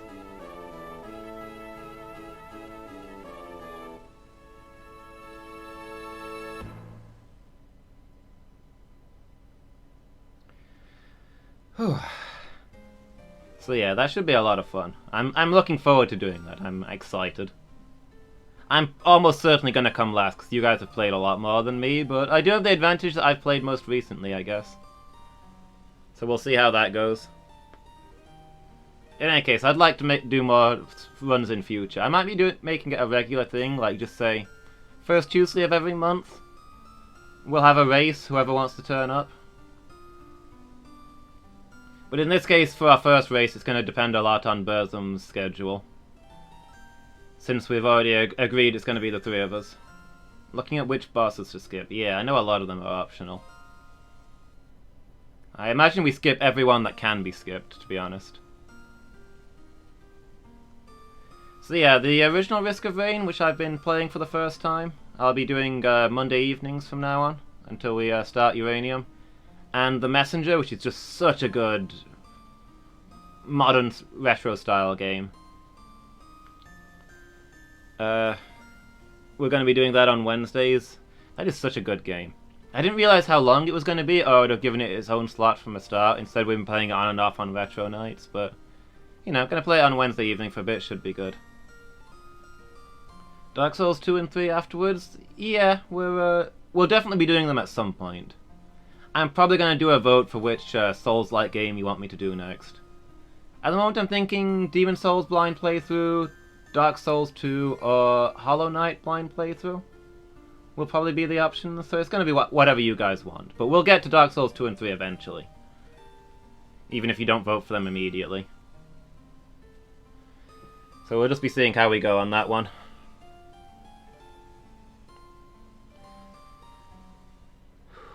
But hey, thanks for watching, everybody. Whoop, don't start playing this. You're giving away the illusion. I'm playing this on legitimate hardware, shut up. Now, I do own this game on legitimate hardware, but it's just easier to stream from an emulator. Like, if I could buy it for PC, I would. I'm all about supporting the creators, and as I say, I do own the game.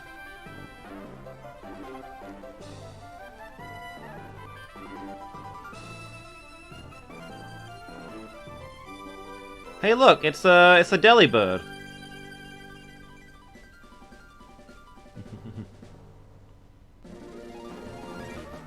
Yeah, exactly. There's a lot of games, pretty much all of my retro games I play on emulator because it's honestly more reliable hardware at this point. As far as I know, it's not on TV. On a PC even. Otherwise I'd buy it and stream it from there. Also, hey PS4 Hero, how are you doing? Hope you're having a good day. I'm just about to wrap up, I'm afraid. We've just bested the Elite Four. Okay, it's nice to meet you. Hope you're doing well. So yeah, a little break from Pokemon before we try the Uranium fan game, which I've heard is really good, and I've played a little bit of, and what I saw was amazing. Like, looked legitimate. But yeah, I'll be, so I'm gonna be wrapping up for tonight, but I'll be back tomorrow when I'll be doing Dark Souls in the afternoon. We're about halfway through the DLC, so I figure we'll be finishing Dark Souls either tomorrow or Friday. Got 1 or 2 sessions left, we'll see how it goes. And I guess I need to set up a poll to see what game people want me to play after that. That'll be a thing we're doing. And then Tuesday night, so tomorrow night, I'll be playing... Well, it's going to be casual night in the evening, so I'll be playing lots of retro games. Probably giving another go to Castlevania Bloodlines, the Genesis one. We tried that last week and it looked super good. I really enjoyed playing that, so I'm going to give that another go.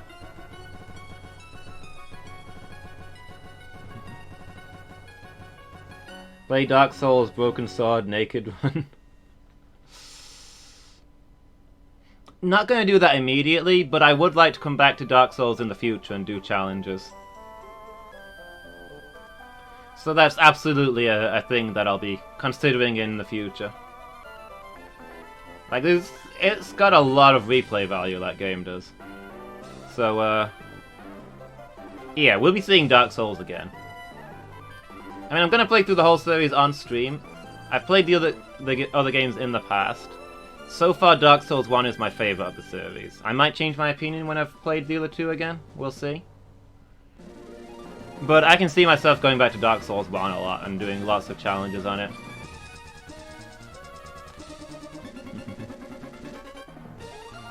So yeah, we'll see how that goes. But probably not immediately. I'd like to take a break from Dark Souls before I do that. Don't want to just keep hammering at the same game. But yeah, just as I'm doing challenge runs of this, I'll do challenge runs of Dark Souls. Dark Souls Typelocke. Don't know how that would work, but you know. Anyway, yeah, I gotta get going. I need to get to my, it's getting quite late over here. Need to get started for bed after I slept really badly last night, but, yeah, we did it, guys. Pokémon Sapphire version, Typelocke challenge complete. It's one more in our list of accomplishments. Thank you for watching, everybody, really appreciated it. And thank you all so much for the company. I hope you've enjoyed watching. It's always quite the moment when we finish another game. So yeah, I'm gonna go get some water, Phoenix, as promised. And thank you all again, and I hope to see you all for future games, all this crazy stuff we'll be doing. Let's see who's online, and we'll go on a victory host.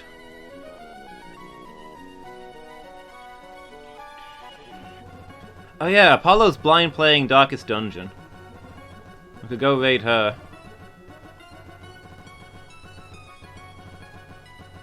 Actually, let's see if anybody else is doing Pokémon Sapphire, because Apollo's got like 60 viewers and doesn't need my tiny community. I need to start streaming Darkest Dungeon is what I need. Her viewer count has like tripled since she started doing that. Okay, no, there's not really anybody on doing Sapphire speedruns, so we'll go raid Apollo. Thank you all for watching, everybody. Really appreciate it. Hope I do see you all again. Good night, Miki.